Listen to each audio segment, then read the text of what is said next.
Shadow Slave Audiobook by Kevin Chapter 1151. See no evil a ravaged underground hall. Split concrete, old machines turned into piles of scrap, broken walls. Deep darkness chased away by the bright light of electric floodlights. The stench of blood permeating the air. And bodies, of course, scattered on the cracked floor. Dozens of them, all bearing terrible wounds. Bodies of the awakened of valor, the awakened of song. And one more, a ghastly hill of gray flesh that had been a nightmare creature before. Morgan studied the scene of slaughter with a neutral expression as she walked among the corpses. She would linger for a few moments near one of the corpses, then indifferently move on to the next. Her vermilion eyes were cold. St. Gilead, the summer night, was more expressive. He was kneeling in front of one of the bodies with a mournful expression on his gallant, handsome face. A heavy sigh escaped from his lips. Amorin.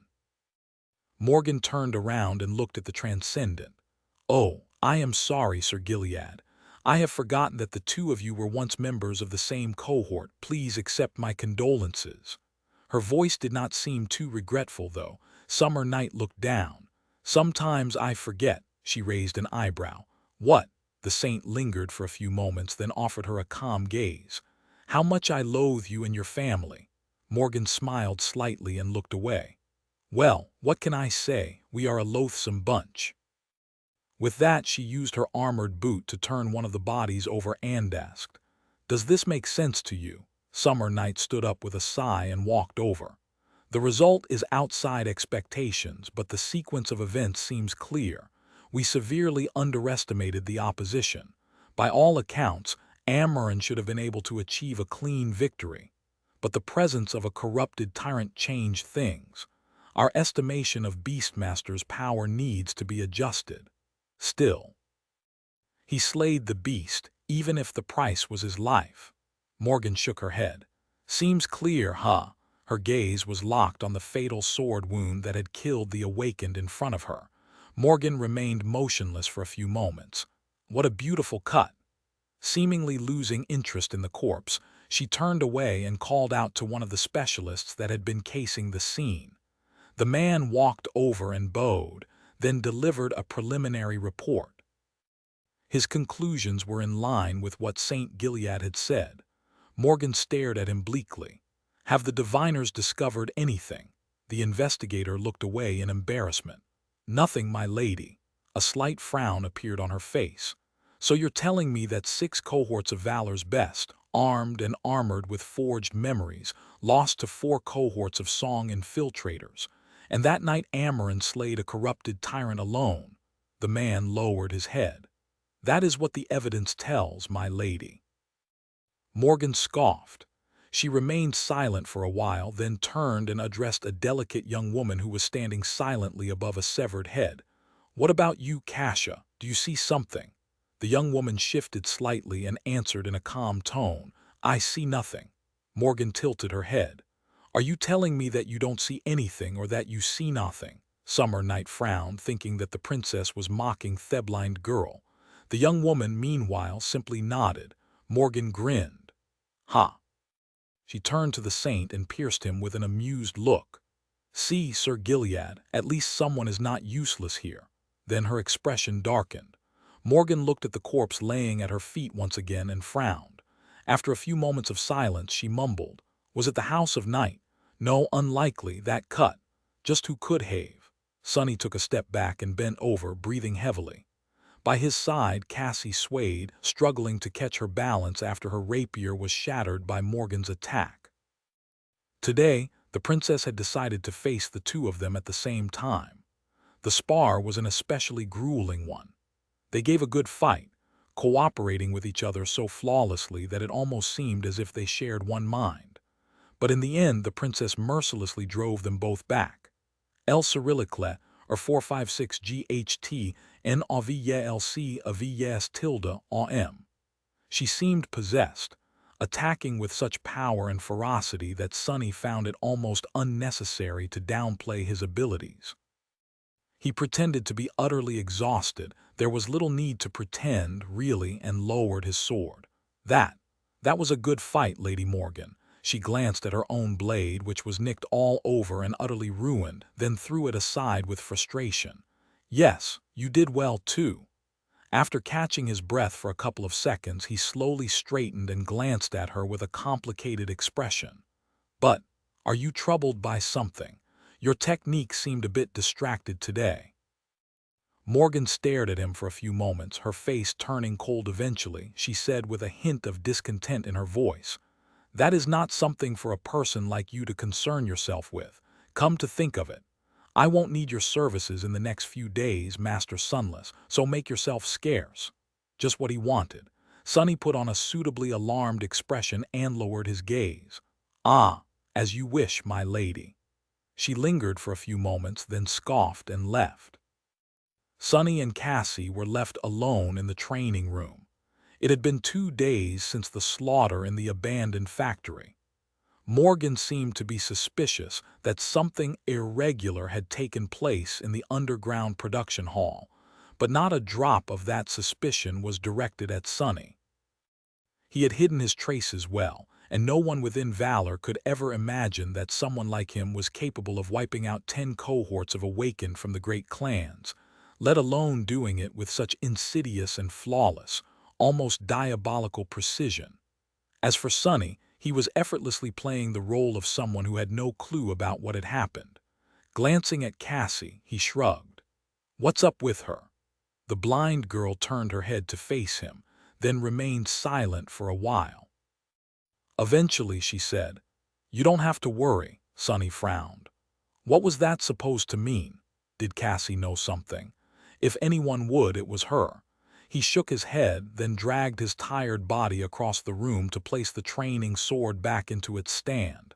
If Cassie knew, she would keep silent. But in any case, Morgan's polite suggestion to disappear for a few days was very timely. No matter how confident he was that he had avoided all suspicion, it was best not to parade in front of emissaries of Valor for a while. And to be honest, Sunny was long overdue for a little vacation. Placing the sword down, he looked at Cassie and asked, "Hey, about that favor I asked. How about we go to the dream realm for a little while? I seem to be free all of a sudden." The blind girl smiled slightly. "Sure, no problem." She carefully placed her broken rapier on the floor and added, "I already told Nephi's. She's free too." Sunny froze for a moment, then made a face. "Damn oracles." Chapter 1152. Field trip. The Ivory Island was as peaceful and idyllic as ever. Sunny remained motionless for a few moments, enjoying the cool breeze and the view of the boundless expanse of the blue sky.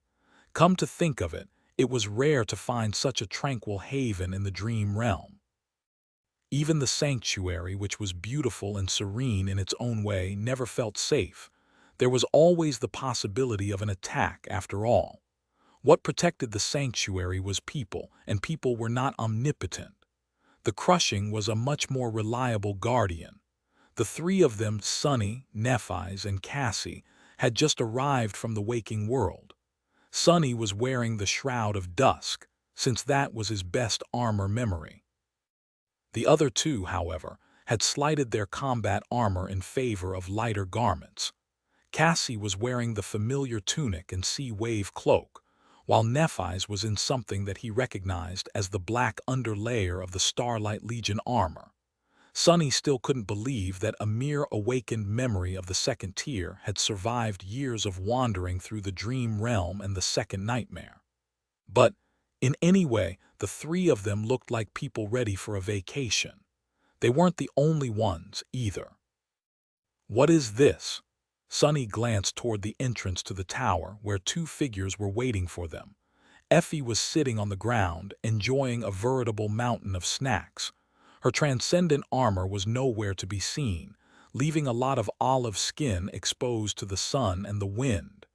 There was a relaxed, extremely pleased expression on her face. Kai was standing nearby, wearing his military uniform. He was looking at the dragon bones that surrounded the ivory tower with a neutral expression on his handsome, slightly melancholic face. Noticing the new arrivals, Effie happily waved a hand. "Hey, we're here." Sonny walked over, both pleased and confused to see the two of them. I see that you're here. But why are you here? Kai turned around and smiled slightly. Hey, our companies have spent a lot of time on the city walls recently, so we were rotated out of active duty for a couple of weeks. We're on leave. Effie nodded. Yeah, so when Cassie offered to go on a field trip, we had nothing better to do. Plus, we're curious to revisit a few places too. Sonny gave the blind girl a suspicious look. He was sure that he only decided to spend some time on the chained island this morning. When the hell had she found time to invite Effie and Kai? Noticing his gaze, Cassie simply shrugged. Well, whatever. He was glad to see them anyway. I see. Good then, but I wouldn't call it a field trip.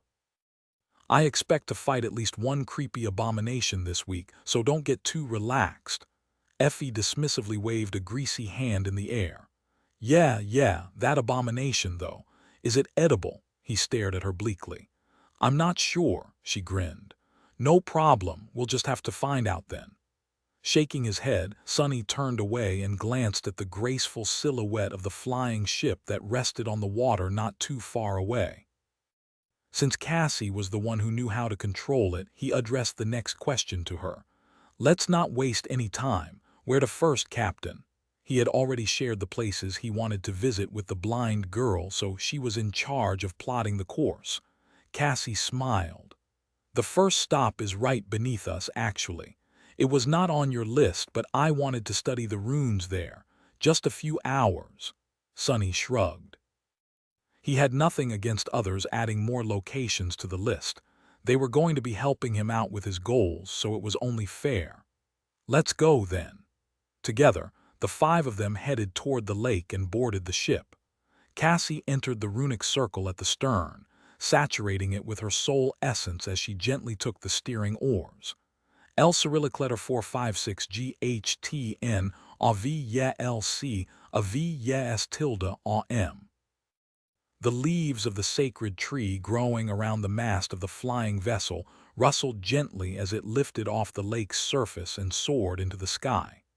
There were no sailor dolls on the deck and no fire keepers to replace them. The sails were lowered, so their speed was not what it could have been. Still, for a simple descent, that was enough. The ancient ship moved past the edge of the ivory island and tilted down, diving into the sea of clouds. Surrounded by white mist, Sonny suddenly thought about something and turned to Cassie. Have you named it, the ship? She lingered for a few moments. No, I wasn't sure if I had the right. It had to have had a name before, after all. What did Noctis call it? Do you know? Sonny frowned. Actually, I never heard him call it anything except for this beauty. Come to think of it, knowing Noctis, that could have actually been the name. This beauty.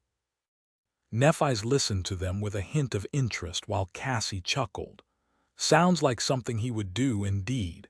In that case, we should give it a good name. Let's come up with one before this journey is over.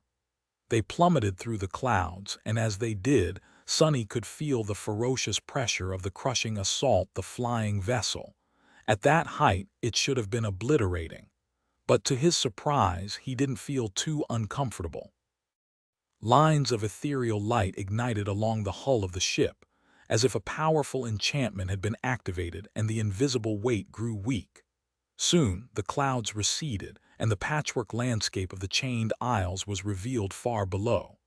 Islands shone on the velvet backdrop of the dark abyss like precious gems, connected to each other by the thin threads of the heavenly chains.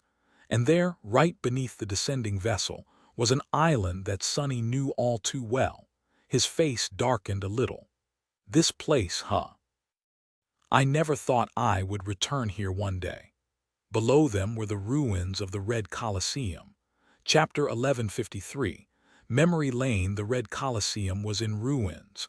Its ancient walls had collapsed and were now overgrown with verdant vines. The people who had once crowded the tribunes were all long dead. And yet, even the passage of countless years failed to wash away the stain of blood from the surface of the stone that had once been pristine white. Sonny knew from Cassie that the Colosseum was in a sorry state. He also knew that the island had been infested by all kinds of nightmare creatures, probably the remains of Solvin's menagerie of monsters, before the Fire Keepers wiped them out. The Fire Keepers had also cleared the floor of the arena in order to reveal the buried runes, and now Cassie was slowly walking along the grooves, tracing their shapes with her steps. Sonny himself was in a bleak mood. He studied the ruins, remembering the countless bloody battles that had been fought here. This was where he had killed the stone gargoyles. This was where he had killed the emerald skeleton. And this was where he had almost lost his life to the blade of one of the Red Zealots. It had been thousands of years since his escape from the Colosseum. No, not quite. In truth, he had never been here at all. The bloody arena he knew was just a mirage conjured up by the spell, while this was the real thing. It didn't change its vile nature, though.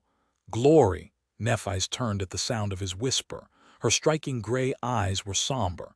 Is this the arena where you were imprisoned? Sonny nodded. Yes. The cage they kept me in was right there below that pile of rubble. Back then, I barely knew how to move the body that the spell had given me. My coming to my senses inside that thing was quite a shock. He looked at her, wondering what body Neph had received in her own nightmare. She must have been startled to find herself thrust into a non-human vessel, too. After all, there had been no divine aspect users before them, and divine aspects, for all their benefits, did not come with an instruction manual. Changing Star nodded slowly. I can imagine. She didn't say anything else, still keeping the details of her nightmare to herself. Sonny sighed. Well, anyway, the first few days were rough, and every day that followed was rough too. I had to fight my way to the center of the arena and face the zealots of the Red Sect there each time. And all the while, crowds of people were cheering me on from the stands. Creepy bastards. They were equally happy to see us slaves kill or see us die, all for the glory of War God. Kai, who was nearby, nodded. I faced those zealots too on the battlefield. Everyone in the Kingdom of Hope was mad by that point, but the warmongers were especially wicked. And they were indeed just as Sonny described them, equally happy to kill as they were to die. Their faith had been perverted beyond belief. He glanced at the blood-stained stones and added after a short pause, now that I think about it, maybe it is not a coincidence that the followers of War God were that way. War God is also the deity of humanity after all, Sonny chuckled. Yeah, well, anyway, I got better as time went on, enough to survive until the moment I could escape. And I did. Nephi's looked around silently. It must have been hard to survive alone, he shrugged. It would have been, but I wasn't alone. There was this guy with me, a local awakened, a healer. Without him, I would not have lasted nearly as long as I did. He studied the ruins for a few moments, then gestured in a certain direction. That was where Solving killed him in the end. At the edge of the island, the fool decided to find courage in the worst moment possible. Sonny remained silent for a while, then sighed. Still, I guess it's better to die with courage than to die without it. Not that I would know. He looked at Nephi's and smiled. I must have slaughtered 1,000 enemies in this arena, both abominations and humans, but knowing you, I bet even more died by your sword in the nightmare. She glanced north in the direction of the Hollow Mountains and shook her head. No, actually, I did not kill that many. Sonny raised an eyebrow. Wait, what really? With your personality? Nephi smiled. I was only dormant in my nightmare. I was the weakest creature there by far.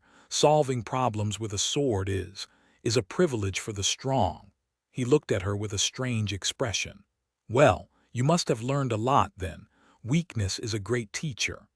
As soon as the words left his mouth, Sonny regretted saying them. Nephi's had always been a symbol of strength in his mind, a domineering presence that swept away all obstacles to achieve her goals. But in truth, she had spent most of her life as prey being pursued by terrifying predators. L Cyrillic letter 456 GHTN AV LC AV S tilde AM. Sunny still remembered the dream he had visited, a fragment of a memory she had about one of the attempts on her life. She knew about weakness just as much as he did. Neff's smile slowly faded away. She remained silent for a while and then nodded. Yes, I did learn a lot. Great. Maybe think twice before opening your mouth the next time, fool. Sunny hesitated, thinking what to say. The solemn atmosphere was destroyed a moment later, though, by a loud crinkling noise. Sunny, Nephi's, and Kai turned around and looked at Effie, who was completely focused on opening a packet of chips. The bright colors of the modern packaging looked extremely out of place in the ancient ruin. Feeling their attention, the huntress looked up, lowered her sunglasses to the tip of her nose, and raised her eyebrows. What? Then she sent a mouthful of synth chips into her mouth and looked around, chewing. After a while she said, I must admit, though, I'm a little upset. That wench Solving was from the same sect as me, right? How come the temple I ended up in was not nearly as grand and majestic? I mean, do you know how small and damp my room was? She shook her head with a sour face. What's even the point of being in a sect of war zealots if you don't have an awesome arena like this? Chapter 1154. Former glory. Nothing much happened on the island that had once been the heart of Solving's lands. The fire keepers, it seemed, had been very thorough in exterminating every abomination here. Even after several hours, no one had bothered the five masters. Not that many things could. While Cassie was exploring the ruins, Sunny simply wandered around the ruins, remembering his days of fighting in the Colosseum. The others had nothing much to do, so they followed him, sometimes starting a conversation, sometimes remaining silent. Eventually, Effie sighed. This sucks. What kind of vacation is that? The mood is so dismal. Sunny looked at her humorlessly. What were you expecting? I did not exactly have a great time in this damn place. Should I be jumping around in joy? She blinked a couple of times. I mean, yeah, why not? Think about it. This Colosseum is in ruins, but you're still standing. What's not to celebrate? Sunny tilted his head a little, then looked at the overgrown remains of the Red Colosseum once more. El Cyrillic letter 456 GHTN AV YA LC AV YA S tilde AM. The place was desolate and forgotten, with nothing remaining of its former glory. Glory. The bastards who had lusted for it, who had turned Hope's Theater into a temple of murder, never found any such thing. Sunny, however, had survived. Not only that, but he was also a decorated officer now, complete with the highest military awards one could receive, earned in a war much more meaningful than the senseless one the warmongers had waged. He had never put much meaning into his medals, but now that they turned into something to spite Solving and her zealots with. Damn. It almost feels better than killing her twice. A crooked smile appeared on his face. Well, if you put it like that. I guess you are right, Effie. I am much more impressive than these fools ever were, aren't I? Hell, they're making a movie about me in NQSC, even. She glanced at him with an amused expression. Let's not get a big head, doofus. And what do you mean, a movie? Another one. Noticing her petrified expression, he grinned. Don't worry, it's about Mongrel, technically. While Effie let out a relieved sigh, Nephi suddenly nodded. Oh yes, I've seen the trailer. Kai and Sunny looked at her with surprise, while Effie made a strange face and walked away. Gods, I think I'm going to be sick. She really looked ill. Sunny laughed as he watched her go. Hey, where are you going? The mood isn't so dismal anymore, is it? The huntress just waved her hand and disappeared behind a pile of rubble. He chuckled, but his smile disappeared when Kai asked with a thoughtful expression. If the trailer came out this quick, they must be putting a lot of resources into filming. I do wonder, though, are they going to cast an actor to play Mongrel, or an actress? Sunny's eyes widened slightly. What the hell do you mean, an actress? Why would they cast an actress? Take that back. While they were bickering, Cassie finished exploring the runes carved in the blood-stained stone. Soon, the flying ship left the ruins of the Red Colosseum behind and cut through the sky. The night had descended upon the chained isles, erasing the border between the sky above and the sky below. Cold stars shone upon the remains of the shattered kingdom, reflected by the distant flames that burned in the dark abyss. The flying vessel was moving southeast. There were not that many places that Sonny wanted to visit on the Chained Isles. His main goal was the shipwreck island, where the corpse of the Sun Prince swung above the sky below, tangled in heavenly chains. But he was also interested in one other. The southern island, where the ruined castle of the Shadow Lord stood, and where he had fought Nightmare. The black steed had become his shadow, but that was just the phantom of the spell. Sonny couldn't help but feel curious about what had happened to the real Nightmare. Was he perhaps still here, somewhere in this region of the dream realm? The dark courser was not on the southern island anymore, that was sure. After all, Sonny had visited the ruined fortress in the waking world before even knowing what it was. That was where he had welcomed Effie and Kai to the Chained Isles, and had not met Nightmare there. Still, maybe there were some clues. Countless years had passed since the time when the shadow creature remained in the castle, stubbornly guarding the citadel of a dead master.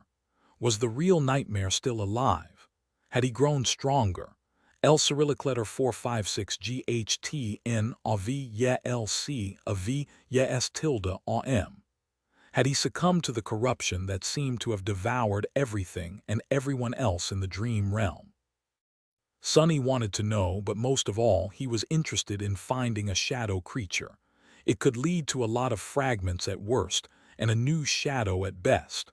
Apart from the southern island, though, Nephi's obviously did not have any places in mind.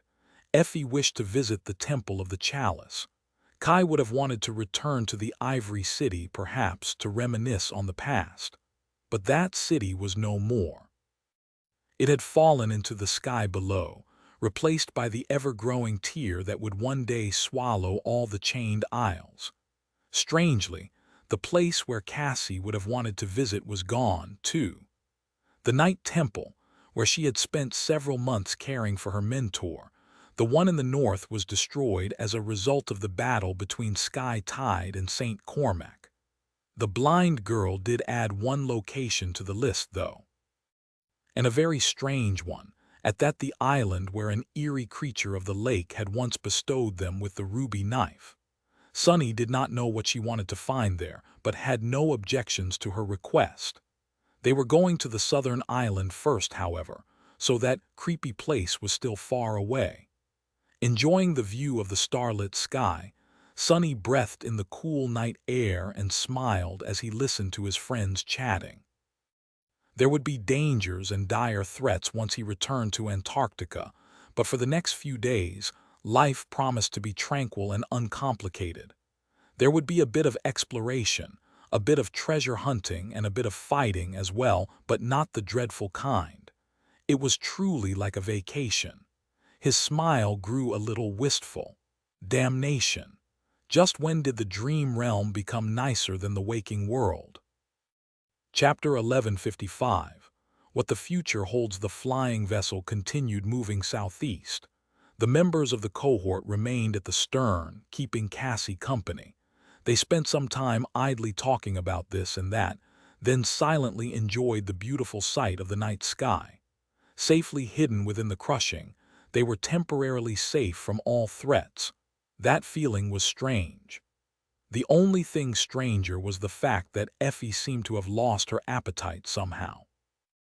Now that was an anomaly unlike anything Sonny had witnessed before. He wanted to tease the huntress, but changed his mind at the last moment. The quiet night put him in a contemplative mood. The thing Sonny thought about was how hard it had become to keep a conversation going in the company of his friends these days, or anyone else, really.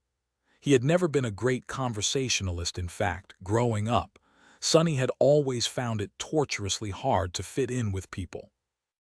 But after becoming an awakened, somewhere along the way, he seemed to have developed that ability. L Cyrillic letter 456 GHTN AV YA LC AVEC tilde AM. Now, however, it was getting harder once again. Sonny had thought that such problems would miraculously disappear after he chose to trust the people he cared about, but he had been proven wrong. It's strange. But then, was it really? In truth, it was not his ability to hold a conversation that was the problem, but his whole life instead.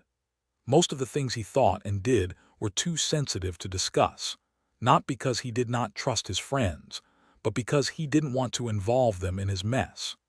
More than that, Sonny had only done two things after coming to Antarctica: fight the nightmare creatures and try to fulfill his duty as a member of the evacuation army.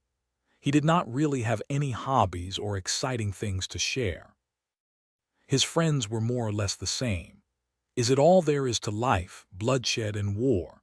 As he studied the night sky with a wistful expression, Kai looked at him and said, "Penny for your thoughts." A pale smile appeared on Sonny's face. "Oh, it's nothing. I was just thinking about how messed up our lives have become. These days, it seems that there's nothing to talk about except for what we killed, how we killed it, and how to kill it better. So I'm wondering, is that what adulthood is? Work, work, and then more work. I thought that becoming a master would be freeing, but honestly, I was having so much more fun as an awakened." Kai sighed. "It does seem like that, doesn't it?" Effie, who was hugging the wooden railing of the flying ship as if battling motion sickness, looked at them with a miserable face. "I don't know what you're talking about. I'm having tons of fun every day." Sonny gave her a dubious look. "Yeah.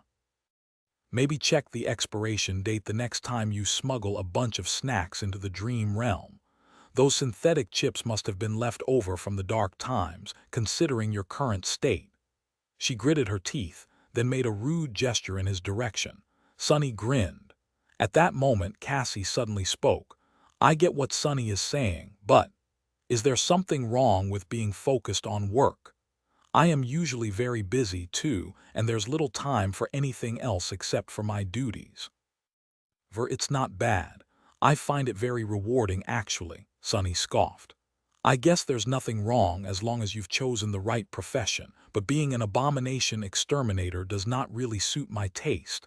And I did not even choose it, really. It just happened that way."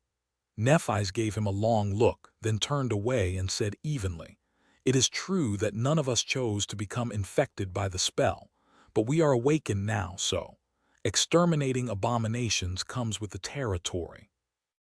We receive plenty of privileges in exchange. There's no point in thinking about the past with regret."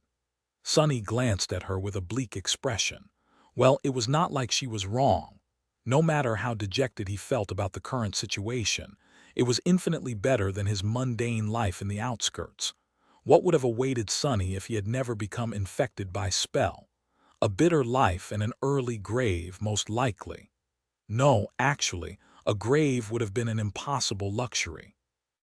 Kai lingered for a few moments before saying quietly, "It's not the past that worries me.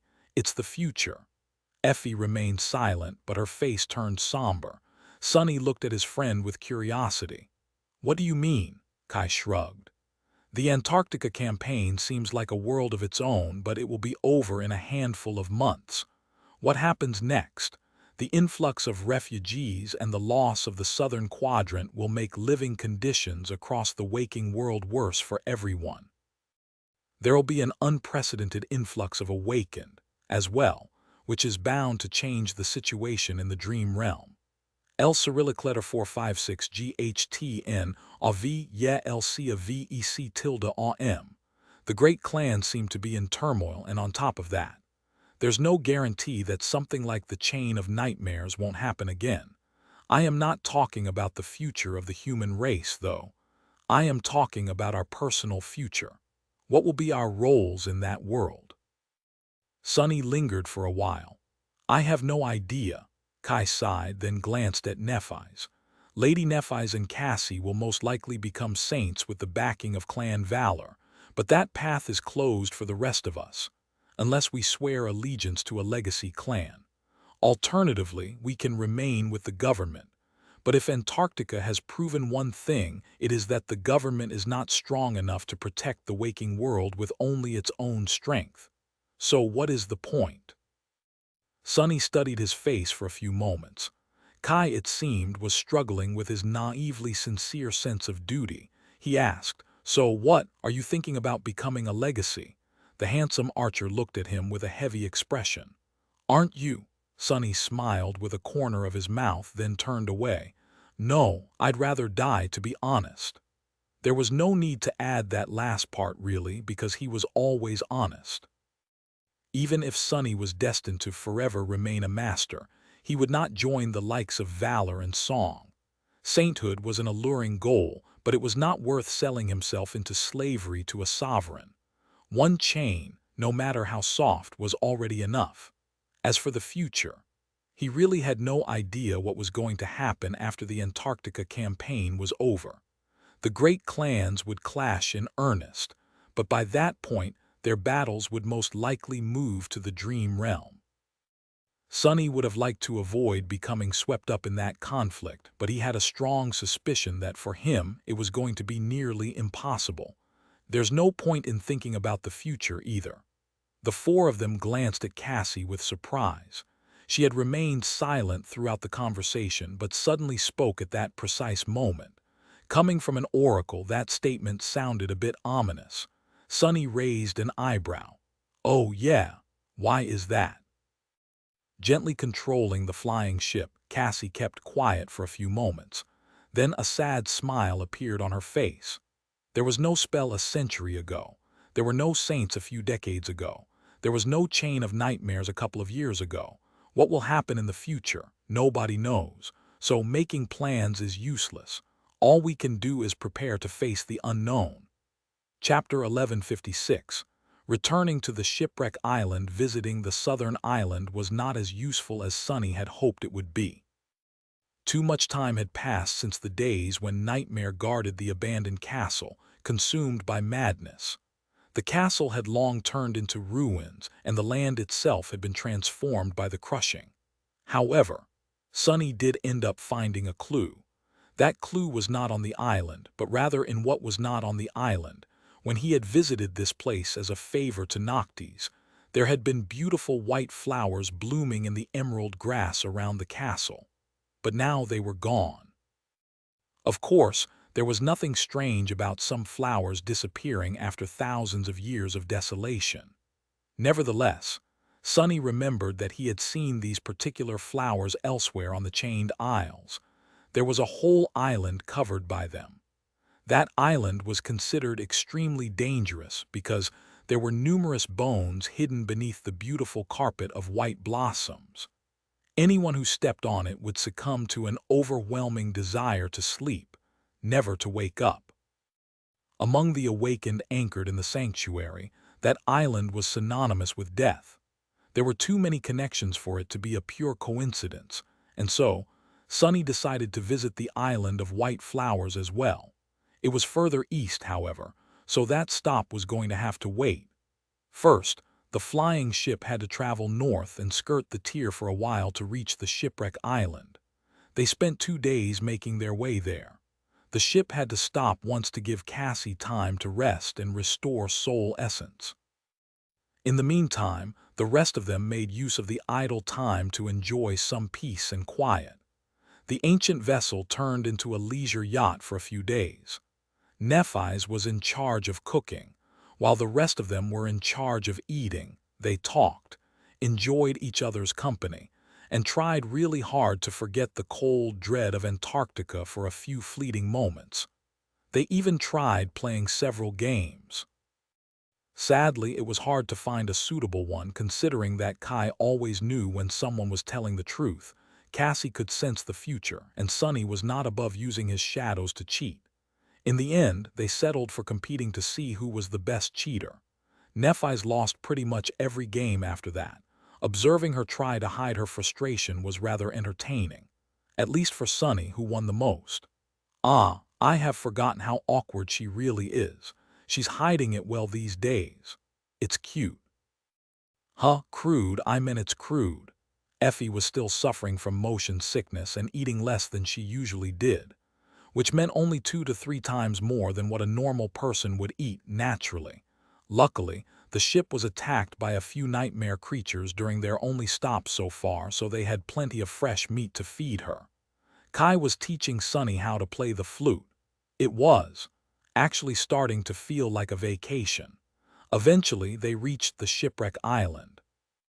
It was exactly as it had been before, except for the fact that the feature that had given the island its name, the shipwreck, was now missing.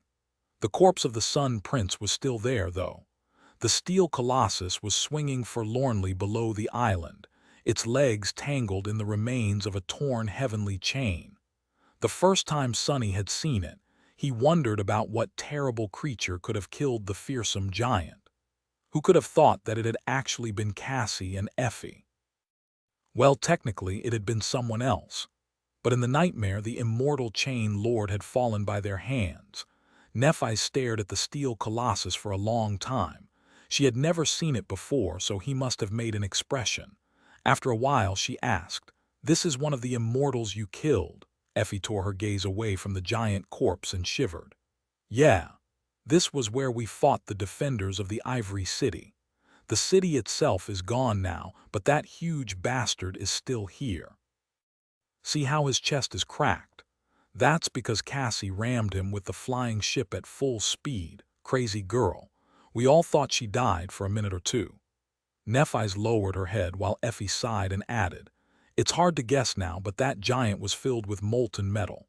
Within that metal was a human-shaped cage. And within that cage was a thing that had once been a human. L Cyrillic letter 456 GHTN AV yeah LC a VEC tilde OM.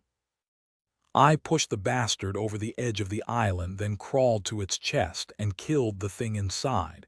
It was a hot mess of a situation. I had plenty of burns to prove it." She made a disgusted face, then glanced at Sonny. "So, doofus, we just need to bring you to what is left of the Sun Prince?" Sonny shook his head. "Yes. I mean, no. First, we need to get rid of the creature that lives below the island." He had not forgotten about the terrifying abomination that was hidden on the dark side of the shipwreck island. The memories of watching its long, root-like tentacles stretch from the darkness shrouding the bottom of the isle and snatch fallen demons like flies were still fresh in his mind. That was how the creature fed. It used the corpse of the Sun Prince as bait to devour chain worms. Sonny shook his head, but things had changed. Back then, he had been a mere awakened. A corrupted nightmare creature had been synonymous with death, despair, and hopelessness. But now, he had killed more corrupted abominations than he could be bothered to count. Sonny had grown much more powerful. Even when compared to how he had been as a master before Antarctica, he was incomparably stronger and more experienced. A mere corrupted creature did not scare him anymore, which did not mean that it was wise to abandon caution. No matter how powerful he had become, one mistake was always all it took to perish in the dream realm. Throwing one last glance at the swinging steel corpse, he turned away and said, "Cassie, let's start lowering the ship." Chapter 1157. Blood-nourished root. It would have been hard to fight the creature dwelling on the dark slide of the island in usual circumstances. After all, below it was the endless expanse of the dark abyss, and humans were not known for their ability to fly. Fighting a corrupted abomination while hanging from the treacherous stone surface of the underside of the isle was a suicidal task. Of course, there were ways to gain an advantage even in that situation. Kai, for example, could indeed fly. Sonny could assume the Shadow Fiend form, which was perfectly suited for just these kinds of battles. Effie was strong enough to dig a path to the creature from the surface in no time, and so on. None of it was necessary today, though, because they had Cassie and the flying ship. The graceful vessel dove into the sky below and descended until the shipwreck island, as well as the creature hiding in its shade, was above them. They maintained a safe distance for now, but the main disadvantage was already erased. Sonny peered into the darkness shrouding the bottom of the isle. There were large cavities in the stone and soil, making the whole island seem like a giant beehive. These caves were narrow and deep, and there was something hiding in their depths. Big.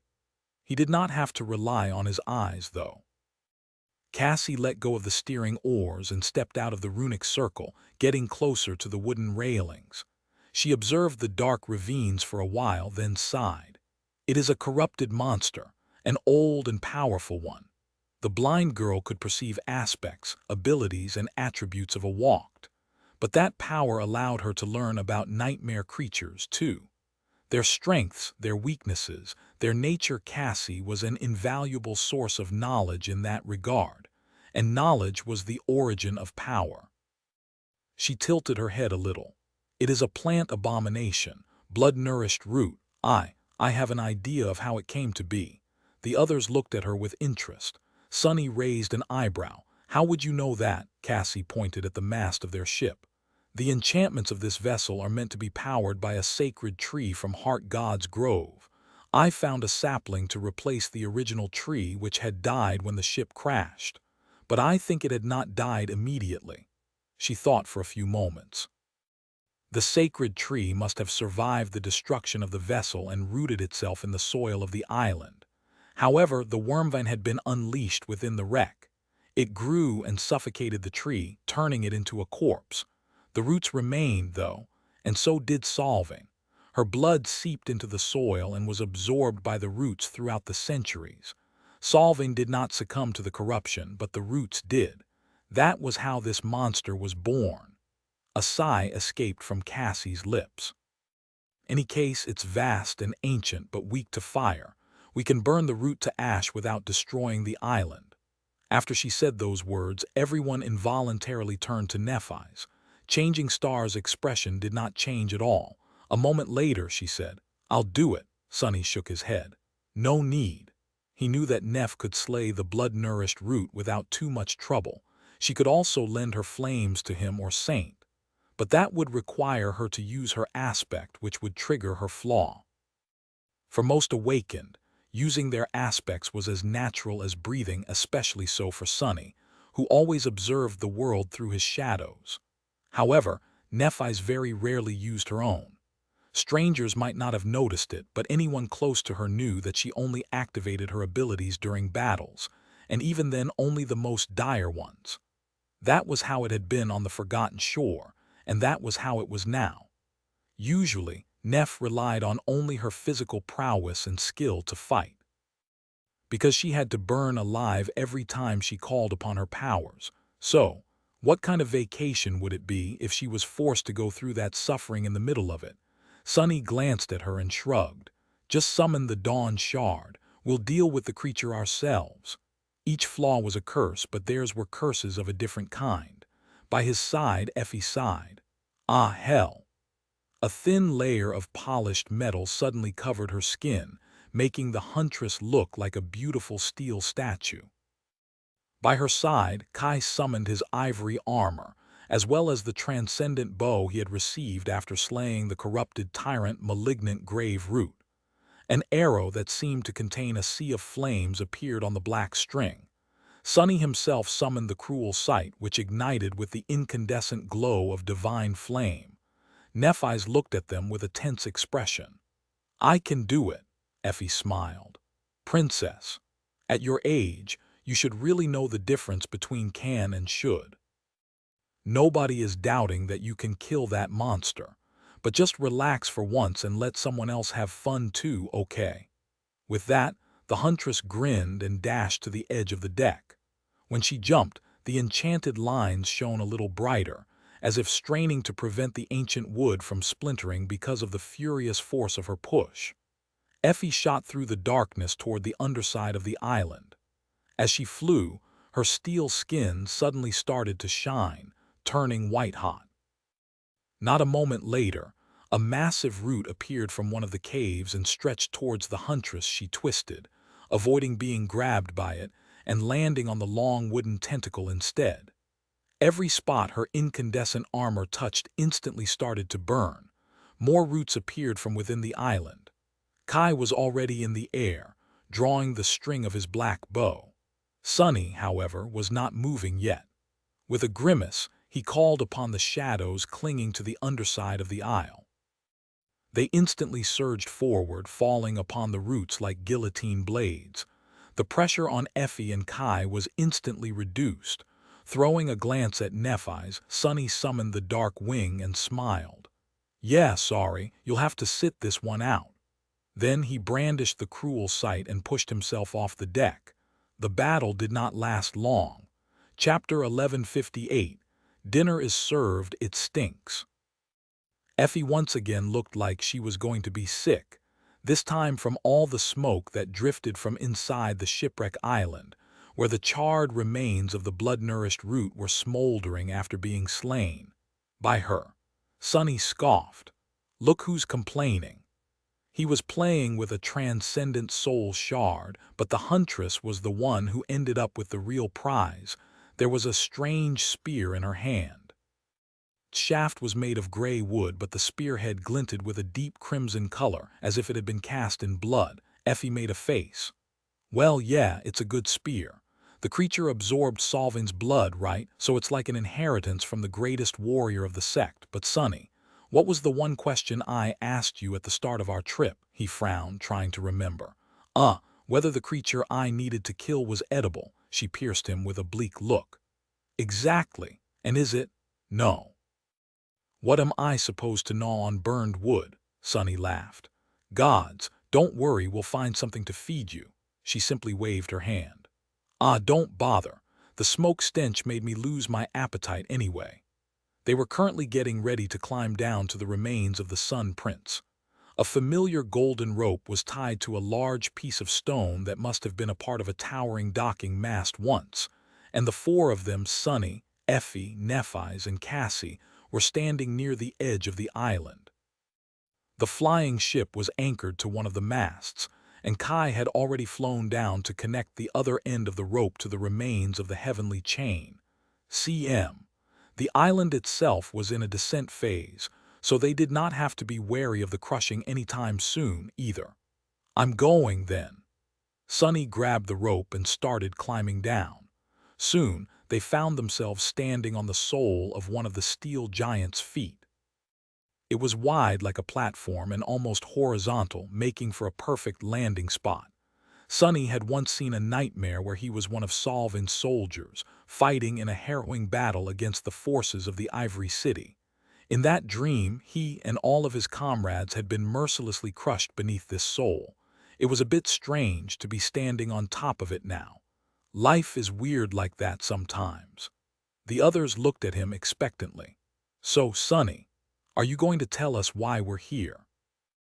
Kai's usually composed voice was full of curiosity. Sonny smiled. Yes. Wait a second. A moment later, a scrawny creature suddenly rose from his shadow. The little fiend opened his eyes wide and stared at the members of the cohort. His mouth hung open, revealing 2 rows of sharp, triangular teeth. Nephi's, Effie, Cassie, and Kai. They indeed made for an unforgettable sight. The former 2 were strikingly beautiful, while the latter 2 were simply beyond reason. Sonny wasn't so bad himself either. His friends focused on the ravenous fiend in turn. Sonny, what is that? Nephi's looked down and moved her leg slightly, avoiding Imp's finger.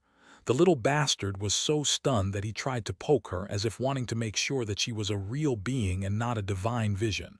Sonny coughed. This ugly thing is a new shadow of mine. I call him Imp. Effie suddenly exploded in laughter. Oh, this is too good. So the little gremlin has a mini version of himself now. Sonny glared at her. Funny you should say that, Beanpole, because Imp is actually more of a mini version of you. It's always hungry, has no manners, and eats like a gluttonous barbarian. Both of them, Imp and Effie, looked at him with offended expressions. He simply smiled. But unlike Effie, this little guy actually profits from eating more than humanly possible. So, come one, trashling, chop chop. You see this giant steel colossus? I want you to eat it whole. The members of the cohort looked at Sonny with wide eyes. Imp, meanwhile, looked down at the surface of the steel soul. For the first time ever, his ugly face actually paled. Sonny frowned. What are you waiting for? Start eating. Oh, but climb down first. If you start from the leg, you'll fall into the sky below. I did that once and survived, but a useless wretch like you will definitely die. The little fiend shivered, then threw a hateful glance at Sonny and obediently started climbing down. He acted with apparent reluctance, but his tiny eyes were secretly glinting with hungry avarice. Sonny shook his head. This bastard. I bet he'll finish the whole colossus in less than 3 days. That much had to be enough to push the ravenous fiend to the next step of his nascent steel body, and maybe even a little past that. Sonny was also thinking about trying to make the shadow swallow a few pieces of the heavenly chains. He also remembered that there was a giant steel arm on the Iron Hand Island, although the inhabitants of the sanctuary would probably notice if it suddenly went missing. At that moment, he realized that the members of the cohort were staring at him with strange expressions. What? Kai hesitated for a few moments, then cleared his throat. Sonny, don't you think it would be nice to tell us a bit about Imp? And why is it that you want him to eat the Sun Prince? Effie nodded. Yeah, and how did you end up with that shadow anyway? From what you told us before, creating them requires a steep price to be paid. So why this weak, tiny creature? Sonny glanced at them with a dull expression. Yeah, all right, I'll tell you. He needs to eat a lot of enchanted metal to get stronger. That tiny menace is a transcendent devil, by the way. In fact, he was the second most dangerous nightmare creature in the Antarctic Center. CM. As for how he ended up becoming my shadow, I killed that bastard, of course. Had him eaten alive by a bunch of carnivorous beetles. It's actually a long story. Come, let's climb back, make some dinner, and I'll share this epic tale with you in detail. Chapter 1159. Strips of meat were roasting above the fire, and a delicious fragrance permeated the air. The remains of the corrupted monster crackled as they burned. Somewhere far away, ancient chains rattled loudly. Darkness shrouded the world outside the circle of light cast by the dancing flames. And that was the moment when the explosives detonated. Boom! I don't know how the whole city did not just slide into the ocean, but it was really something. The wall fell, the buildings crumbled to dust, the earth itself sank. Oh, but I did not see any of this, of course, because I was right in the middle of the explosion, protected only by a few layers of manifested shadows. The members of the cohort were staring at Sonny with wide eyes. Well, except for Cassie, of course. Nephi's had been paying more attention to roasting the meat, but as the story went on, she seemed to become more and more distracted. He grinned. And the scavenger was right there with me. I couldn't let the wretch escape into the shadows, so I held onto him with one hand and pummeled him with the other. At that distance, swords were of no use, so he started biting, and let me tell you, his teeth were really, really sharp. Sonny smiled, revealing his own teeth, then suddenly made a ferocious face. But not as sharp as mine. I bit the bastard too. At that point, the sphere of shadows was already breaking, and the heat inside was like an oven.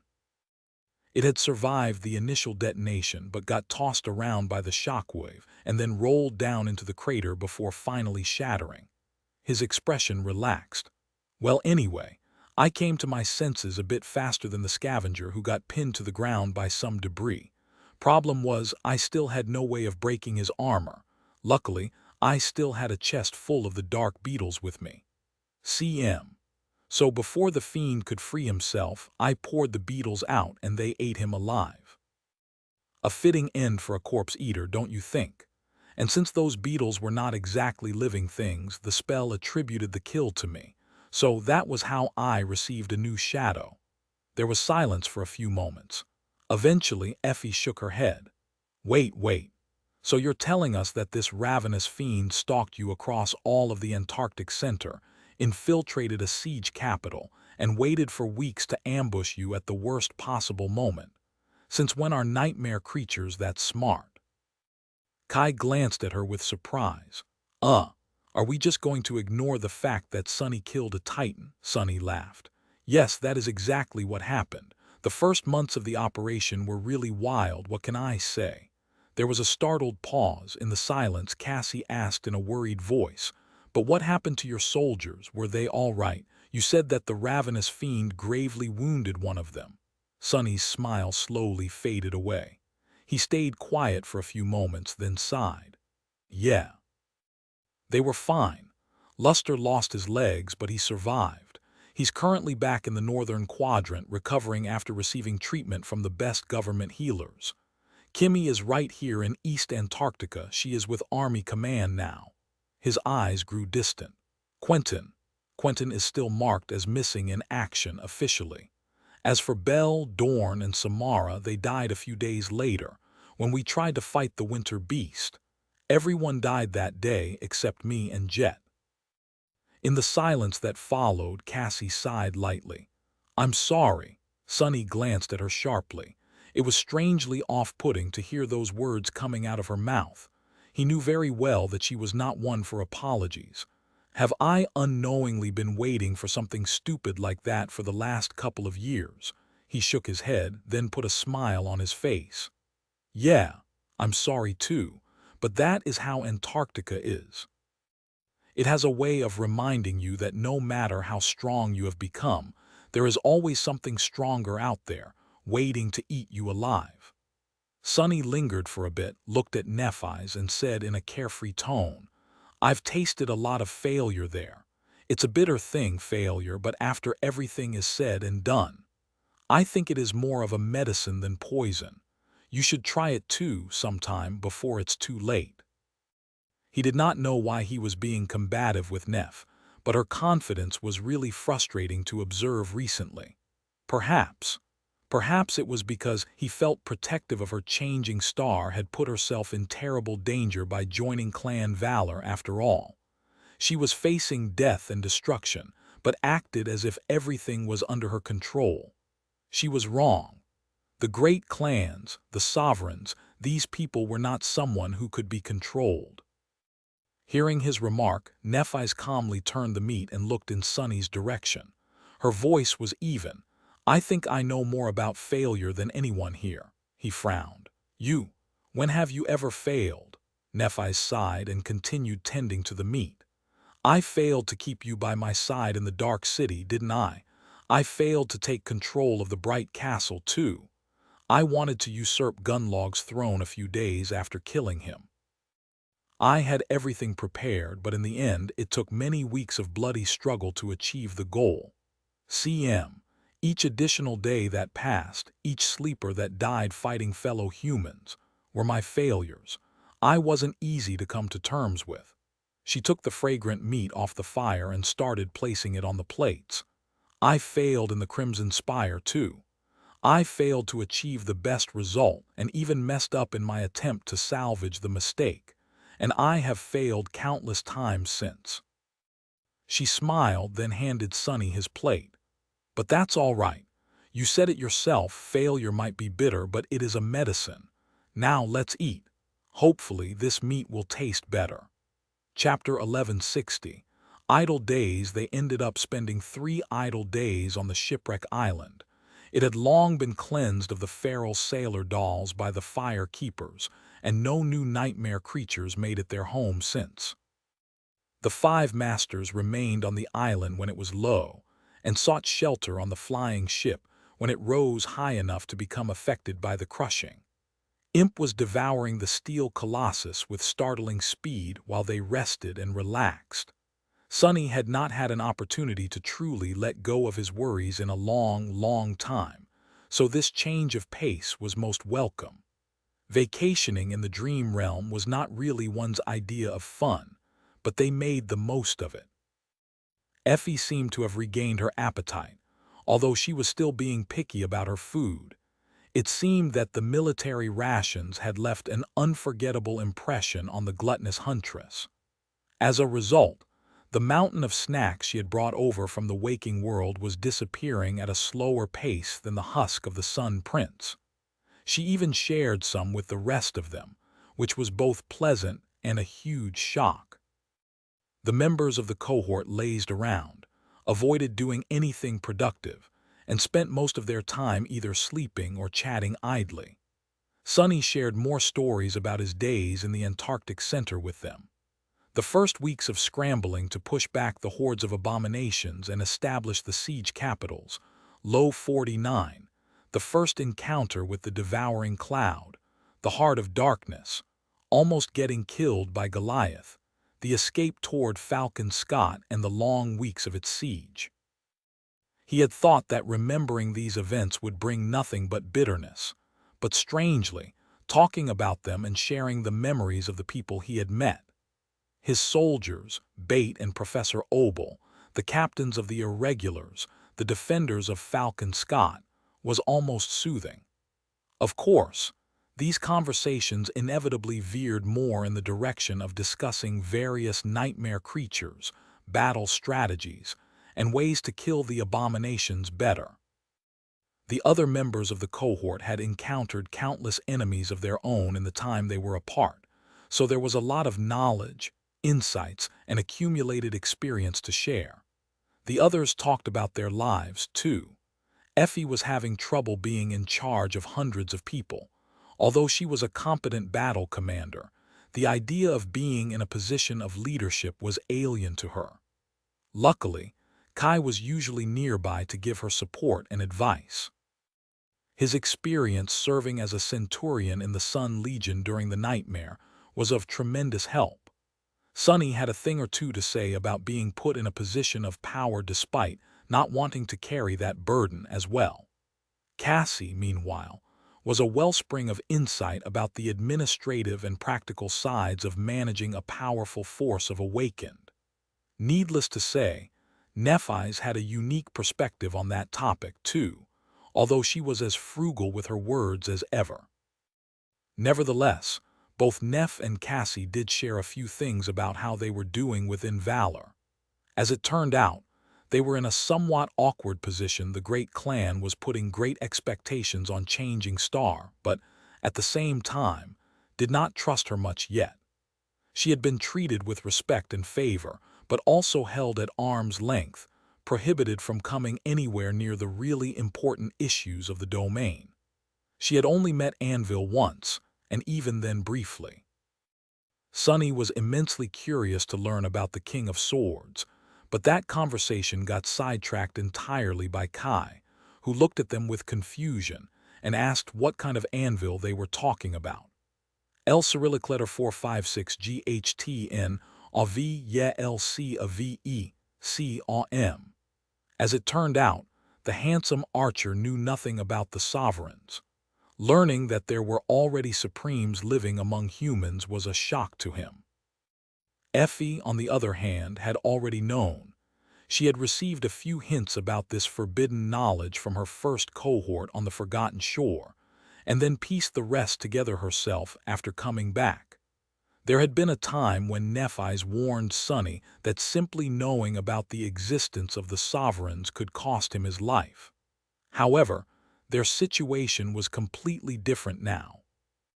All five were not unknown entities in the awakened society anymore. They were renowned masters, universally considered potential pillars of the next generation. In other words, they had earned the right to know some secrets.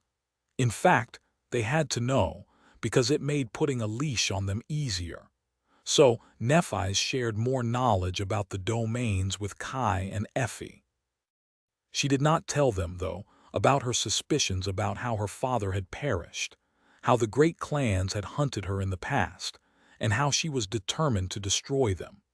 The two seemed to understand what was left untold, nevertheless, just like they had understood why Castor died by Sunny's hand, without being explained the reasons in detail.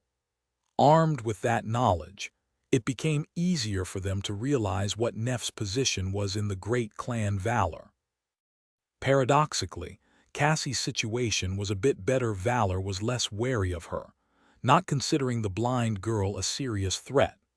While the rest of the firekeepers had simply become retainers, she had received the title of a seneschal, a high-ranking advisor, the position that was second only to the forgemasters among the non-combatant specialists of the great clan. The war in Antarctica was the best chance for all of them, Nephi's, Cassie, and the firekeepers, to improve their standing within Valor. Only after proving their loyalty on the battlefield would they receive the chance to get closer to the rulers of the great clan, including the enigmatic sovereign. What a mess! Sonny was staring at the corpse of the Sun Prince, which was now missing its head, arms, and most of its torso. He could see the little figure of the imp laying lifelessly on top of a link of a heavenly chain, looking miserable and drunk from overeating. His remark was both about the state of the once fearsome chain lord and the situation that Nephi's and Cassie had found themselves in. Shaking his head, Sonny leaned over the edge of the island and shouted, "What are you doing, lazy waif? Stop fooling around and eat more." Far below, Imp flinched, then looked up with a dull expression. Awkwardly climbing to his feet, the little fiend then sighed, made a face, and lifelessly took a bite out of the steel giant's leg. "That's better." Imp chewed the ancient metal with a miserable expression and then froze. In the next moment, his scrawny body suddenly shimmered. Chapter 1161. Bless steel. Even though there was a considerable chunk of the colossus left uneaten, Sonny ordered Imp to return. By the time the small creature climbed back to the surface of the island, the members of the cohort had gathered around Sonny. "Huh, wait. The little rascal looks different." Indeed, Effie was right. The scrawny fiend was different from how he had been before. Firstly, he had grown just a few days ago. Imp was barely as tall as Sonny's knee, but now his head was on the same level as Sonny's abdomen. The vital areas on his wiry body were now covered by black plates that resembled a suit of light armor, each glinting with a dark metallic sheen. The same went for his long, sharp claws and triangular teeth. Imp's face twisted in a grotesque grin, and he raised his chin with pride. After that, the little fiend threw a furtive glance at Nephi's. Sonny smiled. "Congratulations, Ugly. You have officially graduated from an unseemly gremlin to an unsightly goblin." Imp's grin grew a bit forced. He glared at Sonny and hissed. Nephi's looked at them for a few moments. "I don't know, I think he is a little cute." The little fiend froze, then swelled with smugness. Sonny shook his head and sighed. "Are you blind? Well, whatever. Let's see what exactly changed." He summoned the runes, waited for the shimmering symbols to reveal themselves, and studied them with a focused expression. Most of the runes seemed the same: Shadow, Ravenous Fiend Shadow rank, Transcendent Shadow class, Devil. Neither the rank nor the class had changed. So the evolution must have been tied strictly to Imp's attributes. Sonny had anticipated such a result, so he was not too disappointed. Curious, he continued to read the runes. Shadow description: a pitiful little creature. Shadow attributes: lucky, marvel, ravenous, shadow sworn, greater steel body. Sonny tilted his head a little. This was good. Before, Imp possessed an attribute called lesser iron body. Sonny had expected one epithet to change, but not both of them. Not only had lesser changed to great, but iron had also become steel. That was a considerable leap. I wonder. The description of the lesser iron body had implied that Imp's body possessed qualities of metal. What about the greater steel body?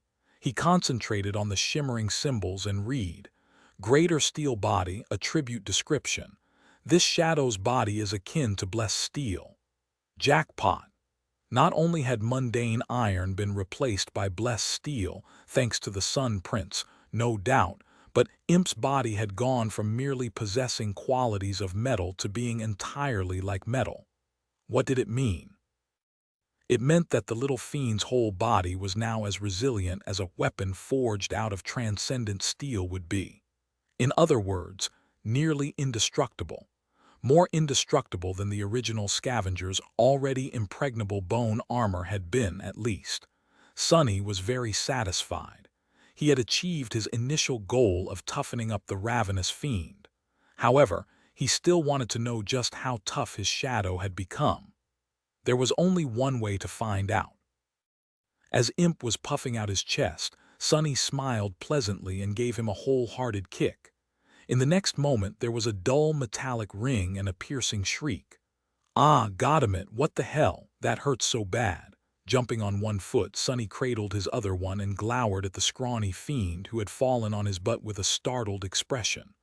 "Arg, Effie, whack this little bastard as hard as you can." Effie lingered for a moment, then gave him a composed look.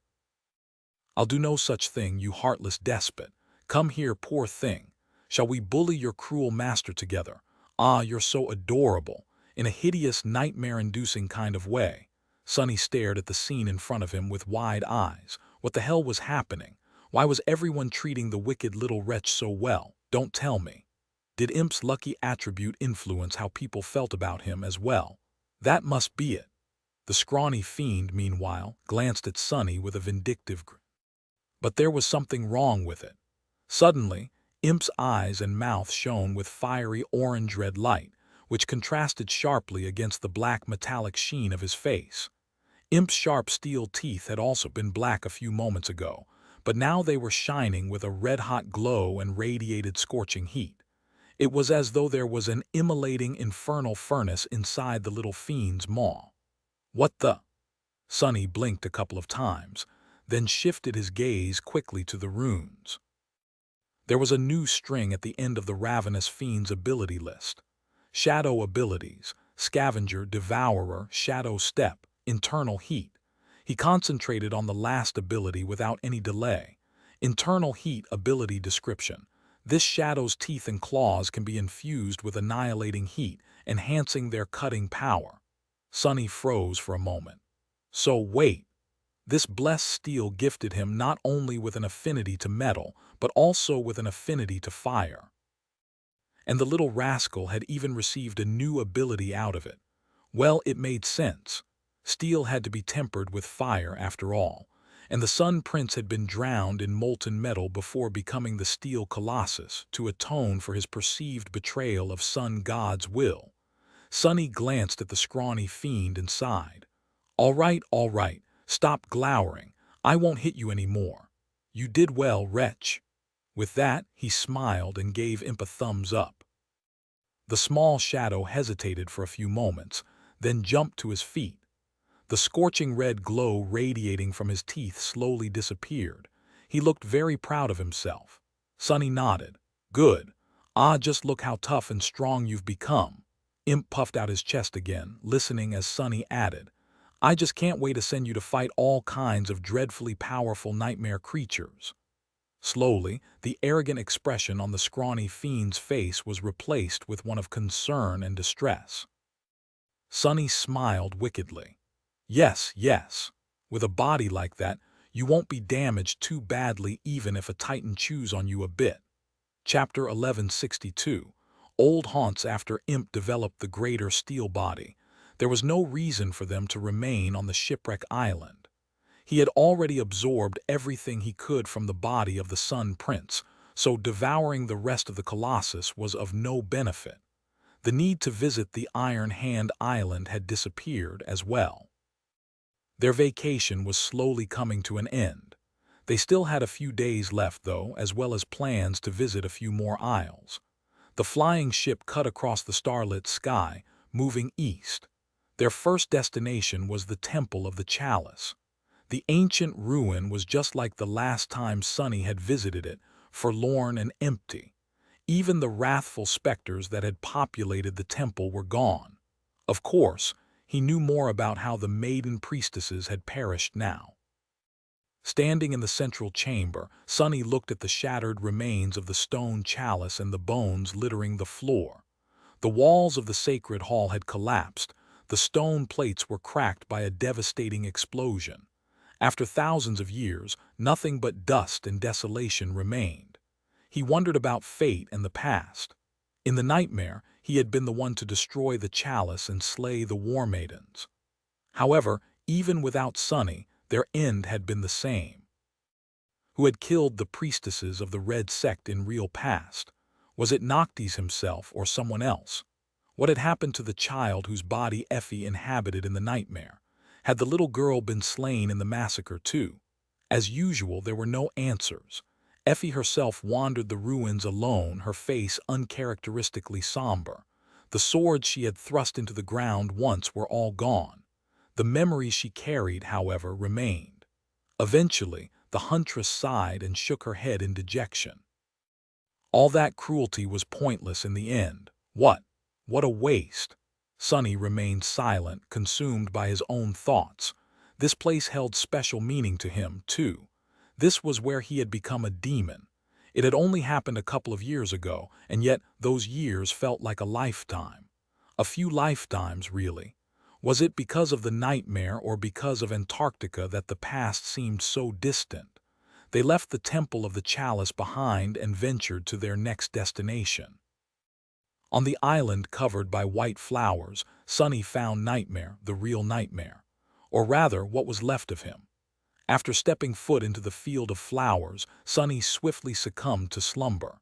In the dream he was pulled into, a shapeless wraith appeared and instantly attacked him, burning with murderous madness and frenzy. It could have been dangerous for anyone else, but Sonny had too much experience fighting dreams. Nightmare the Shadow was also by his side, protecting him. Together, they battled the frenzied wraith and vanquished it. The wraith was not the real Nightmare. It was just a malignant echo left at the place where he had died. After waking up from the slumber, Sonny explored the island of flowers and found the remains of an enormous horse in its center, beautiful blossoms covering the white bones and growing through the holes in its skull. He did not know how the black steed had ended up on this island and how it had died. Had it succumbed to the corruption, or had it remained steadfast until the end? All he knew was that the white flowers grew where Nightmare's blood had been spilled.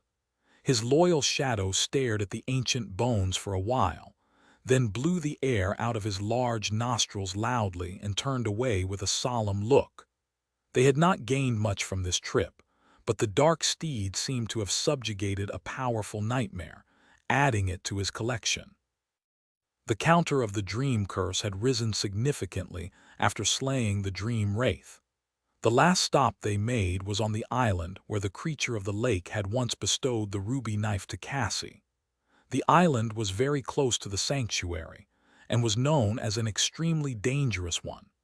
Even when awakened dared to cross it, they always stuck to the edge of the isle, never approaching the tranquil lake sky. Tide herself had been known to avoid this place.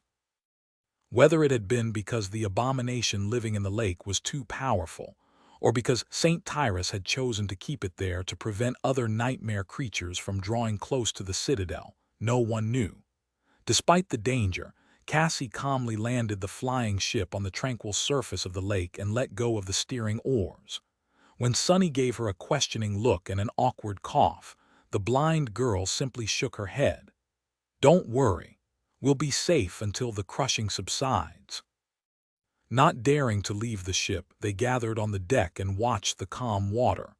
At some point, Cassie unsheathed the quiet dance, gently touched its blade, and then let go of the slender rapier. It flew straight up and then plunged into the water, straining under the weight of the crushing. A long time passed in silence. At some point, Cassie lowered her head and let out a heavy sigh. "It's empty. It's gone." Soon, the quiet dancer emerged from under the clear water and flew up with a flourish, sparkling brightly as the sunlight reflected from the drops covering its slender blade. The rapier landed in Cassie's hand and grew still. Sheathing the echo, the blind girl silently went back to the runic circle and sent the ship into the sky. Her face seemed full of sorrow, for some reason. Despite the fact that they were practically next to the sanctuary, none of them wanted to visit it. The idea of the familiar citadel without the White Feather clan seemed strange to Sonny. He didn't know who had been sent by Valor to oversee the Chained Isles instead of St. Tyrus, and did not care to find out. Even though it was not their fault, the newcomers still felt like usurpers. Instead of venturing into the sanctuary, the flying ship turned around and flew back west, cutting a straight line toward the distant red Colosseum. It was going to take them a few days to return to the ivory tower. Once they did, the small vacation would be officially over, and Sonny would have to dive back into the coldness of Antarctica and the dirty war of the great clans. He felt slightly reluctant to return.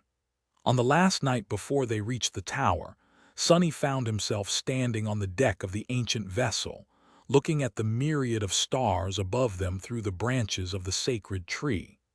There was the sound of steps, and Nephi's approach to keep him company in silence. Together they watched the night sky and thought about the future, what it would bring, what it would take, what it would cost them. Chapter 1163, Broken Land. After a long time spent in comfortable silence, Sonny glanced at Nephi's, thought for a few moments, and asked, "So, what do you make of this place?" The other members of the cohort all had a deep connection to the Chained Isles. Sonny and Cassie had spent the most time here, but Effie and Kai were also deeply tied to the remains of the Kingdom of Hope. Their experiences in the nightmare were not something one could ever forget. It was a place that had changed them. Nephi's, on the other hand, was a stranger here. She could look at the Chained Isles as an outsider, so he was idly curious about her perspective. Neph lingered for a while, then said quietly, "It is as everywhere else. Broken." Sonny smiled. "I guess. The Chained Isles are more honest in that regard, aren't they? They don't hide their broken nature." Indeed, the dream realm was a ruined world. The waking world was a ruin too, and the young woman standing next to him was the Star of Ruin. A fitting name for someone born of two broken worlds, he sighed. "Still, I thought you would have more of an opinion. Don't you feel a connection to this land?" Nephi's glanced at him with a bit of confusion. "Why would I?" Sonny shrugged. "Well, the Kingdom of Hope was destroyed by Sun God. He brought his fire down and obliterated it. You are the inheritor of that fire, are you not? Sun God's blood is flowing through your veins, so in a sense you are the last descendant of the being who brought ruin to this land." Nephi's remained silent for a while, then smiled. "I see. Yes, it would make sense for me to feel a connection to Sun God, but actually, in this case I feel more connected to Hope." Sonny raised an eyebrow. "Hope?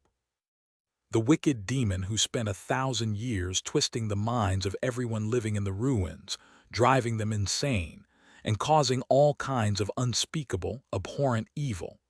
The vile queen of madness, that Hope." Neph tilted her head a little. She lingered for a few moments and then said, "Hope, who had everything that belonged to her destroyed by an impossible foe, who remained chained for 1,000 years, but never stopped trying to set herself free, who escaped her prison and waged war against the eternal gods and killed them, that Hope." Sonny hid his smile. Well, if you put it like that, actually I'm rather fond of Hope too. I met her once, you know." For the first time in a long time he saw Neff's usually calm expression crack a little. She looked at him with a startled expression. You met Hope, the demon of desire?" Sonny nodded. "Yes, well, a version of her at least. At the very end of the nightmare, I entered the tower and saw her for a few fleeting moments. She even spoke to me." He hesitated for a few moments. "She told me that the demons were the flaw of the gods. I'm not sure what she meant, though. I always assumed that the gods were flawless." Nephi's frowned, then turned away and looked at the stars. "I heard that the gods were perfect beings once, but then they were no more. It doesn't make a lot of sense, does it? I also don't know what she meant." She remained silent for a while, then said evenly, "It makes me wonder, though. Did Sun God also have to pay a price to use his power? Did he have to burn? Did he have to suffer? Did it hurt him to destroy Hope's kingdom?" Nephi's looked at the distant stars with a cold expression. "The gods could die, so they must have suffered too." She stared at the black sky. Then slowly a pale smile appeared on her lips. "I hope he suffered a lot." Eventually, they returned to the Ivory Island. The sun was disappearing beyond the horizon, and the crescent moon became visible in the twilight sky. The five of them gathered on the shore of the clear lake in front of a bonfire to enjoy their last meal before their return to the waking world. The short respite was almost over. Sonny enjoyed the last of Neph's cooking he would taste in a while as he studied the faces of his companions, Nephi's, Cassie, Effie, Kai. The shadows moved as the fire danced, painting them in shades of orange and gray. They seemed rested and relaxed. He felt at peace, too. After a while, Sonny turned his head to look at the lake where the flying ship swayed gently on the surface of the water. A small frown appeared on his face.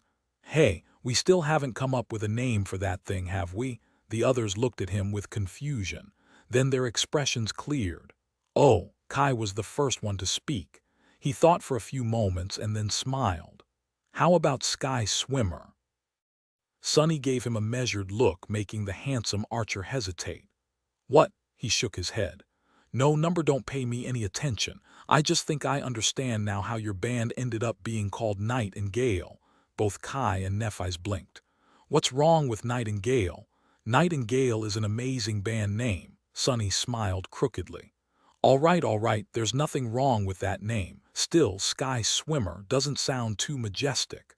Kai looked down in embarrassment. Oh, well.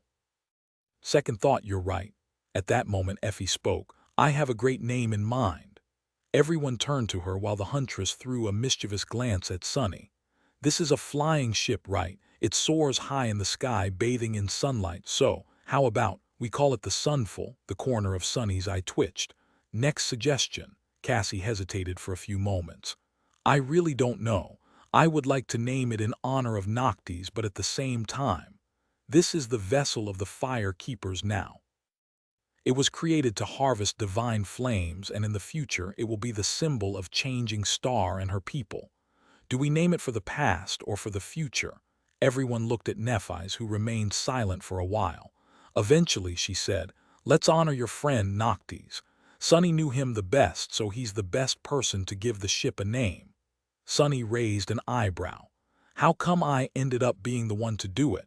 Still, it wasn't the bad kind of responsibility. He thought about Noctis, his self-proclaimed best friend, and about what Noctis had wanted. To break the will of gods and set hope free from her chains. He also thought about Odysseus and about his own desperate desire to be free. He thought about what Noctis had achieved. Who was Noctis in the end? What words described him best? That lying, dastardly cheat. After a while, Sonny let out a sigh and nodded. Yeah, I think I know. I have a good name. He looked at the graceful silhouette of the ancient ship and remained silent for a few moments. Eventually, Sonny said, Chain Breaker, let's call it that. Chapter 1164. Nice summer day. It was a hot, lazy summer day. The sun bathed the northern quadrant siege capital in heat and light, making people long for the cool shade of the ventilated buildings. The sky was clear and vast, without a single cloud in sight. Looking at its blue expanse, it was hard to believe that somewhere far away people were suffering in the darkness, assaulted by cold and dread. The chain of nightmares that was raging in the southern quadrant seemed so distant here. On that peaceful day, a young man in expensive clothes was sitting on a bench in a beautiful park. Located in one of the more affluent districts of the city, the park was full of vibrant greenery and pleasant shade. The filtered air was crisp and clean. Everything here looked spotless and new. The young man was enjoying a cup of coffee as he watched children play on a nearby playground. There was an absent-minded smile on his handsome face. He seemed to be in a pleasant mood. How curious! The young man observed the children. They were so strange, so innocent, fragile. It would take no effort at all to break them. But why would he? Watching the kids play was interesting and nice. And yet he couldn't help but imagine what the playground would look like painted with their blood. Those images entered his mind on their own. The images were interesting and nice, too. Are all human children like that? The young man had been a child himself once, but he did not really remember much about that time. He knew that he had been a timid kid who did not start to speak until he was 4. Others made sure that he knew that. At some point, the old man came to claim him. The rest of his childhood had been spent in the dream realm. It was only much later, after the old man had discarded him, that he returned to the waking world.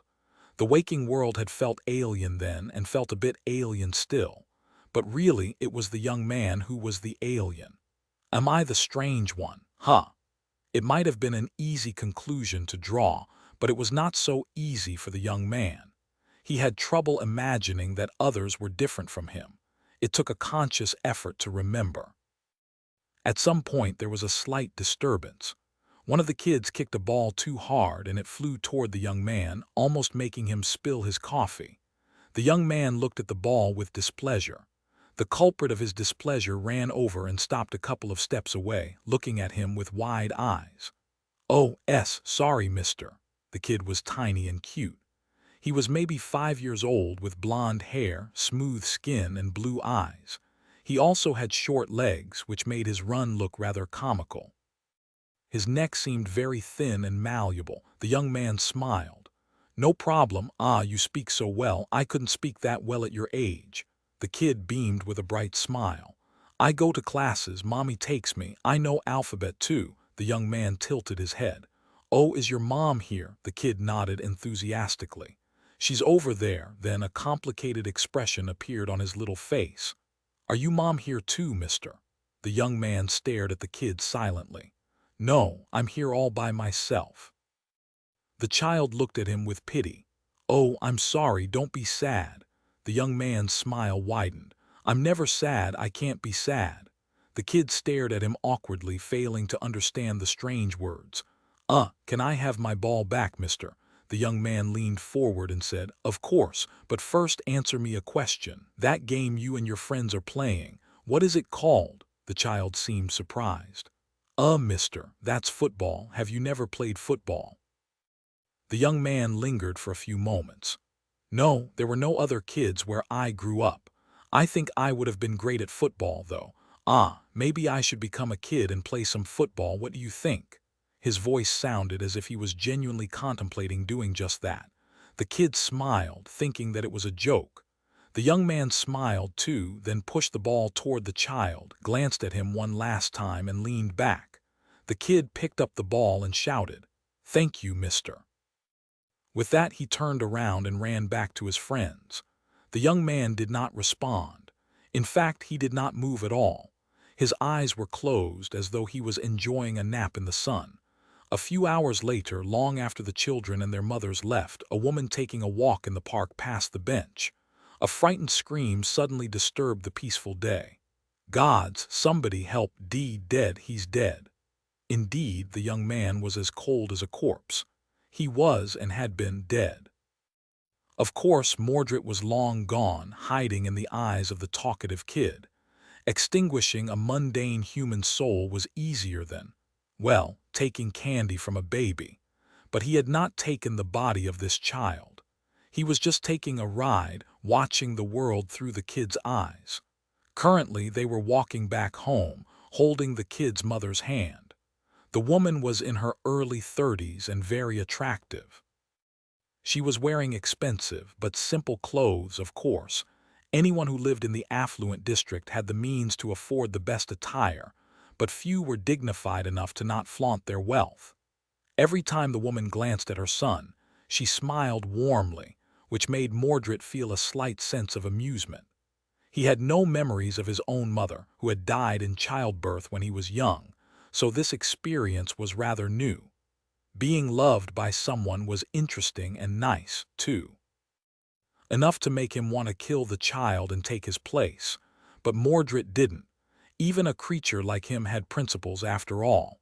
Well, not principles. Inclinations, maybe. He was not inclined to kill someone without a decent reason, even if he wanted to. Of course, his definition of what constituted a decent reason was different from the norm. Hiding in the kid's eyes, Mordred entered his home, uninvited. Chapter 1165. Warmth of affection. Human homes were like a titan. They were full of countless things.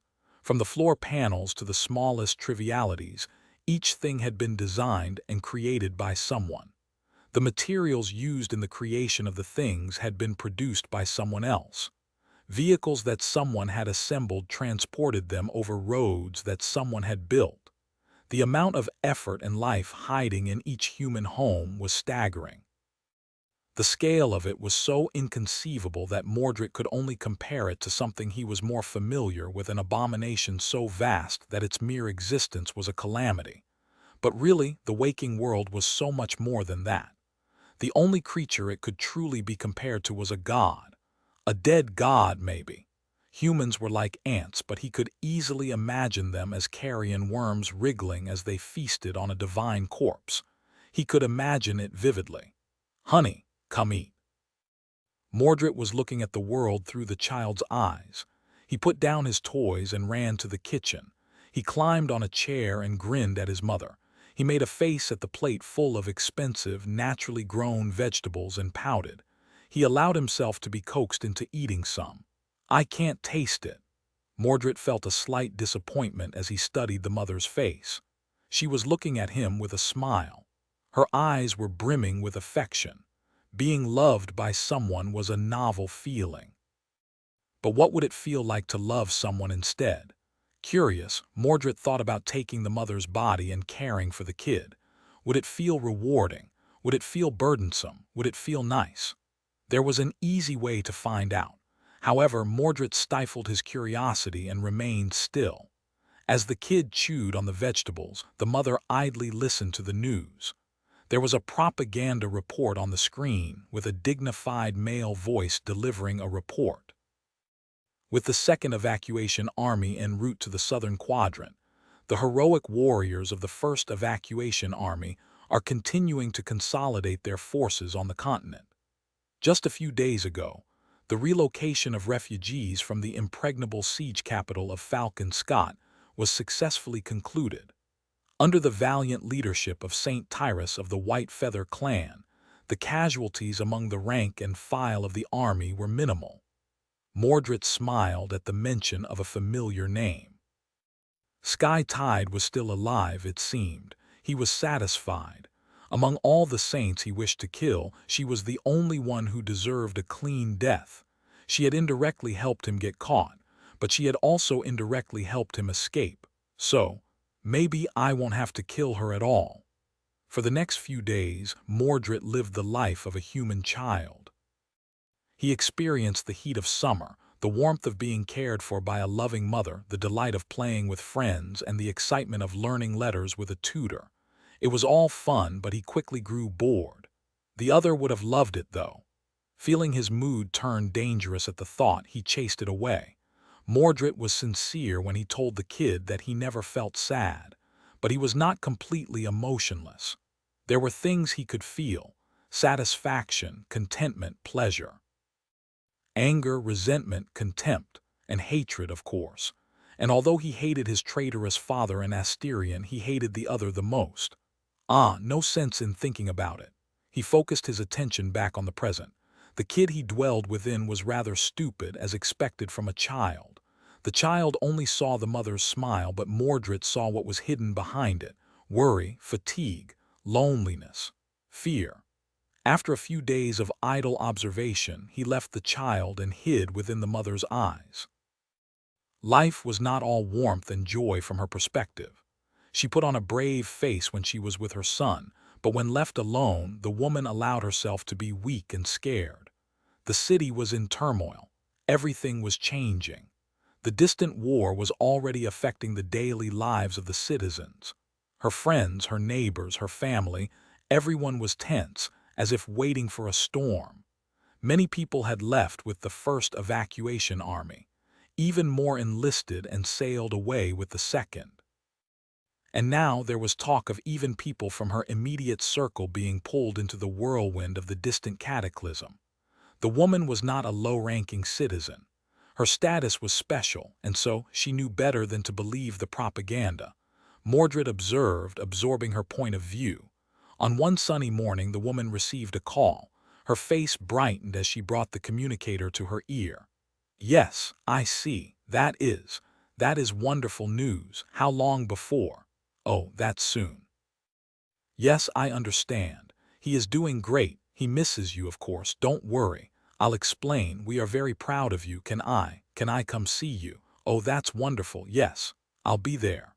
After finishing the call, the woman lowered her hands and remained motionless for a few moments. Her lips trembled. Then she took a deep breath and put a calm expression on her face. The woman got ready, putting much more effort than usual into looking nice. Her already unmistakable beauty bloomed even more.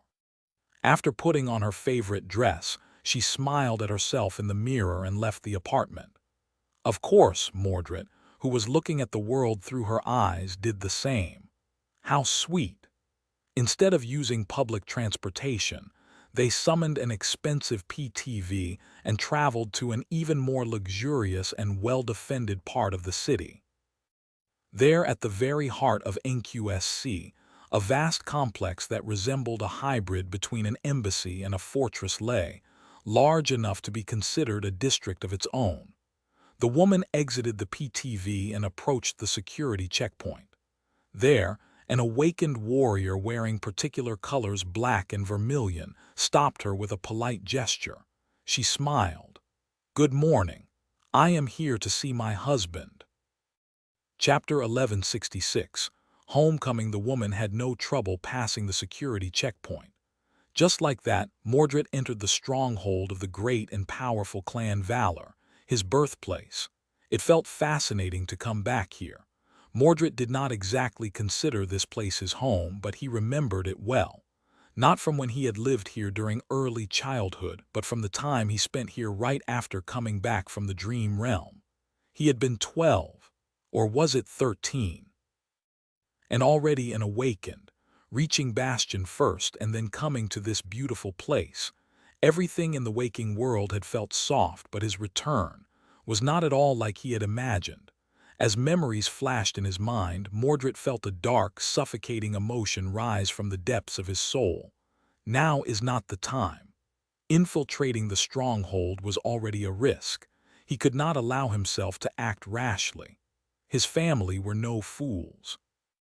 They had safeguards in place to detect him, and it had taken a lot of effort to make this moment possible.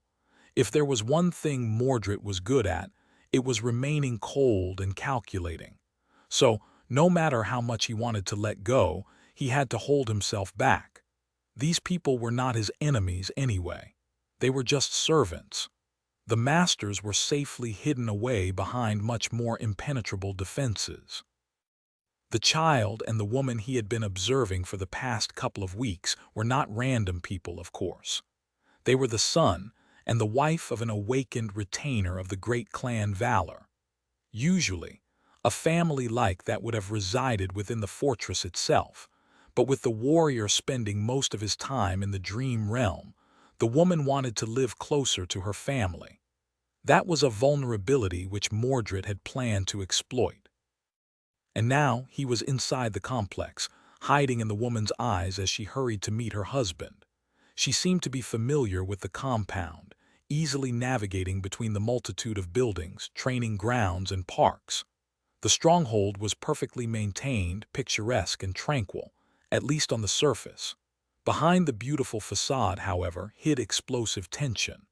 The great clan Valor was preparing for war. The woman did not seem worried about that. All she worried about was her husband. Mordred was touched. Love for her child, love for her partner. She is just full of affection without a second thought. How peculiar. After spending some time with this family, he couldn't help but feel a little attached. Eventually, the woman made her way to a particular building. There, rows of sleeping pods were stationed in heavily defended rooms. There were some living quarters as well, and that was where her husband was waiting. Upon seeing him, she beamed with joy. A bright smile appeared on the man's face, too. "You're here." Without wasting any time, they embraced. The husband seemed like a nice enough fellow, if a little too earnest. As an awakened serving the great clan Valor, he had a lot of privileges but also a lot of duties. Awakened retainers had to spend long months in the dream realm, protecting Bastion or one of the other citadels under Valor's control. Sometimes they were sent on dangerous missions. Sometimes they did not return. Even though these were some of the best fighters of the human race, the dream realm was the dream realm. No one was safe there, least of all mere awakened. It was not a surprise that the woman's life was full of fear and worry. Poor thing. Their reunion was sweet but sadly brief. Even though the awakened had just returned to the waking world, he was not coming home. Instead, he was preparing to embark on a new mission. Mordred listened with a faint smile. It is a great honor, an opportunity, of course. Saint Madoc himself is coming with us. Even Lady Morgan will be there. If I can distinguish myself in front of them, then even receiving the support of the elders to become a knight won't be out of the question. You know that I am well respected among the men.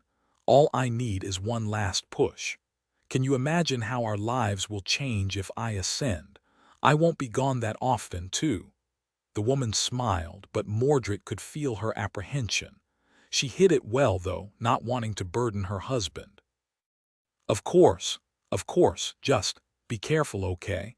I hear terrible things about Antarctica." The man smiled. "Why are you comparing us to those pitiful dogs? The people serving the government can barely be called awakened, but we are the warriors of valor." Mordred was delighted. He had thought that he would have to jump between dozens of people to find someone assigned to the Southern Quadrant Expedition Force. How lucky was he to stumble on a suitable person so soon? From the son to the mother to the father, it was so quick. The awakened and his wife talked, expressing their affection for each other. But then inevitably they had to part ways. When the beautiful woman left to return to her child, Mordred remained in the man's eyes. He was going to Antarctica. For the next several weeks he remained hidden in the awakened warrior's eyes, perceiving the world through them. He trained. He prepared. He thought about his wife and his son. Slowly but surely, the expedition force was gathered and readied itself to go to war. The summer ended and autumn embraced the world. The man was excited but also nervous. He steeled himself to what was about to come. Mordred did, too. On the day when they were supposed to embark on the journey across the ocean, he prayed to the dead gods.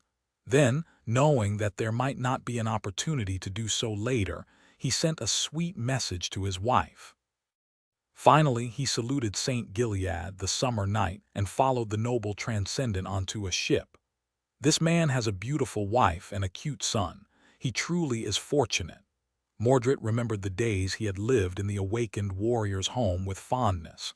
On the first night at sea, he snuffed out the man's soul and took his place. Chapter 1167.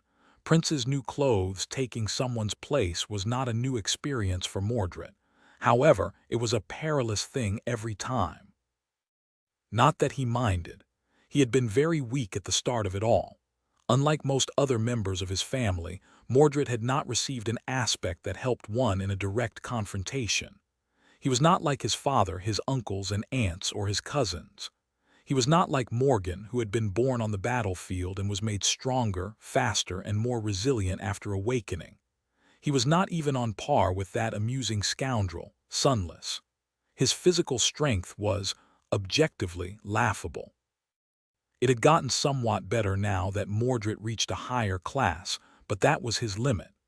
That level was not nearly enough to face the caliber of threats he was facing, and there was no other way to bolster his combat prowess without the use of memories.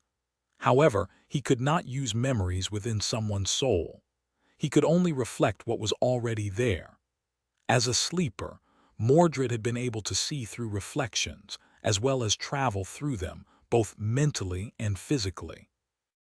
He had also been gifted with the ability to create helpers by shattering his soul. Of course, back then, gaining a new soul core to create a reflection had not been easy. Mirror Beast, Beastie, was his first creation. Human children had imaginary friends, but Mordred had Beastie instead. For a lonely child who had grown up in the dream realm, having a companion, even if it was a mindless, dormant beast at first, was meaningful beyond words. His mirror beast was gone now, though. That was another thing his family had to pay for.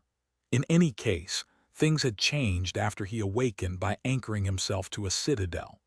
Mordred had received his second ability, which made people wary of him, among other things. That was because he could enter their souls through their eyes and destroy them. The problem was that he had to defeat the soul first. During a soul battle, Mordred could rely only on his own prowess and on reflecting the power of the soul he was invading. Defeat meant death, even for him, just like he had almost perished when trying to take the body of Sunless. Ah, what a thrilling memory that was. Mordred's aspect was of no help in a battle. while the awakened whose souls he invaded generally possessed a great mastery of their aspects and tools. He, on the other hand, had no experience using them. So, to win and survive, Mordred had to gain a better understanding of the enemy's power than the enemy possessed, usually in a matter of seconds. It was like giving a novice a sharp sword and sending them into a duel to the death against a veteran swordsman who had been honing their skill for many years. The corrupted souls of nightmare creatures were even more deadly, albeit for other reasons. So, how did he win? By being better, by being smarter, by having greater skill, by possessing a deeper understanding of combat, by breaking and manipulating his opponent, dismantling their confidence, and turning their strengths against them. There was no trick to it, just will. It was not easy, and yet Mordred had not perished yet. Oh, and it was also fun. The best way to win a soul battle, however, was to prepare. If he created an opportunity to study the enemy in advance, to learn the details and intricacies of their aspect, then he did not have to enter a soul battle blindly. It was even better if he had managed to shake the enemy, making their soul weaker. So taking the body of the awakened warrior after boarding the ship had not been too hard. Mordred had been looking at the world through his eyes for weeks, after all. He even knew the names and faces of his wife and son. Actually, he might have known those two better than the man himself did. That's better. Looking at the face of the man in the mirror, Mordred smiled. Then he erased that smile and replaced it with another, much more earnest and bright one. That was how the man had smiled. Mordred effortlessly changed his posture, his facial expression, the glint in his eyes, the subtle tension in his shoulders. His whole presence changed, becoming indistinguishable from how the dead man had held himself. Looking into the mirror with that new smile on his face, Mordred whispered with flawless sincerity, "Glory to the great clan Valor." Mordred enjoyed a journey across the sea in the company of the other awakened warriors of valor. He trained, ate, and spent the rest of his time with these people. He liked them a lot. The stoic awakened Crass, the good-natured awakened Agath, the carefree awakened Varro, and the other members of his cohort. The sense of camaraderie they shared was curious and delightful. The respect and admiration they felt toward the man whose body Mordred was wearing was refreshing, too. It made him feel a bit of responsibility for these people, which was a novel experience. Even St. Gilead was not unpleasant to be around. I wonder how things are going in the southern quadrant. By now, the emissaries of Song had already arrived there. Sation's bloodbag Bast must have already begun producing the mirrors. There was no real point to those mirrors, of course. It was just something senseless Mordred had instructed them to do in order to add fuel to the flame of his family's suspicion. The man was most likely going to be eliminated at some point, but that was no great loss to the great clan Song. Why would Mordred care? And finally, a dark line appeared on the horizon. The convoy had reached Antarctica. Standing on the deck of a massive battleship, Mordred looked at the gray sky and felt the cold wind caressing his face. The call of nightmare assaulted his mind, filling it with a cacophony of maddening whispers. He sighed. What a dreary place. As he contemplated the view in front of him, a familiar voice called out, "Warren, get ready. We are docking in half an hour." Turning around, he looked at his comrades and smiled.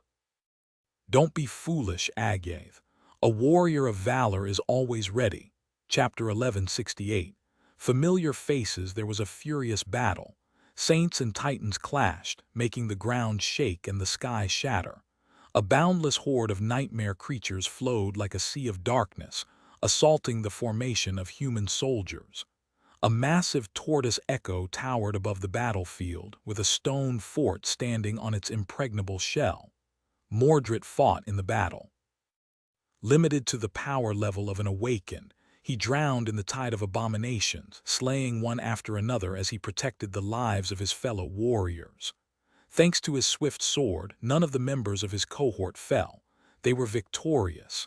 After the battle, awash in the blood of nightmare creatures, his companions looked at him with triumphant glee. "Warren, gods, I almost lost my arm. if it wasn't for you. We showed them, didn't we? I thought I would die there for a moment." Mordred looked at them and shook his head. "Get a grip and act with decorum worthy of the warriors of valor, especially you, Varro. Lady Morgan and Saint Maddock are with us. Of course, we won." He returned to the temporary camp with the rest of the valor awakened, washed the grime of the battle off himself, and attended to his duties. There was a lot to be done. At some point, Mordred found himself ascending the carapace of the tortoise Echo to deliver an important message to his commanders. A beautiful young woman with black hair and vermilion eyes appeared to guide him through the wards. He stood a little straighter at the sight of her. It was Morgan, of course, his sister. His uncle was also there, as domineering and dangerous as he remembered. "Is there news, Squire Warren?"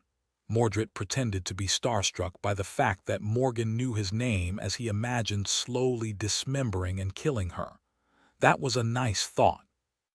He bowed and then said with deep respect in his voice, "We received word from Knight Shtad, my lady. His cohort had survived the second night and secured a fortified position. Their report indicates that the divination seems to have been correct." His sister sighed and asked, "Finally, some good news. What about the rest of the scouts?" Mordred pretended to be grief-stricken by the deaths of fellow warriors of valor, as he hoped that their deaths were slow, gruesome, and excruciating. "Lost or forced to enter the seeds, my lady. However, now that we have secured several entry points, the next cohorts we send will survive, honoring their sacrifice." His uncle finally spoke. "The most important thing right now is to reinforce Shtad. His mission might very well decide the outcome of this phase of the conflict.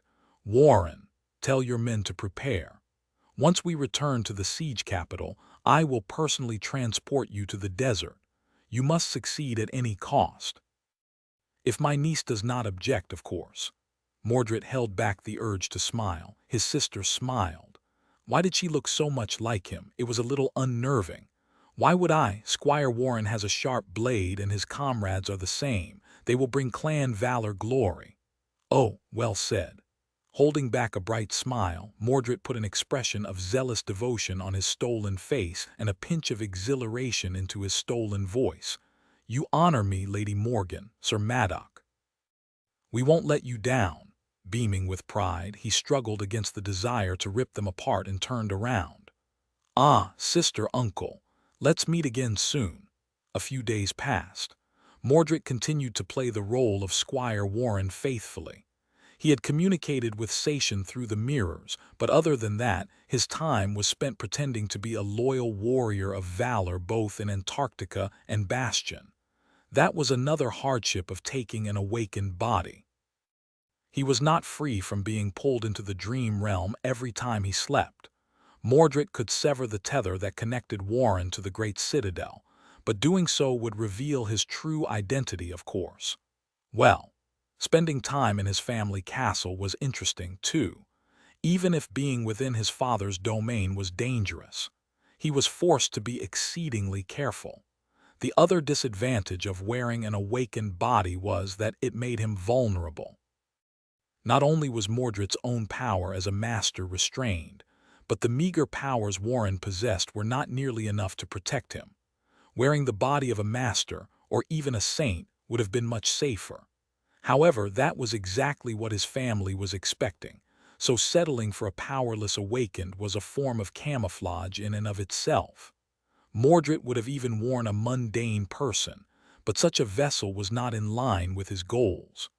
Really, having any kind of body is enough.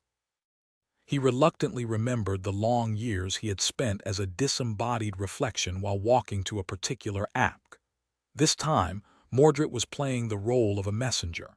He knocked politely on the hatch of the vehicle and cleared his throat, then said solemnly, "Lady Song of the Fallen, ascended sunless. Lady Morgan is inviting you to join her in the head vehicle at your convenience." A couple of familiar faces emerged from the apk. Sunless had changed a bit. His sullen disposition seemed to have turned more reserved, but at the same time much darker. Mordred had to hold himself back from smiling. That guy. Even though Mordred had tried to kill him on several occasions, the devious little waif somehow managed to survive. Sunless had even ruined his painstakingly prepared and arduously realized plans in the nightmare. Nevertheless, Mordred was strangely fond of the prickly shadow. Sunless was such an interesting fellow. And a divine aspect holder, no less. Although Mordred really wanted to rip the young man apart because of what had happened in the Ivory City, he also felt reluctant too. Sunless was a bystander in the crimes of the domains after all. The second person, though, Mordred's eyes grew slightly cold when he saw the beautiful oracle. That one. Song of the Fallen stood on the side of valor, but more than that, she was problematic. If Mordred had known what a nuisance she would become when first sensing her presence in the Night Temple, he would have made more of an effort to eliminate the oracle a few months later, when she returned to the Citadel with Sunless.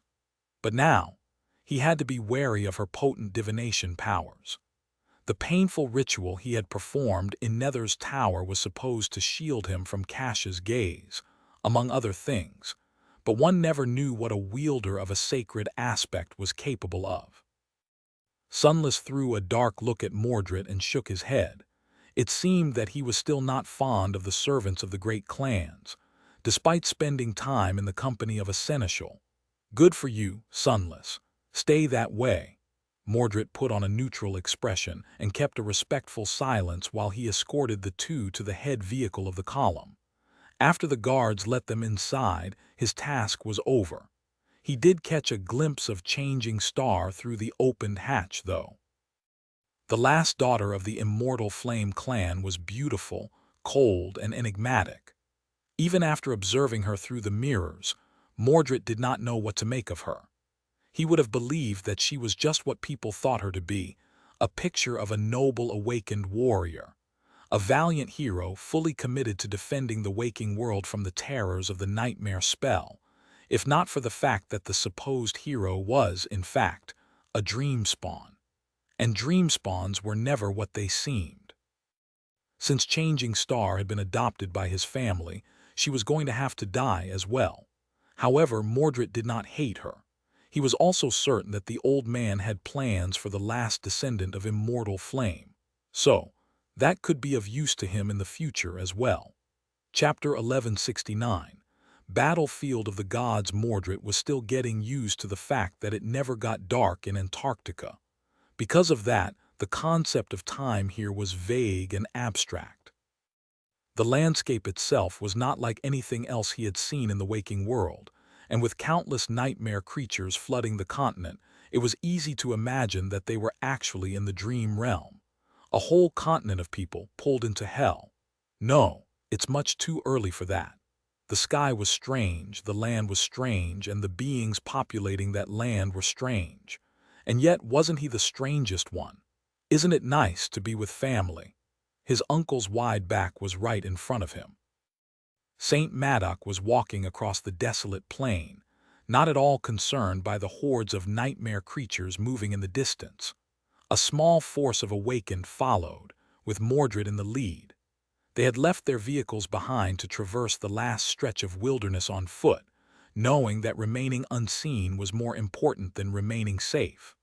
The warriors of valor were subdued, but full of unshaken resolve. Even surrounded by unspeakable danger, none of them showed the smallest sign of fear.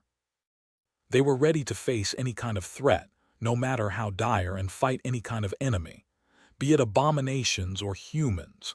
Mordred, meanwhile, was simply staring at his uncle's back. How easy would it be to put a sword right through it? He suppressed a sigh. Sadly, not easy at all. Not even because of the priceless enchanted armor Whispering Blade was clad in, but simply because Whispering Blade was Whispering Blade. If any of Mordred's family members were easy to kill, he would not be stuck wearing the cumbersome vessel of Squire Warren for so long. There'll come a day. They walked forward in silence. Eventually, the goal of their journey revealed itself. Hidden in the shadow of an abandoned fortress, A nightmare gate tore reality apart like a dark scar. The whispers of the call grew louder and louder as they approached it, and the bones of slain abominations rustled under their feet. By now, the force brought to Antarctica by his family had explored a lot of nightmare gates. They had started with those situated within the siege capitals under the clan's control, and then slowly expanded their search. This one, however, was rather special. It was the gate that Knight Shtad had ventured into, and the area of the dream realm connected to it hid within itself a precious treasure. The problem was that this gate was situated in an extremely dangerous part of Antarctica. It had been dangerous before because of its proximity to Song's territory, and it grew only more dire now because the hunting grounds of the corrupted Titan that still wandered the continent were slowly shifting in its direction. That was the reason why the fortified outpost had been abandoned, and why Saint Maddock was personally escorting them to the destination. Squire Warren and his people, 3 cohorts of distinguished awakened warriors, were meant to be the first wave of reinforcements sent to help the knight secure his prize. Due to the importance of that mission, Whispering Blade was going to transport them across the threshold between the 2 worlds. Of course, Mordred had long taken the place of Squire Warren, so his uncle studied the eerie rift of the gate in silence, seemingly unaffected by the maddening pull of the call, and then turned around. "Are you ready, Squire?" The first one to follow the saint into the dream realm would be in the greatest danger.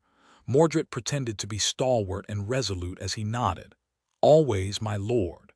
The words tasted revolting on his tongue. Maddock nodded with approval and offered him his hand. The world grew bleak. Then it disappeared. For a moment, Mordred found himself in a vast, lightless space between dream and reality. And then, blinding light flooded his vision. Unbearable heat assaulted his skin. The smell of scorching sand flooded his nose. Slowly, Mordred regained his vision. He felt deeply uncomfortable because there were very few reflective surfaces in the surrounding area, limited to only his own sight. He felt nearly blind. Around him was a vast desert. A blinding disk of an incandescent sun was bathing the tall dunes in a flood of immolating heat. The sands of the desert were flawlessly white, and the azure sky above him was deep and boundless like an ancient ocean, with not a single cloud blemishing its silken expanse. Somewhere in the distance, inky black ruins rose from beneath the sand, scattered across the desert like the bones of a half-buried giant. Hungry horrors hid in the stark shadows of protruding structures. Mordred frowned, then shifted slightly, hearing sand rustle behind him. A grotesque creature that seemed to be made of countless claws was already lunging at him. A split second later, however, it was suddenly dismantled, falling apart in the air. It was as if a maelstrom of invisible blades had sliced it apart. Black blood boiled as it touched the white sand. Saint Maddock calmly looked at the remains of the nightmare creature and turned to Mordred. "Stay on guard." Soon, he disappeared. Mordred was left alone.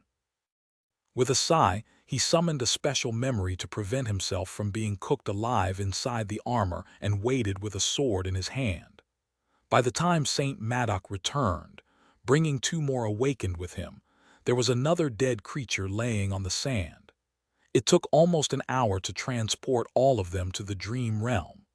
Nevertheless, being guided by a saint was a great boon. They did not have to search for each other in the deadly desert, facing its dangers alone. Who knew how many would have survived if not for Saint Maddock? Finally, the last warrior of valor appeared under the ruthless sun of the desert.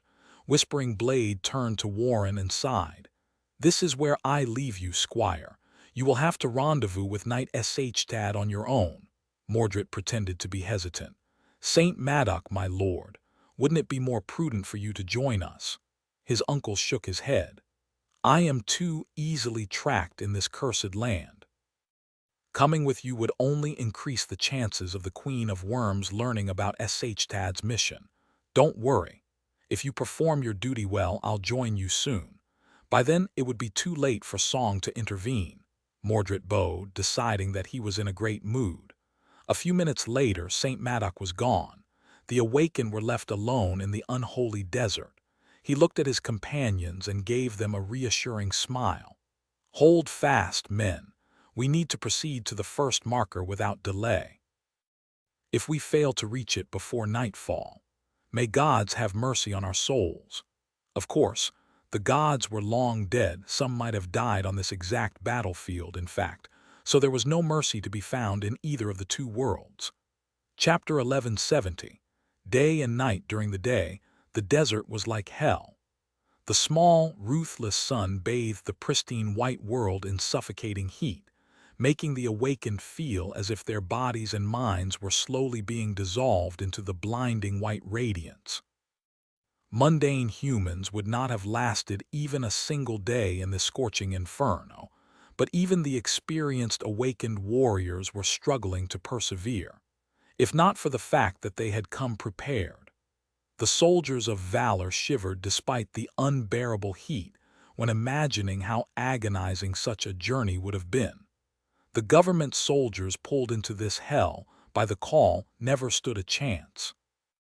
After all, the probability of them possessing memories to mitigate the heat and create unlimited reserves of water was slim, not to mention other dangers.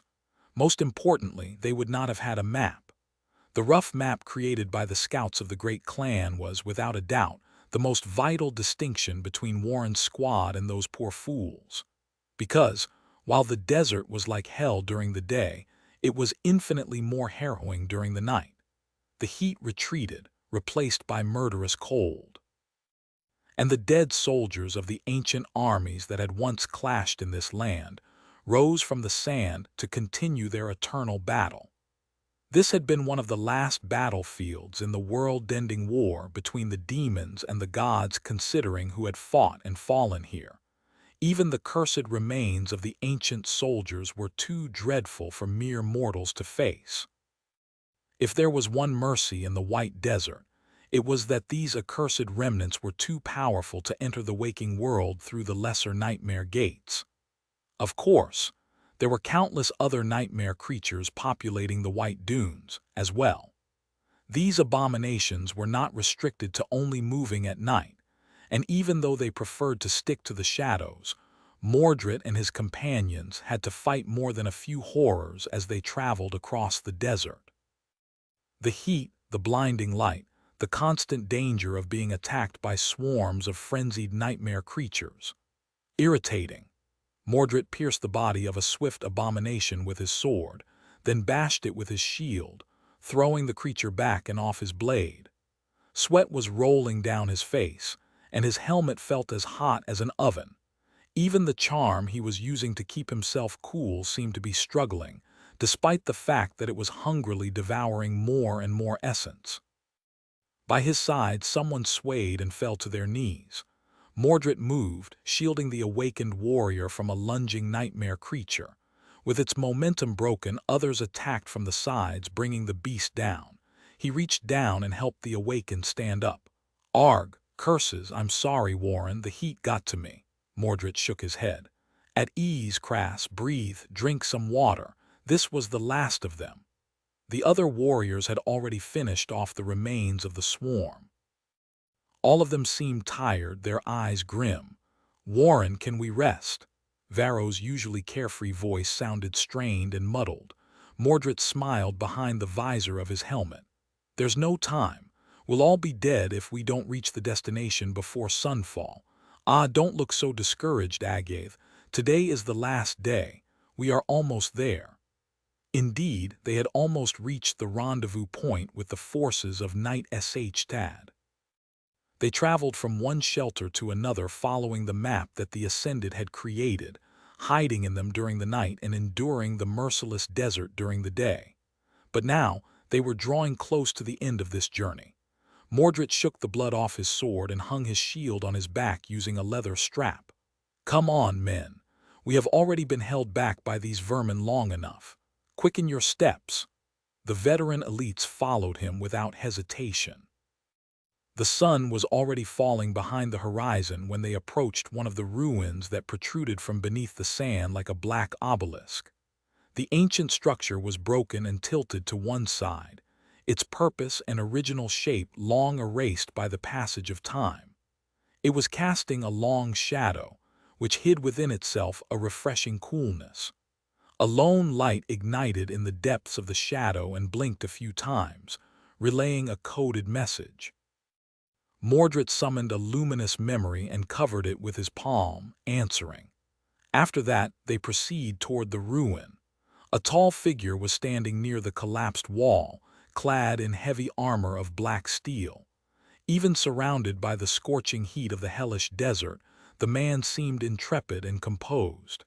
His weathered face was calm and cold.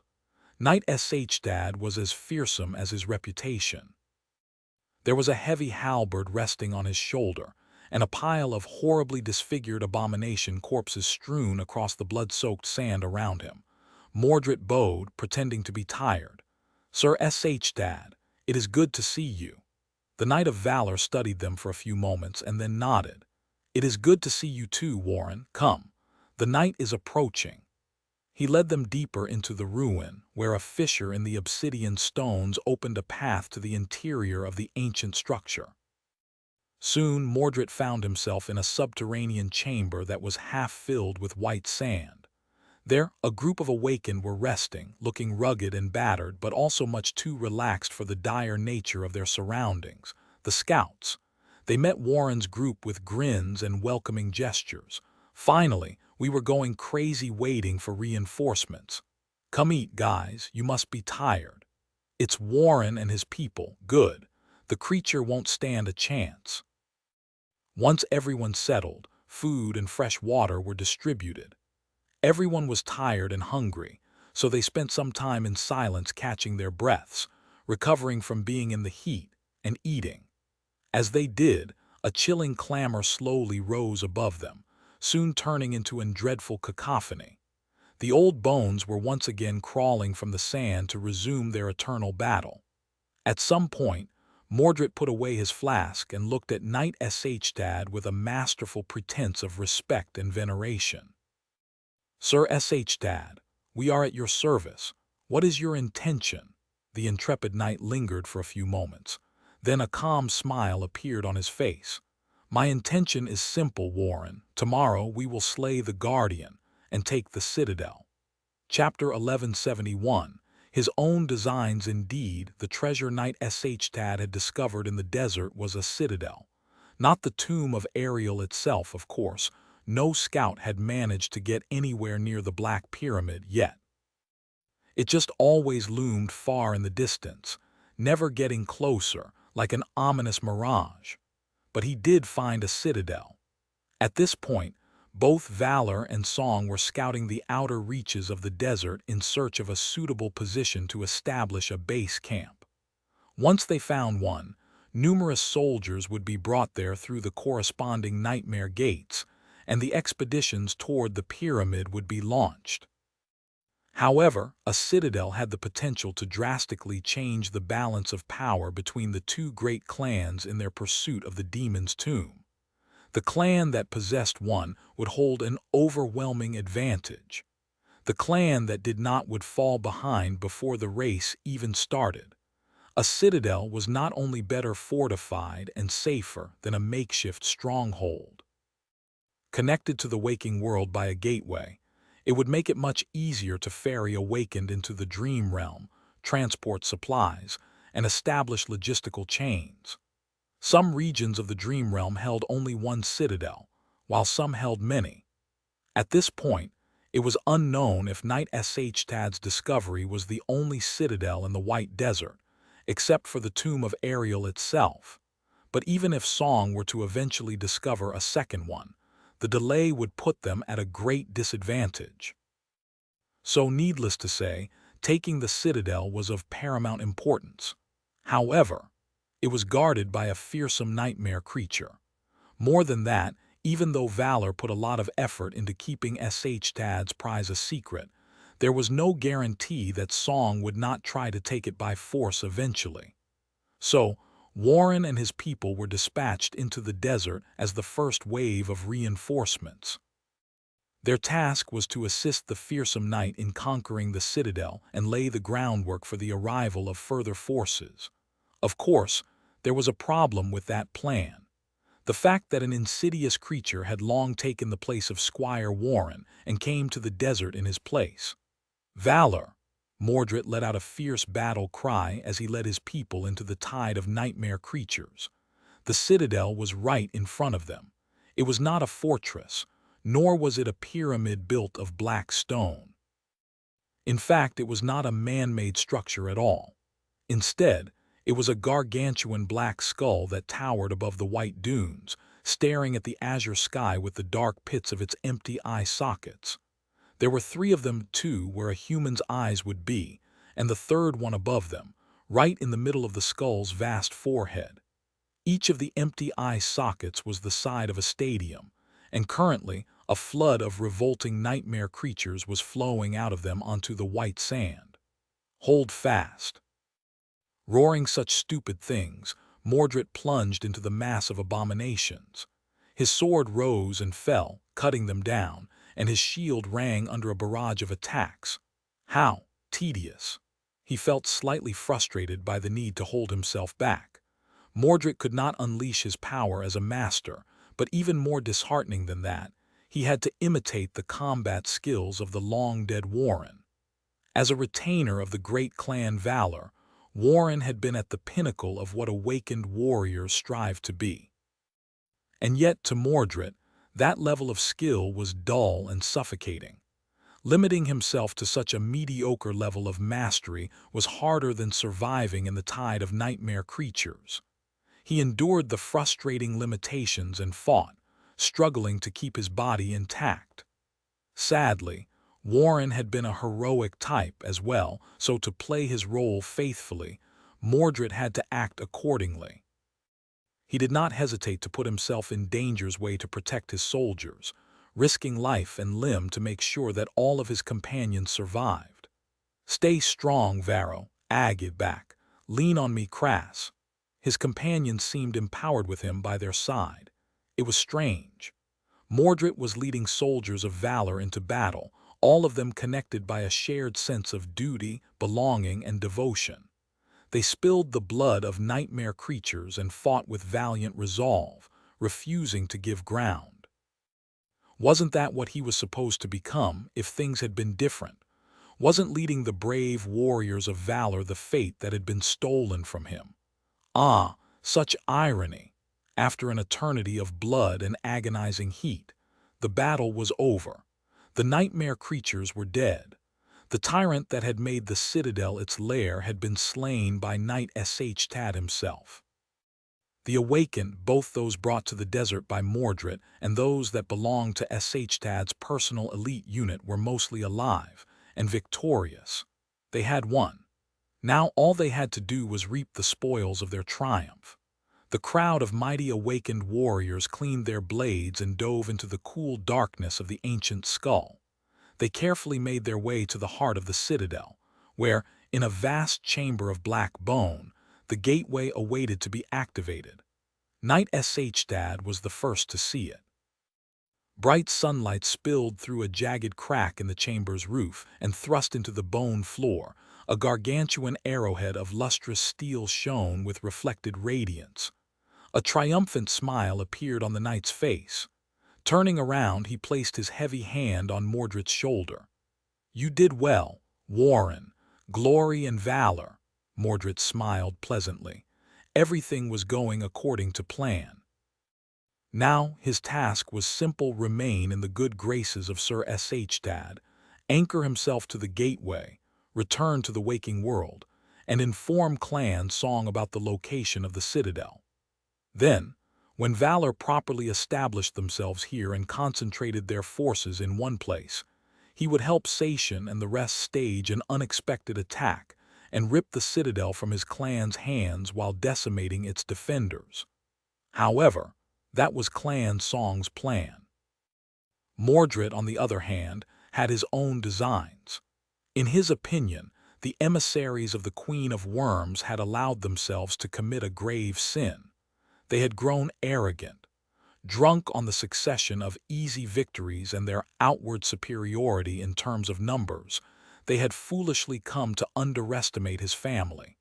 Wasn't it the epitome of being misguided, to look down on the descendants of war while waging one?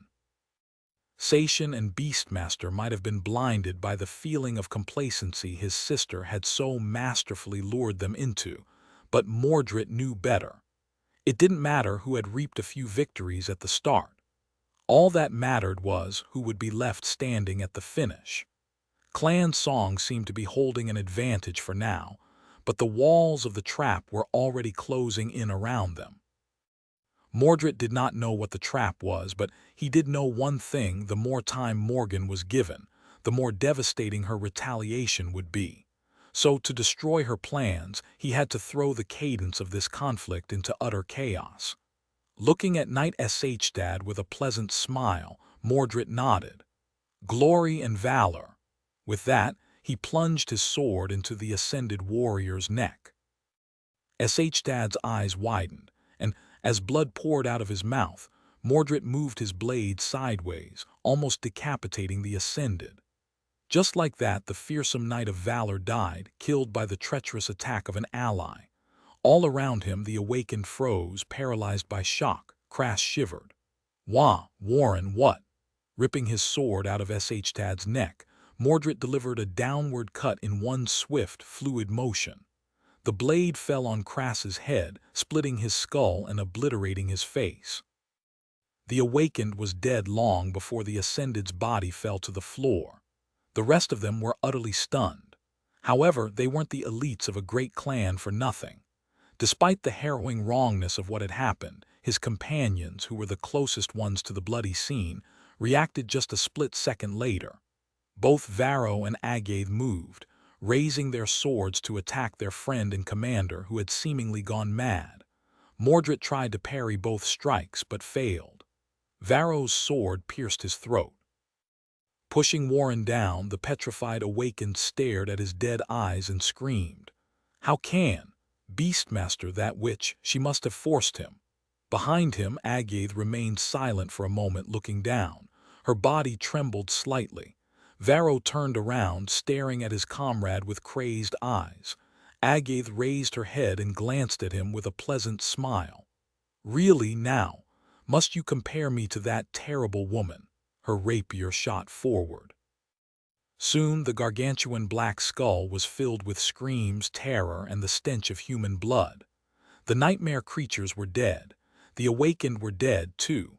Only Mordred remained. Chapter 1172. Fine facade. Sunny stared at the silhouette of a departing battleship, deep in thought. October was now behind them, and November was in full bloom. Well, not that many things ever bloomed in Antarctica. It was still summer here, the day never ended, and although the weather was chilly, it could not even be called cold. The evacuation continued at a steady pace. Hundreds of millions of refugees had already been carried across the ocean, and millions more were leaving every week. The situation on the continent was dire but also strangely manageable. The chain of nightmare was escalating without end. There were more nightmare gates, more abominations, more threats and problems that had to be solved. But at the same time, the forces of humanity were also growing stronger. Despite the losses they suffered and the increasing strain on logistics and supplies, they were becoming more steadfast and efficient in dealing with the endless tide of nightmare creatures. Well, it was not that surprising, really. The greatest strength of humans was their adaptability. They were masters of absorbing and utilizing information. They learned. At the start of the Antarctica campaign, the evacuation army had been thrust into a new and seemingly impossible situation. Faced with an unprecedented cataclysm, they suffered bitter defeats. And yet, they endured. Then, slowly, they learned how to deal with the enemy better. Their tactics and strategy improved. Their well of knowledge about the types of abominations coming through the gates grew deeper. The inexperienced soldiers became grizzled veterans. It helped that there were countless soul shards to be harvested, as well. Although Sonny was somewhat sad that the price of the shards on the global marker was going to plummet, cutting off one of the major revenue streams for the brilliant Emporium, he was also glad. By now, most awakened soldiers of the evacuation army had ample chances to saturate their soul cores, thus vastly elevating their power. Something like that had probably never happened in history, at least not on that scale. There were plenty of memories and echoes to go around, too.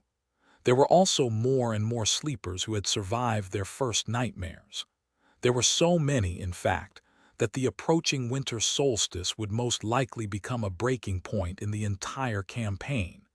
In a matter of weeks after that fateful day, the number of awakened in the evacuation army was going to tremendously swell, perhaps even double. In the meantime, though, in one of the 3 defensive sections of East Antarctica, government forces were stubbornly holding against the endless assaults of nightmare creatures under the leadership of Wake of Ruin. Effie and Kai were doing great for themselves. The Wolves and the Night Singers, as well as their commanders, were known as the hammer and anvil of the evacuation army by now. Their fame and reputation were growing with each passing day, even though each victory was made a little bitter by the casualties that the 2 companies suffered. In the second defensive section, Clan Song was quietly creating one miracle after another. Strangely enough, it was Seishin's name that was mentioned most often. The 3 saints might have had overwhelming battle power, but Seishin seemed to be the one actually managing the war effort. Jet periodically updated Sunny on what was happening in Song's territory, so while he did not know all the details, he at least knew that the situation there was mostly under control. And then there was the third defensive section, the one where the great clan Valor and Sunny himself were located. Things were manageable here, too. Morgan and Nephi's had become like 2 goddesses for the refugees crammed into the siege capitals. Their fame had outshone even that of the saints.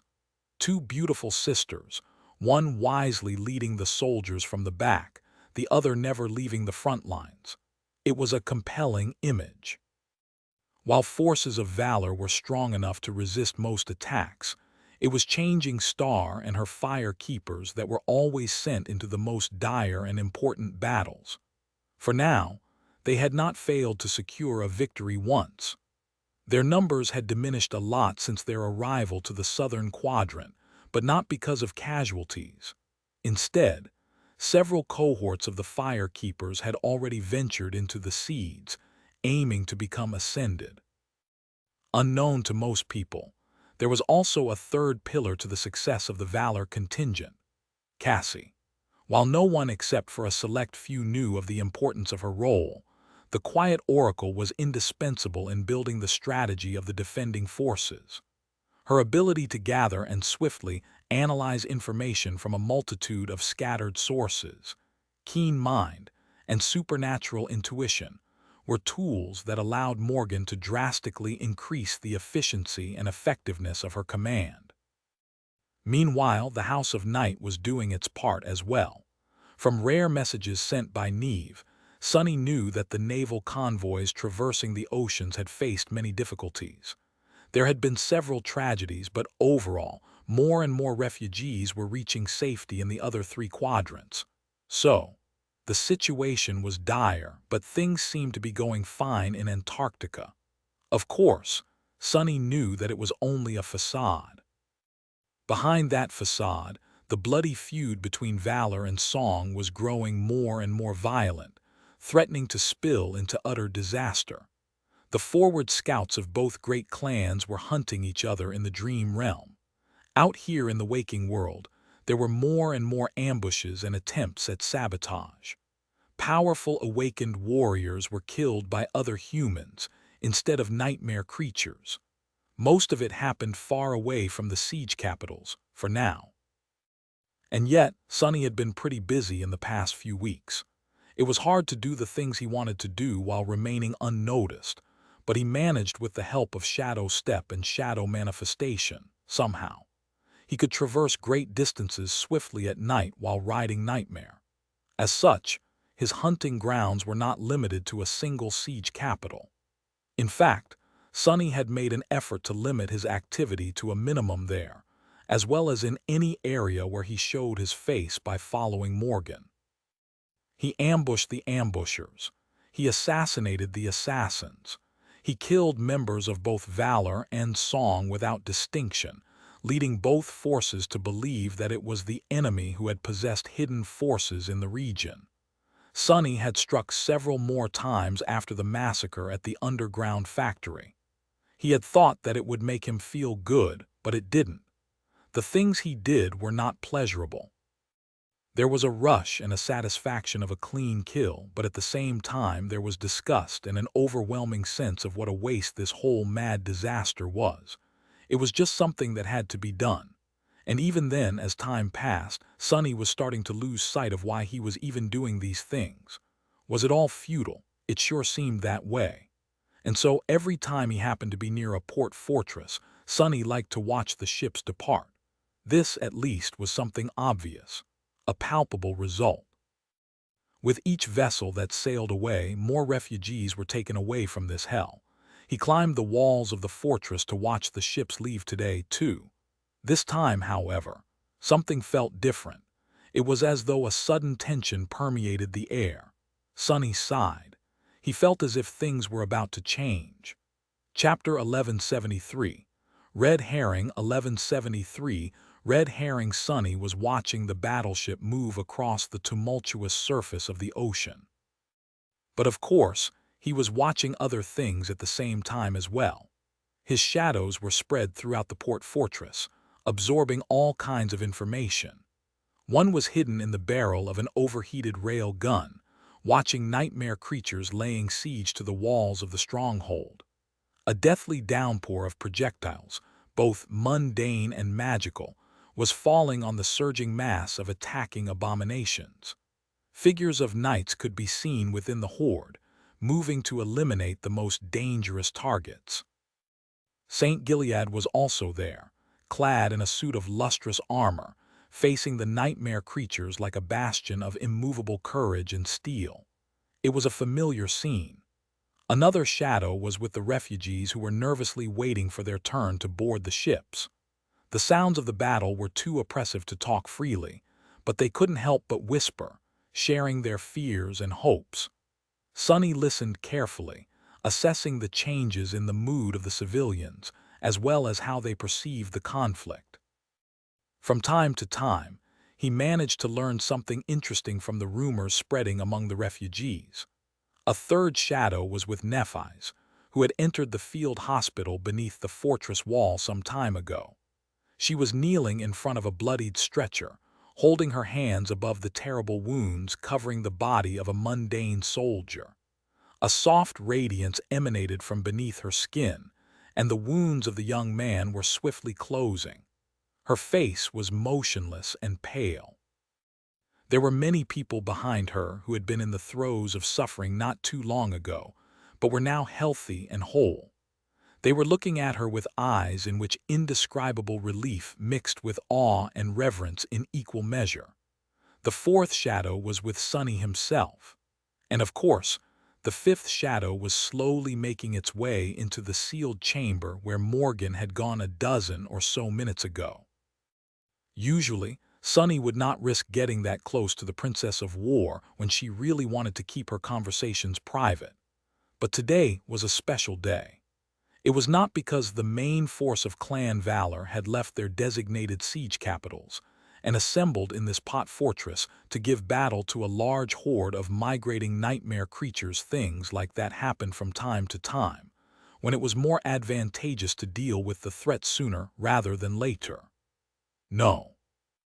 It was because today, Saint Maddock had returned from his clandestine mission in the territory of Clan Song. To this day, Sonny was not sure whether Ascended Bast was truly the current vessel of Mordred, one of his reflections, or simply a diversion meant to sow confusion among his enemies. At times, Sonny had felt certain that the bleak man was none other than the Prince of Nothing, but he still harbored some doubt.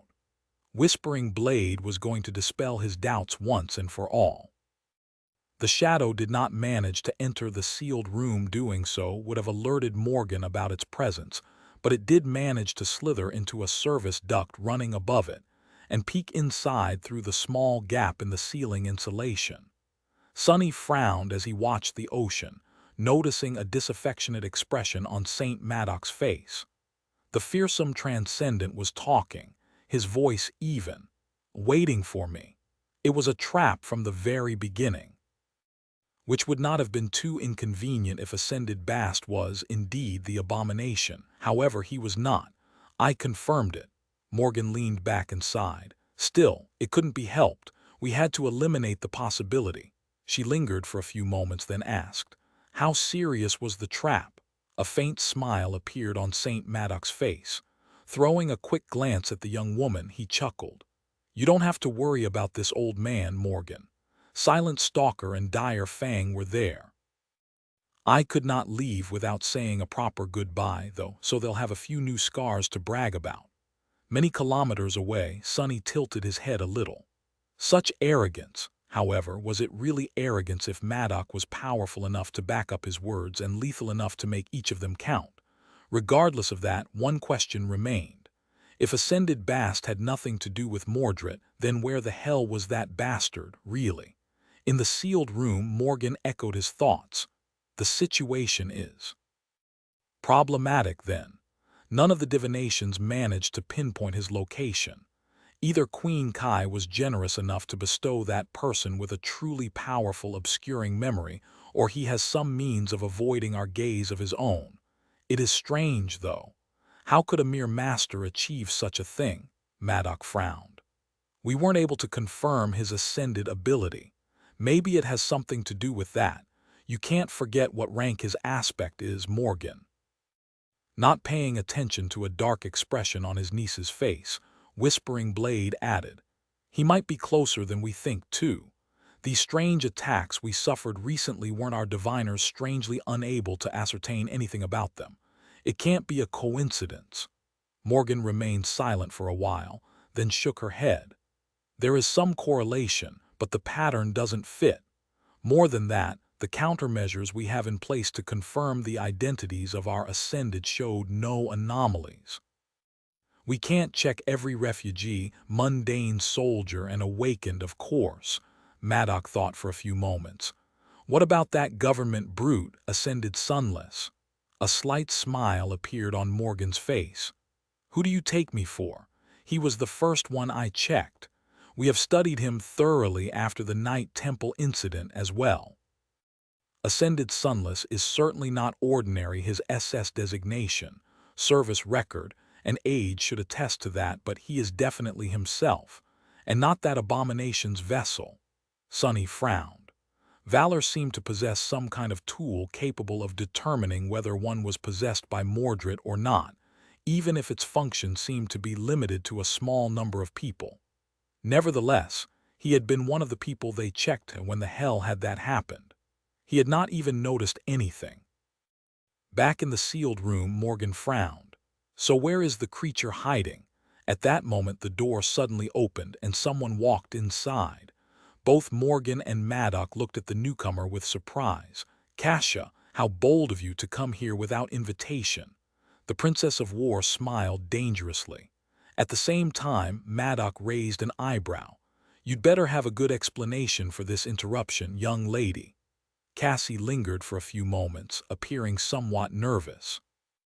Then she said in a tense voice, "There is a message for you. I think you should come outside." Chapter 1174, Lacquered Box Gift. Now this is interesting. Sonny was stealthily making his way to the isolated inner courtyard of the port fortress. His shadows were on the move, too. The one who had been observing the battle against the horde of nightmare creatures was flying across the battered surface of the wall, not paying any attention to the flashes of firing armaments. The one who had been hiding among the refugees had left them behind, approaching the courtyard from the other direction. The one that had been spying on Morgan hid itself within Cassie's shadow, and the one that had been following Nephi's remained within hers. Currently, all of them were converging on a single point. In the middle of the courtyard, surrounded by a wide ring of empty space, a long figure stood as numerous soldiers, and awakened aimed their weapons at it. Intricate armor of black steel, a beautiful face framed by curls of raven-black hair, and vivid, vibrant vermilion eyes. It was Morgan. Don't tell me. As the real Morgan emerged from the gates of the stronghold in the company of Maddock and Cassie, the soldiers that were aiming at the invader looked at her with wide eyes. They must have realized that the creature standing in front of them was not the real princess of war. And yet, seeing the two identical young women stare at each other was an eerie experience. The real Morgan gritted her teeth in contempt. The reflection perfectly mirrored her expression. And that was what the lone figure was, a creature created by Mordred from a piece of his soul, similar to how he had created the mirror beast. The real Morgan's hand rested on the hilt of her sword, but the reflection was holding a black lacquered box in it instead. Despite the hundreds of rifles and enchanted weapons aimed at the mirror creature, it seemed perfectly calm. Nephi's entered the courtyard and stopped, looking at the bizarre scene with a reserved expression. Sonny had appeared from the shadows too, keeping out of sight as he observed the situation. "What is that crazy bastard doing?" His gaze slid across the faces of everyone gathered in the courtyard, the mundane soldiers and awakened retainers of valor, a few knights, Nephi's, Cassie, Maddock. Was Mordred among them right now somewhere, enjoying their reactions? As the reflection tilted its head a little, the real Morgan snarled, "How dare you wear that face, you vile thing?" Her face was a mask of revulsion and fury. This time the mirror creature failed to reflect her expression. Instead, it smiled pleasantly, then bowed and gently placed the lacquered box on the ground. Then the reflection opened its mouth and spoke, its voice indistinguishable from that of Morgan. "Present. For my dear sister." Then its smile widened a little. "Come, soon, I missed you a lot." Before Maddock could stop Morgan, she suddenly disappeared from where she had stood. Her speed was too great for the mundane soldiers and the awakened warriors to trace with their naked eyes, but Sonny saw it, a black and red blur that cut across the courtyard, approaching the reflection with the speed of a bullet. He knew better than most how terribly dangerous these creatures were, so Sonny expected to see a tremendously destructive fight. He even prepared to retreat, but to his surprise, the dire battle never happened. It was not because Morgan revealed one of her hidden trump cards, and neither was it because Maddock intervened. Instead, it was simply because the reflection did not even try to defend itself. It just stood there, smiling pleasantly, as Morgan's sword pierced the breastplate of the black armor and exited from the creature's back. Slowly, a net of thin cracks appeared on the skin of the reflection.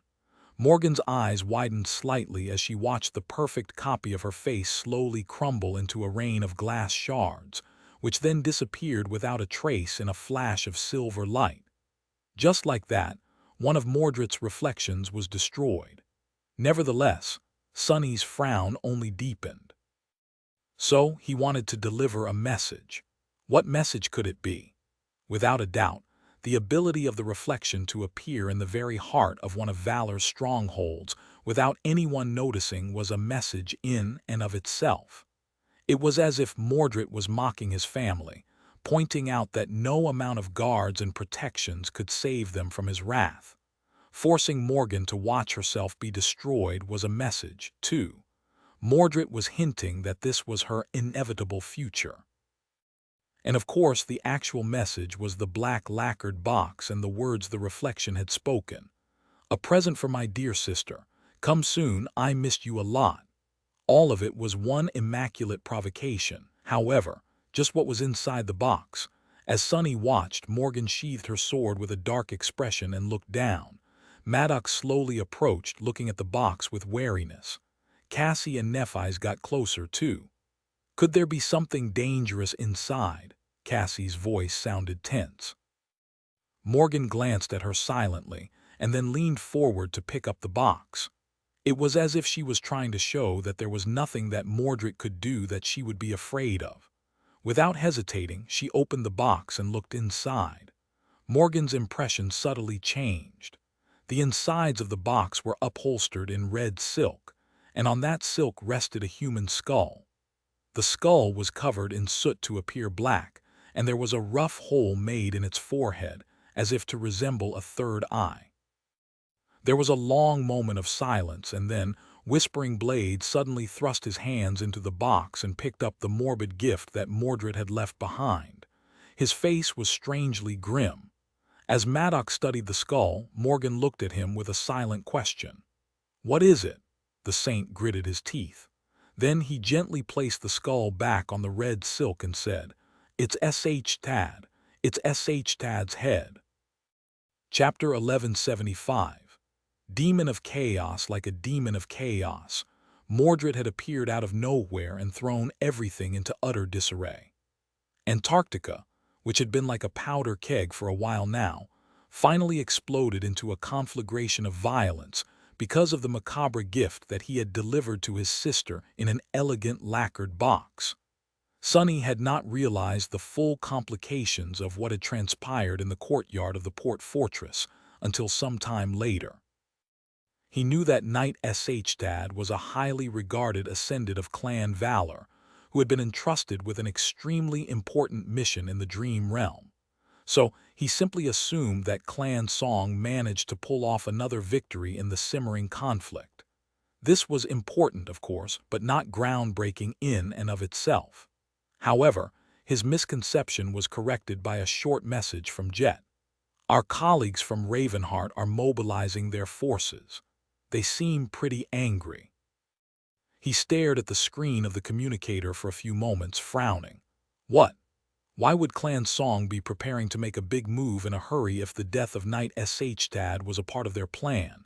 And why would they be angry? Unless, of course, what Mordred had done was not something they expected, or even went directly against their machinations. Sonny's eyes narrowed slightly. Don't tell me. Had Beastmaster, perhaps, received something like that black lacquered box as well? What the hell is that madman doing? Feeling an ominous premonition, Sonny deactivated the communicator and hastened his steps.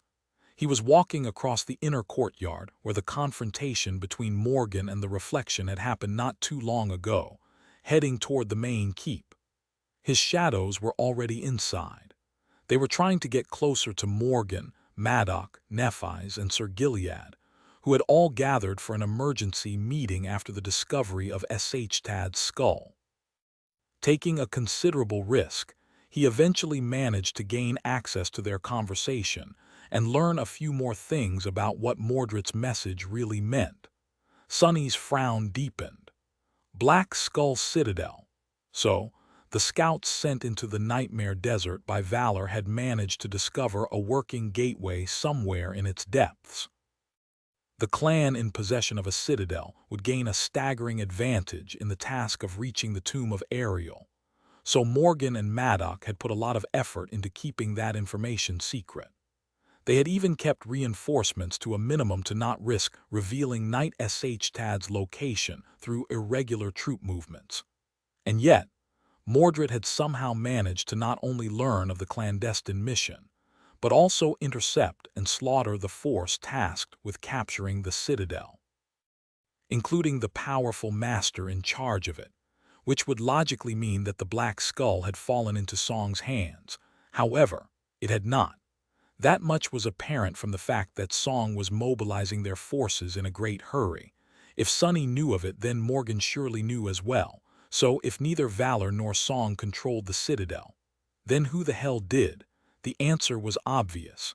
It was Mordred alone, which might as well have as meant that the Black Skull Citadel was currently empty. No matter how powerful the Prince of Nothing was, a single master was like an ant when compared to the might of a great clan. Even with a divine aspect in his reflections, Mordred was incapable of keeping what he had stolen. Even though he was holding the key to the Nightmare Desert in his hands, he was not strong enough to defend it. So, by delivering Tad's skull to Morgan, he had painted a target on his back. The true meaning of his message was, "Come and get me." And if Sonny knew anything about Mordred, then the message sent to Song would have been like so: "Come before they get me." Basically, from the moment the Prince of Nothing revealed that he had usurped the Black Skull, the two great clans were in a race to take it from him first. But why had he done it? There was a pace and cadence to the conflict between Valor and Song. It was a complicated dance that followed a subtle but ruthless logic. Awakened, masters, and even saints were like game pieces. By moving pieces around the board, advancing and retreating, both sides were delivering small wounds to the enemy and trying to maneuver into an advantageous position. Currently, the game was nearing the end of its early stage. Both clans were still acting with caution, laying the groundwork for the true assaults that would happen in the future. They were not even done struggling to secure advantages. Mordred's actions had destroyed that pace and made a mockery of that cadence.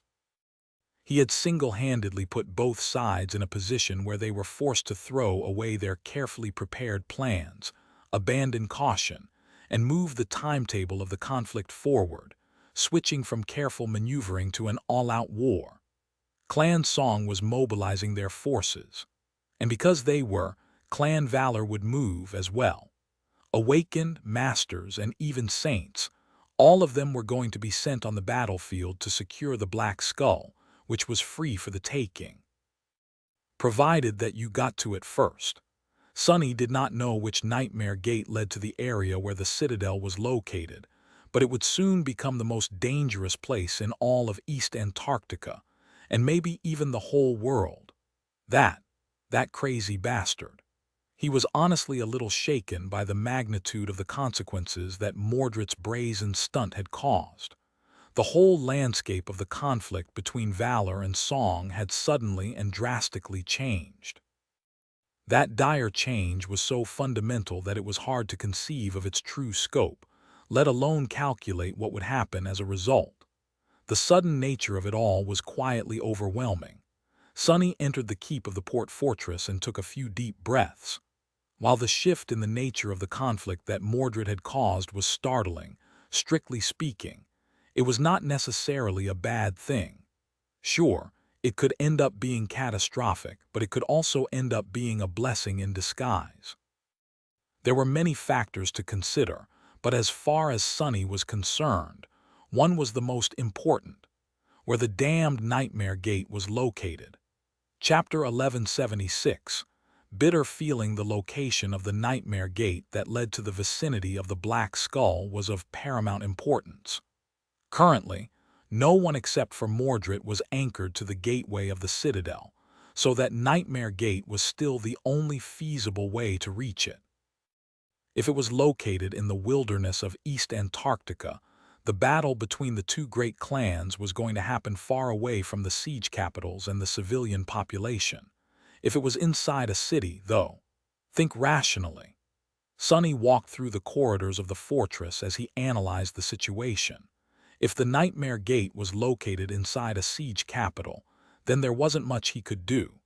The lives of countless civilians would be put in mortal danger, or maybe even snuffed out directly. The best Sonny could manage was to try mitigating the damage somehow. If it was somewhere in the wilderness, however, then he did not have to do anything.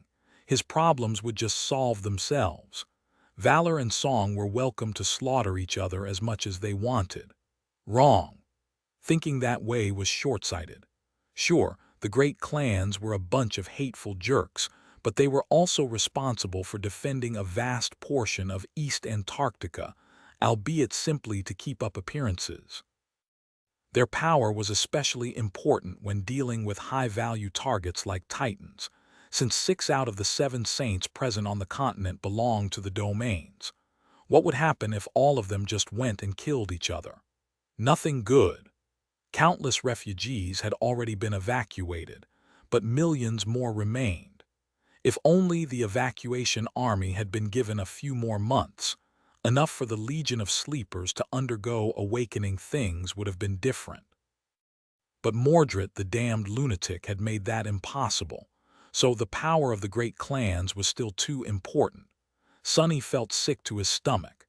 He was deeply unhappy about the fact that, while the great clans were odious, they were also needed. They were like a necessary evil. Thinking that way made him feel dirty. It felt like he was making compromises. Was that how Wake of Ruin and the rest of the government felt? Forget about it. So what the hell do I do? It seemed that, thanks to Mordred, a bloody and destructive all-out battle between the forces of valor and song was now both close and inevitable. They could entirely obliterate each other, which would be the worst outcome, since there would be no one left to continue defending the refugees from the myriads of nightmare creatures roaming the continent. Therefore, there was only one way for him to achieve the best outcome. If there was no way to prevent the battle, he had to do everything in his power to help one side achieve victory. And not any kind of victory at that. A Pyrrhic one would be no different from mutual destruction. Only an overwhelming victory would minimize the losses of one of the sides, thus leaving enough fighters alive to make a difference in the evacuation effort. Wait, wait. Sonny suddenly froze, growing even more pale than usual. His eyes widened. His hands trembled. Then slowly a smile that seemed more than a little mad appeared on his face. Through the shadow that was hiding in the sealed strategy room, he looked at someone who stood there, silently listening to what Morgan was saying. A young woman with silver hair and cold gray eyes, clad in an intricate armor of black steel. He looked at Nephi's. Sonny slowly exhaled. Was that what you meant? Was it not exactly what she had told him a lifetime ago, during the opulent ball of the great clan Valor? That he would follow her not because she had ordered him to, but because he wanted to, with a smile on his face. That their fates were intertwined. On that day, Sonny had rejected Nephi's and refused to follow her into the embrace of clan Valor. Instead, he enlisted in the first evacuation army and left for Antarctica. So much had happened since then. And yet here he was, planning to fight side by side with her under the banner of the great clan Valor, helping them in their sinful war against the great clan Song, entirely of his own accord. Sonny reached with one hand and touched his neck, as if checking to see if there was a slave collar on it. What is this bitter feeling? A hollow laugh escaped from his lips. After a few moments, Sonny shook his head and continued on his way. It doesn't matter anyway. Sure, he felt bitterly reluctant to prove Neff right, but wouldn't it be pathetically childish to throw a tantrum and change his decision just because his pride was hurt? Since when did he have pride anyway? Whether he liked it or not, making sure that as many civilians as possible survived the chain of nightmares was indeed what he wished for. So, if Sonny had to help Clan Valor battle Clan Song to achieve that goal, that was what he would do. There was the possibility of helping Song defeat Valor instead, too. As far as he was concerned, one was just as vile as the other, so it made no difference to Sonny which side he would end up supporting. However, he was already integrated into the Valor force to some extent, which was convenient. Nephi's, Cassie, and the Fire Keepers were also here, so going to the other side meant potentially causing their deaths. Directly or indirectly, that was not something Sonny wanted or was willing to do. Which meant that he was stuck with Valor. Of course, it was highly questionable if his involvement would even make a difference, but he had to at least try. He had to try his best. Sonny moved through the port fortress, which was slowly becoming filled with noise. There was a strange smile on his face. Ain't it funny? He was suddenly sad that the sin of solace was not there to appreciate the joke. Chapter 1177. Drums of War. The drums of war were booming all across Antarctica. Well, nothing that noticeable was happening, really. The great clans were mobilizing forces with a silent efficiency that was both subtle and frightening. If one did not know what to look for, they would remain blissfully unaware of the fact that the whole continent would be soon shaken by the fallout of a historic battle. Sonny, however, knew. In the port fortress, the thunder of the cannonade had grown silent. The horde of nightmare creatures had been dealt with, and the tired soldiers were descending from the walls. Instead of going to rest, however, they were quietly listening to new orders and starting to prepare for an immediate departure. The mundane soldiers were checking their equipment with calm, businesslike expressions. The awakened, who would usually not dismiss their enchanted armor in the field, strangely wore simple uniforms. Knowing how dire the near future promised to be, they wanted to give all their memories a chance to be fully repaired. The administrative personnel were frantically working to rearrange logistical chains and prepare the force for a sudden expedition. There were many signs like that. They were especially apparent when one compared the behavior of the Valor soldiers with that of the evacuation army staff. The latter were tiredly celebrating the victory, while the former seemed more focused than when they had been battling the abominations. The Nightmare Gate does not seem to be located inside of a siege capital. Sonny found a calm and dark corner within the keep of the fortress and leaned on the wall. He had managed to determine the nature of the area where the entrance to the Black Skull Citadel was located by spying on the Valor administrative staff. Any large-scale movement of military forces involved a certain amount of logistical work, and one could infer many things from these preparations. From the looks of it, Clan Valor was preparing to venture into the wilderness of East Antarctica. The distance they had to traverse also didn't seem to be small, so that put some of Sonny's worries to rest. Still, there was a lot to consider. Sonny knew what the great clans would do and what he himself had to do. However, what would the government's response be? As someone with the title of a special government envoy, he should be receiving a call soon.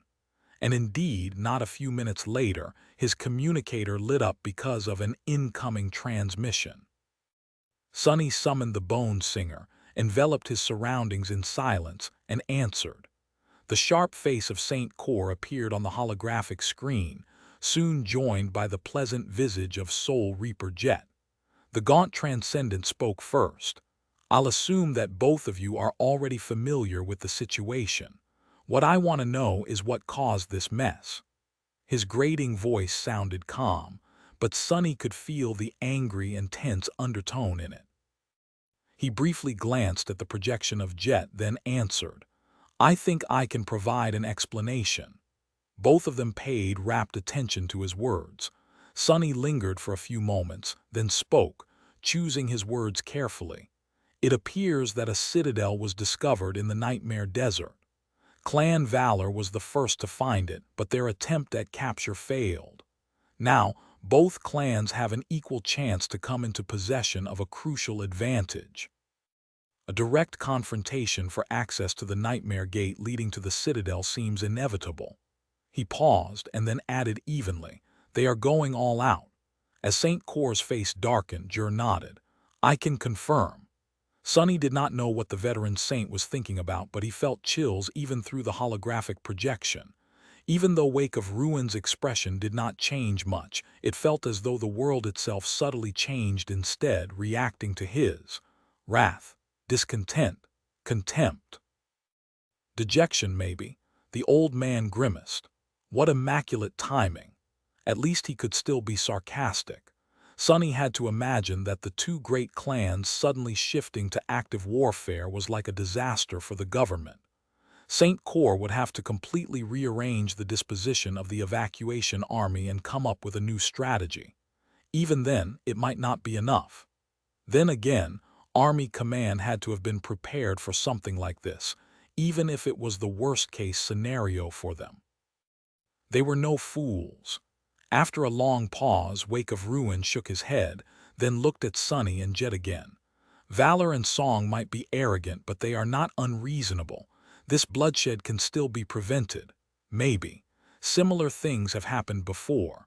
A large-scale battle can be avoided if they agree to hold a duel between two champions instead. Sonny couldn't help but raise an eyebrow. He didn't doubt the wisdom and experience of the seasoned transcendent, but he also didn't believe that the great clans would step down, especially not because of something as quaint as an honor duel. They were like sharks that smelled blood in the water, those from valor were, at least. They had been holding back their bloodlust for too long already. Still, was there really a chance that a strange duel between two powerful warriors could replace a wasteful battle? It seemed improbable, but then again, legacies were often weird about such things. Saint Cor let out a heavy sigh and then added, "The problem this time is that both sides seem to be certain that they will win if the battle actually happens, so they have no reason to seek an alternative. Additionally, they have been acting slightly erratic. As of late, it is hard to say what will actually happen." Seemingly coming to a decision, the gaunt transcended nodded and threw a piercing gaze at Sonny and Jet. "The two of you will remain with the emissaries and follow them to that nightmare gate. Gather as much information as you can while you're at it. I will arrive personally and try to mediate an acceptable resolution." Jet remained silent for a moment. "Understood, sir." However, Sonny was not as agreeable. "What if you can't?" His irreverent question, or maybe the fact that he even dared to ask a question, seemed to surprise the old saint. Wake of Ruin stared at him darkly. After a brief pause, he said simply, "Then we withdraw and try to salvage the aftermath." With that, he terminated the call. The gaunt face of the government saint disappeared, leaving Sonny and Jet alone. Soul Reaper looked at him and smiled. How can she even smile in this situation? Oh my, I know that look. "You're thinking about doing something crazy, aren't you?" Sonny glanced at her darkly and shrugged. "I don't even know what is crazy anymore." Jet chuckled. "That is not a good sign at all." He studied her face somberly, then said quietly, "If Wake of Ruin fails in his negotiation, valor and song will really clash. At that point, the best move would be to support one side against the other, in order to preserve as many fighters as possible. Are you ready to make that decision?" Soul Reaper's smile grew bleak. "The government can't break its neutrality. Even if it's beneficial at the moment, the consequences would be catastrophic in the long run." Sonny simply stared at her. "I am not asking about the government. I am asking about you." There were times when people could not escape making tough choices. Sonny had long made his, and Jet would have to follow suit whether she wanted to or not. Of course, doing nothing was also a choice. However, she had always positioned herself as a cog in the government machine, but maybe it was time for Soul Reaper to think for herself. Sonny hoped that she would, at least. Jet lingered for a while before answering. Eventually, she said, "Let's see how it goes." Then her face disappeared. The screen of the communicator switched off, leaving Sonny in the darkness. He sighed and dismissed the bone singer, then left his temporary shelter. An all-out battle, or a duel of two champions. I wonder which one will end up happening. He hoped for the best, but had to prepare for the worst. Chapter 1178. Long drive. Although both clans were assembling their armies with urgent haste, it was not an easy thing to move a military force across East Antarctica. The wilderness was infested with countless abominations, and nightmare gates were everywhere, making every route slow and dangerous. Clan Valor was in a slightly better position because they had coincidentally pulled most of their forces together prior to Mordred's revelation, in order to destroy a migrating horde of nightmare creatures. Still, there were many warriors and assets that had been left behind in the siege capitals, who now had to join the main body of the great clan's contingent. There was Saint Tyrus, for example. The fact that Dire Fang had been able to join Silent Stalker in ambushing Whispering Blade proved that she alone was not enough to contain the enemy transcendent, so there was no point in keeping her in a distant government siege capital. So, Sky Tide had been recalled and was en route to join the war party. There were other squires and even knights that had to be summoned, as well. So, for the first few days, progress had been slow. Most of the mundane personnel had been left behind, and now only the awakened were following Morgan toward the fateful Nightmare Gate.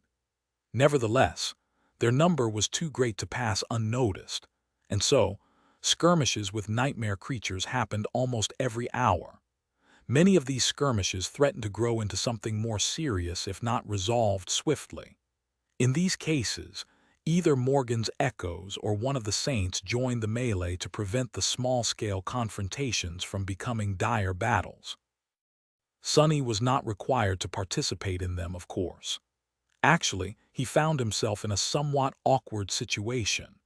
No one had really invited him to join the expedition, and his status was more vague than ever. Officially, he was the government's envoy whose duties concerned the cooperation between Clan Valor and the evacuation army.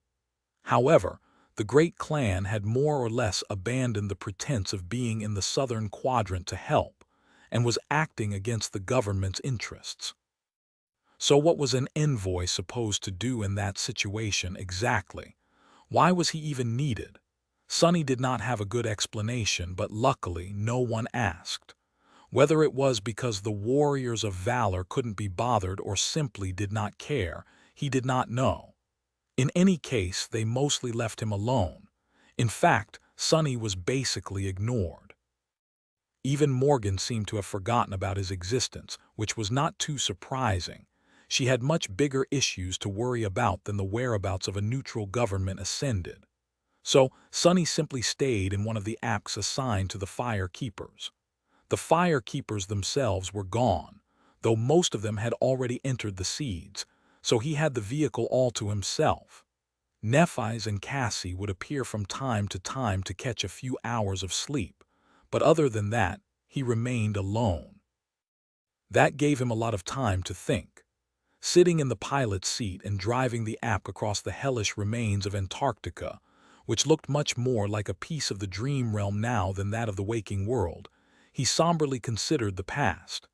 It was funny, really. Sonny had come to Antarctica to pursue his personal goals, not caring much about anything else.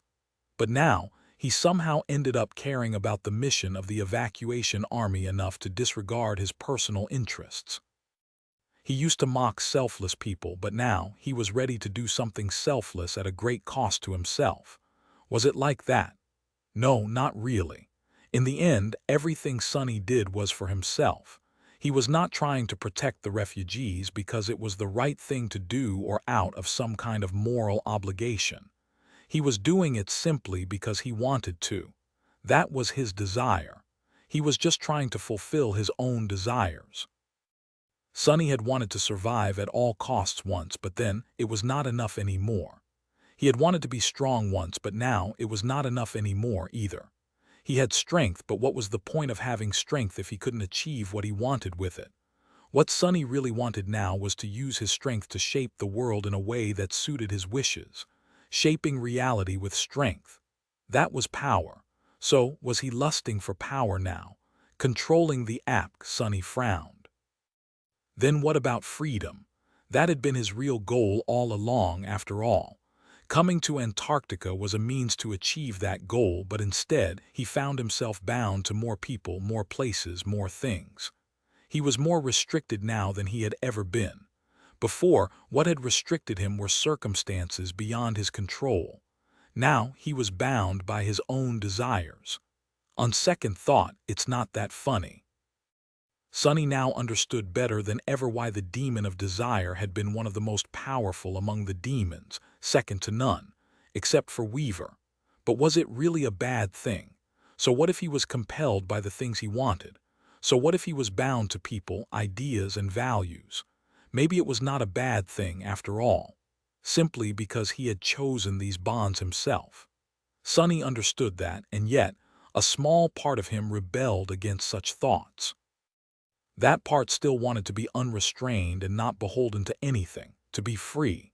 That part had to take a backseat for now, though, because he had to finish what he had started. Even if it was futile, Sonny had to do his best to see the evacuation of the citizens of Antarctica through. After that, well, He would see what else there was to do. His dreams seemed more distant than ever, but strangely enough, Sonny found himself calm and determined. His mind was set. Maybe that was the true conviction. The thought made him uncomfortable. Chapter 1179, Measure of Growth. The war party had stopped and made camp. Sonny's app was parked within the defensive perimeter, and he was calmly preparing supper. It seemed strange to be doing something so mundane on the verge of an event that had the potential to alter the course of history, but he was hungry. Hunger was much more powerful than the forces that shaped history. Ah, I miss the rhino. The armored vehicle that the firekeepers had used was by no means cheap, but its amenities were rather bare bones. There was not even an integrated kitchen, just a few devices for food storage and preparation. Still, he was good at improvising. As Sonny cooked, he mentally went over what he had gained since coming to Antarctica, and what he could use if the worst happened and the two great clans clashed in a bloody battle. Sonny had been a master for many months before the Chain of Nightmares, but he felt that he only came into his ascended powers here. His mastery of shadow manifestation had improved tremendously, both in terms of impact and versatility.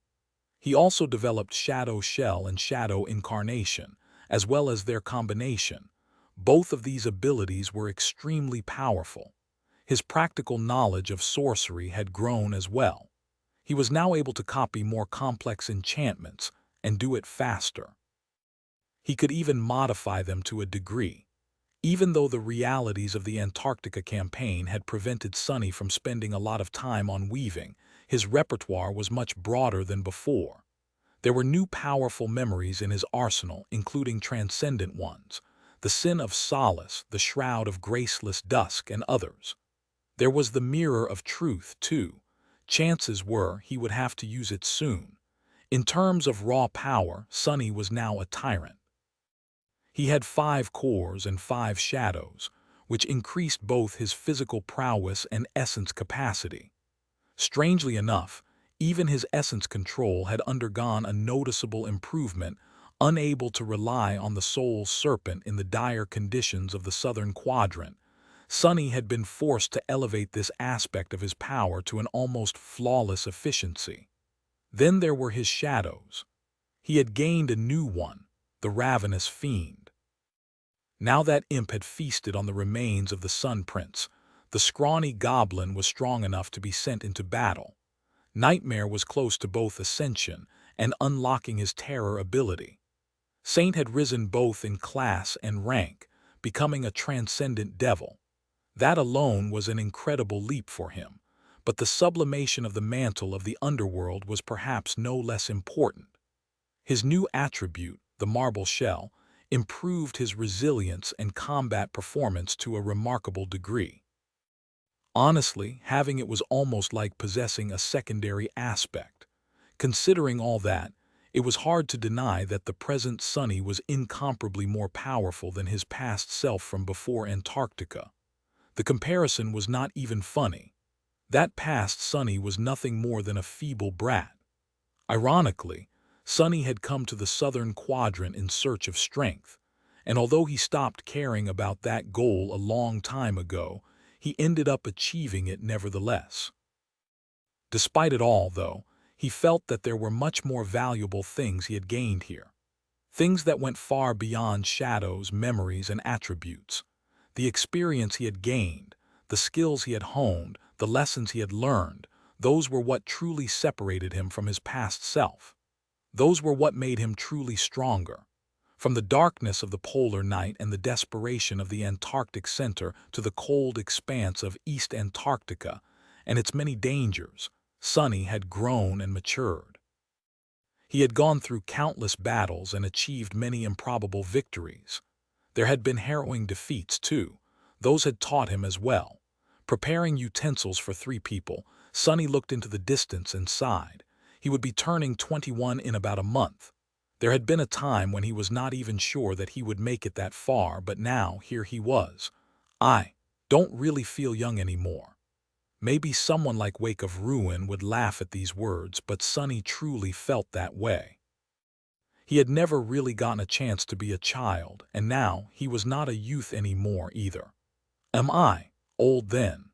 As Sonny was pondering the vicissitudes of life, the hatch of the app opened and Nephi's came in, soon followed by Cassie. The two had been spending the last few days in endless strategy meetings, so both looked exhausted. The smell of freshly cooked food made both of them relax. Noticing the distant expression on Sonny's face, Nephi's tilted her head a little and asked, "What are you thinking about so seriously?" He flinched, then shook his head and continued setting the table. "Ah, nothing serious, I was just thinking that I'm too old for this crap." She frowned, then pierced him with a cold gaze. "I'm older than you, though." Her meaning was clear. "Are you calling me old?" Sonny grinned. "Yes, yes. Forget I said anything. Come, Nuna, let's eat. Who knows when we'll get a chance to enjoy a proper meal again." The two gave him strange looks and sat around the small fold-out table, looking down at the dishes he prepared. Well, really, there was just one dish, the everything potslop that Professor Obel had taught him how to make. Sonny sat down, too, and put a generous serving on his plate. "But honestly, you're not even a full year older than me, while Cassie is not a full year younger than me. So, let's speak comfortably." He put a spoonful of the weird slop into his mouth, then smiled at them. Cassie hesitated and cautiously nudged the slop with a spoon. "What even is that?" Sonny grinned. "Ah, I am glad that you asked. This is an ancient dish that has been passed down from person to person since the dark times. As I was told, it was initially inspired by corpse meat." Chapter 1180. Cold logic they ate in comfortable silence. Sonny knew that both Nephi's and Cassie were tired and only had a little time to rest before Morgan would need them again, so he did not waste that time with idle conversations.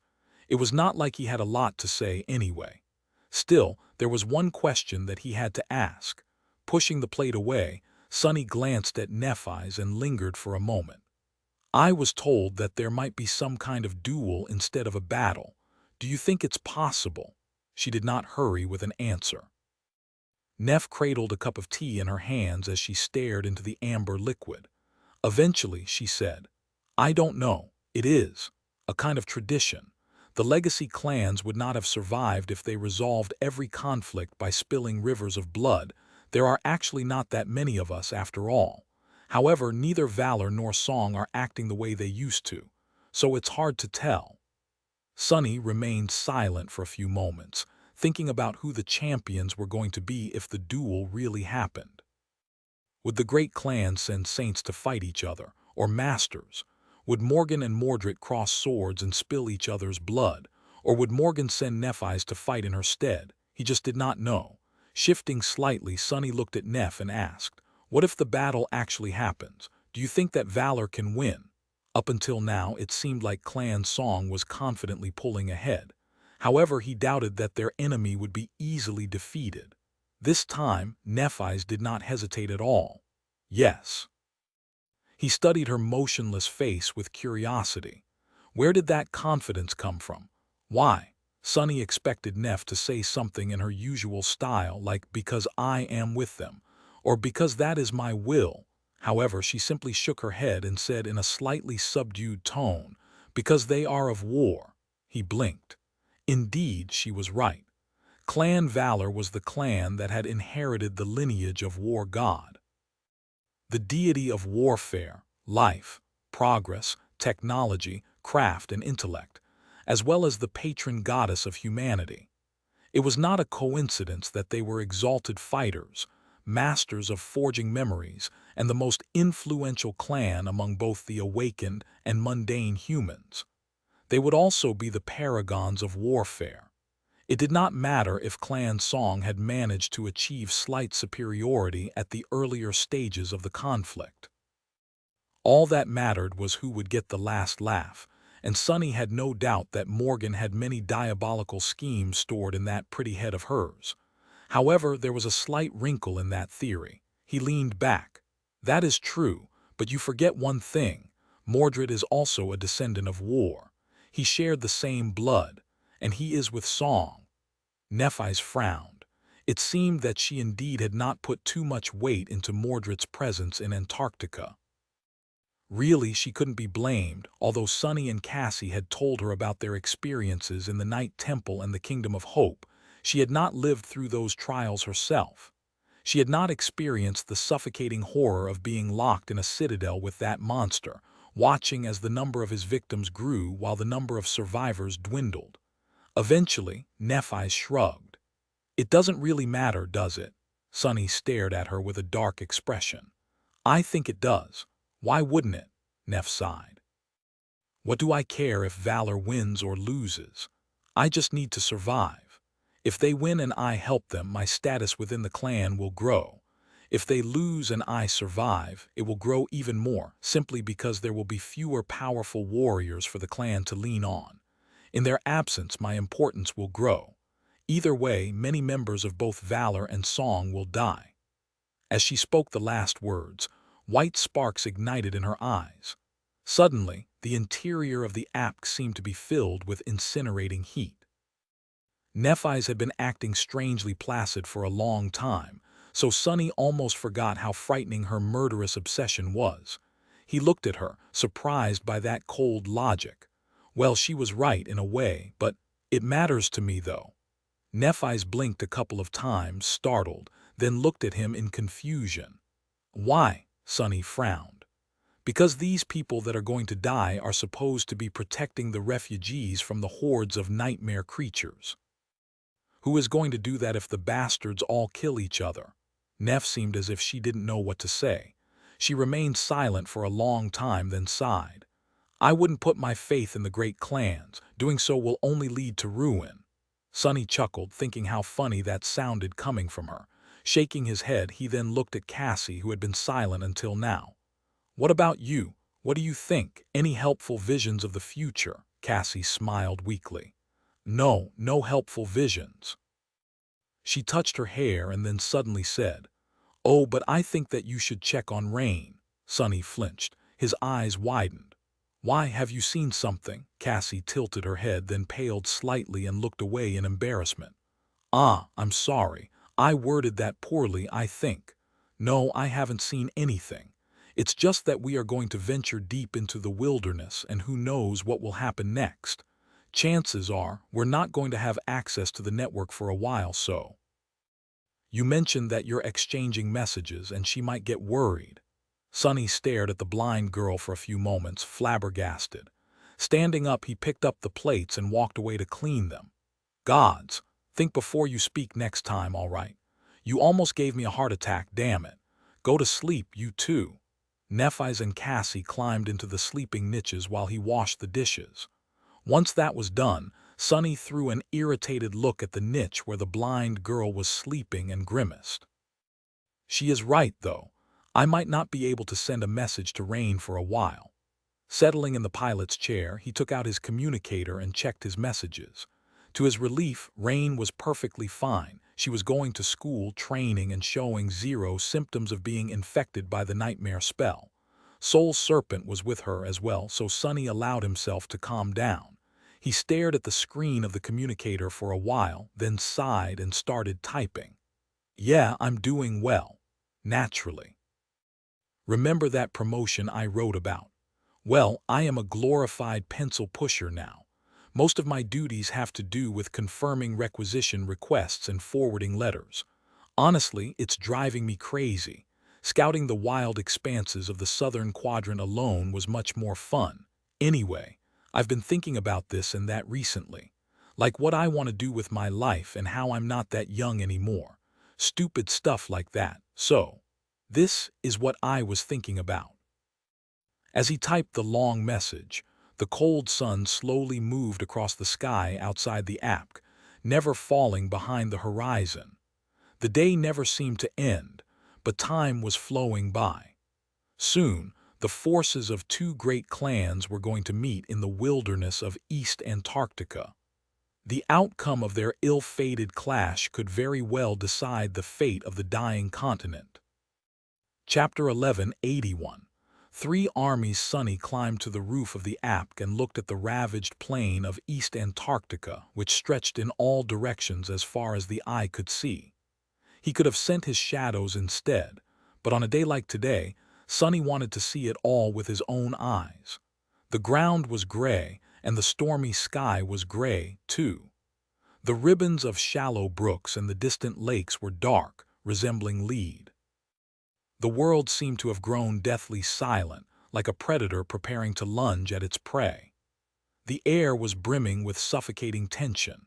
In front of him, at some distance, an abandoned outpost could be seen, tilted and with its alloy walls ripped open.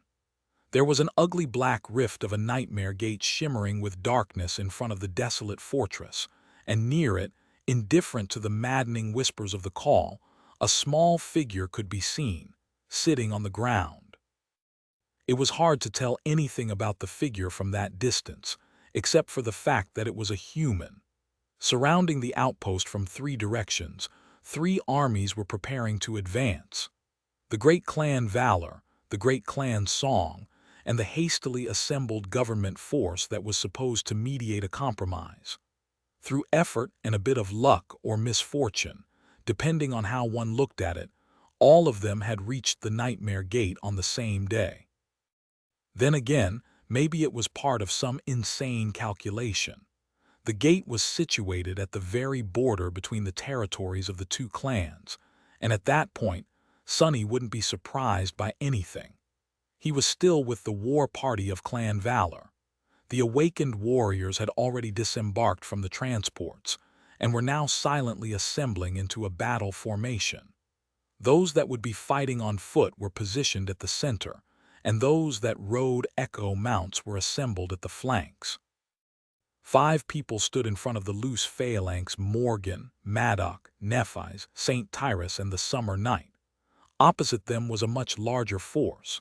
Sonny could not really see, but he knew that Beastmaster, Silent Stalker, Dire Fang, and Sation were leading it. Behind them were the awakened warriors of Song, and surrounding the awakened was a sea of enthralled nightmare creatures. Countless thralls were standing motionlessly, as if frozen in place. It was eerie and deeply disturbing to see the abominable monsters acting so subdued and obedient. The government force was by far the smallest of the 3, numbering just 100 awakened or so. Even though they were too far away to make out details, Sonny felt an overpowering sense of unease radiating from their small formation. Well, they were right to feel scared. Not only could the plain soon become a battlefield, but the abandoned outpost and the Nightmare Gate in front of it were deep within the hunting grounds of a corrupted titan. The creature was nowhere in sight for now, but there was no guarantee that it would not arrive soon, attracted by the smell of human souls and spilled blood. What a disaster! Sonny was full of hatred toward the great clans. His contempt was justly earned, too. He had personally killed many members of Song and Valor, be it through sabotage or with his own hands. And yet he was not happy to see them preparing to slaughter each other. He was not sad either, just resigned. In any case, there was no place for useless emotions right now. Sonny had to steel himself and prepare to do what was needed. Neither army seemed to be moving. The wind was picking up, and the lonely figure in front of the Nightmare Gate remained motionless, as if inviting them to approach. After a while, several people separated from the formation of the government, awakened, and walked forward. As if it were a signal, Morgan took a step forward. The rest of the Valor leaders followed her, and after hesitating for a bit, Sonny jumped down from the app and hurried to join them. As he left the formation, he glanced at Cassie, who had stayed back and was flanked by 2 Knights of Valor. The blind girl seemed calm, but he could see her hands trembling slightly. Leaving her behind, Sonny caught up with Morgan and the rest. Nephis and Tyrus looked at him with inscrutable expressions, but the princess herself seemed amused by his decision to involve himself in the negotiation. "Master Sunless, how nice of you to join us." He glanced at her darkly and shrugged. "Well, my boss is over there. What else am I supposed to do?" Morgan chuckled, seemingly unbothered by the fact that she and all her people could very well die today. In fact, she looked almost excited. Indeed, And what does a government agent like yourself think about the situation? Sonny frowned. First of all, I am not a government agent. I just volunteered my services to the evacuation army for the duration of the Antarctica campaign. Secondly, I think that all of you have lost your minds. Sonny had a lot of thoughts about what was happening, but it all boiled down to the fact that he still did not clearly understand the motives of the great clans. From his point of view, this whole despicable war was pure lunacy, which meant a lot coming from him. Even if Sonny considered the desire of the sovereigns to expand their domains, many things still didn't make any sense. The timing of the conflict, the wasteful strategies, the excessive urgency of their actions, neither Valor nor Song were behaving normally. They were not fools, so there had to be something wrong with their heads, surely. Morgan smiled. Lost our minds. Ah, I see. I guess it would indeed look like that from the sidelines. Her smile disappeared, replaced by cold ruthlessness. However, I can assure you, it is the world that has gone mad, not us. After that strange remark, there was no more time to talk. The nightmare gate drew nearer, and finally, Sonny could see who was waiting calmly in its shadow. It was a slender young man clad in a suit of dark armor, with pale skin and raven-black hair. His face was sharp and thin. Not exactly handsome, but at the same time charming and strangely beautiful. His most striking feature, though, were his eyes, which didn't seem to possess a color of their own, and instead reflected the world back on itself like two pools of liquid silver. Mordred had been crouching on the ground, his expression calm and reserved. Noticing the approaching emissaries, he slowly rose and looked at them with cold intensity. Sonny expected a familiar grin to appear on the lips of the Prince of Nothing, but instead, Mordred remained strangely impassive. Then finally, a corner of his mouth bent upward in a dark, joyless smile. You finally arrived. Chapter 1182. Good show, you finally arrived. Three groups of people stared at Mordred with different expressions. First were the emissaries of valor. Morgan and Maddox kept their emotions in check, while Sky Tide and Summer Night seemed grim. Nephise was her usual indifferent self, but there was a hint of curiosity hidden in the depths of her calm gray eyes. The emissaries of Song were less reserved. Beastmaster was looking at Mordred with barely contained anger, as were Dire Fang and Silent Stalker. The first was just as he had been, somber and savage-looking, while the latter was an unassuming and elegant woman in black leather armor. Her beautiful face was inexpressive, but there was deep contempt in her strange feline eyes. Sation was the calmest of them. She wasn't even looking at Mordred, instead studying the faces of the champions of valor. Jet was standing behind her quietly. Lastly, there were the representatives of the government. Sonny shifted uncomfortably. What the hell are they doing here? Saint Cor was, of course, leading the small delegation, but there were two familiar figures behind him. Kai and Effie had somehow ended up as the escorts of the government transcendent, and were now looking at the Prince of Nothing darkly.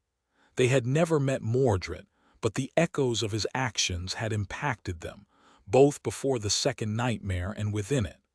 There were a couple more government masters with Wake of Ruins as well, but Sonny did not know them. Why did he have to bring those two here? Sonny frowned, then silently separated from the Valor emissaries and went to stand behind Saint Cor, shoulder to shoulder with Kai. Jet did the same, taking a place beside Effie. In the silence that followed, Mordred's words hung in the cold air. The Prince of Nothing lingered for a few moments, and then looked at Morgan with those strange, mirror-like eyes. Sister. Sonny had long noticed that Morgan never used the word brother when speaking about Mordred. In fact, when the reflection addressed her as sister, she seemed to have been enraged. He expected a similar reaction this time too, but instead, Morgan smiled coldly. I have to say I am impressed. I never imagined that you would dare to face me with your actual body. I've always regretted that I wasn't there to cut it the last time. Mordred looked down at himself, then raised his head and stared at his younger sister. Oh, this thing. Yes, it is a bit reckless of me to use it, isn't it? But then again, it's not every day that I get to meet my family. I thought that if I was going to kill you, I should do it with my own two hands. Sonny tilted his head a little, suddenly distracted. Come to think of it, how did Mordred's own body end up here? His original one had been destroyed by clan valor, but the spell had to have created a new one for him after the second nightmare. Nevertheless, it would have been incredibly hard for the Prince of Nothing to arrive in Antarctica unnoticed while wearing his own face. Taking the body of someone like Ascended Bast would have been both easier and smarter. Unless, assuming that Mordred's body could survive while his soul was wandering someplace else, he could have just stored it somewhere and then retrieved it at the right moment. He could have even carried it with him using a special memory, or maybe an unknown facet of his power. Suddenly, Sonny felt a cold chill running down his spine. Did Mordred have a collection of human bodies he carried around in some strange mirror dimension, like a macabre wardrobe of flesh? That sounded exactly like something the madman would do. As he was thinking, Beastmaster suddenly spoke, her voice so friendly that it actually sounded terrifying. I am very sorry to interrupt this touching family reunion, but… Ah, at the risk of sounding petty, could I maybe receive some explanations? Prince Mordred, if I may. Why couldn't you just follow the damned plan? Don't tell me that you've been secretly working for your father this whole time. That would be such a disappointment. Mordred remained silent for a moment, then glanced at the alluring saint with a somber expression. It is nothing like that. Please accept my sincere apologies. During the battle to conquer Black Skull, the warriors of valor became suspicious of my identity, so I had no choice but to act. Beastmaster studied his face with doubt. It seemed that she was not convinced by that rather logical explanation. However, it was not like anyone could disprove Mordred's words, and in fact, he had no reasonable motive to lie or sabotage their plans. Doing so would have been madness. Mordred sighed. I understand why you might be angry and distrustful, my lady. But please believe me, my intention is and always has been to help your mother achieve victory over clan valor. My family has to pay for what they've done to me. There's no one, who wants to see them fall more than me. I would have followed the plan if there was the smallest chance of success, but now, well, all I could do is offer you my blade. He turned to face Morgan and snarled, and use it to cut the down. Mordred's voice sounded flawlessly impassioned and sincere. It was so compelling, actually, that Sonny almost believed him. Of course, he knew better than to trust a single word coming out of the lying bastard's mouth. Morgan scoffed. You blade? What can you even do with a blade? She unsheathed her own sword and leaned on it, smiling.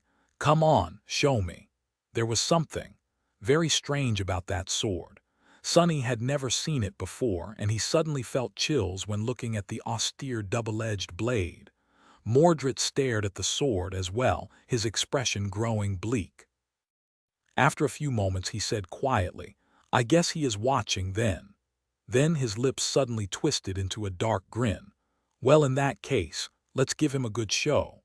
With that, the air around him suddenly rippled and 6 mirror shards became visible, hovering above the ground. Sonny's eyes narrowed.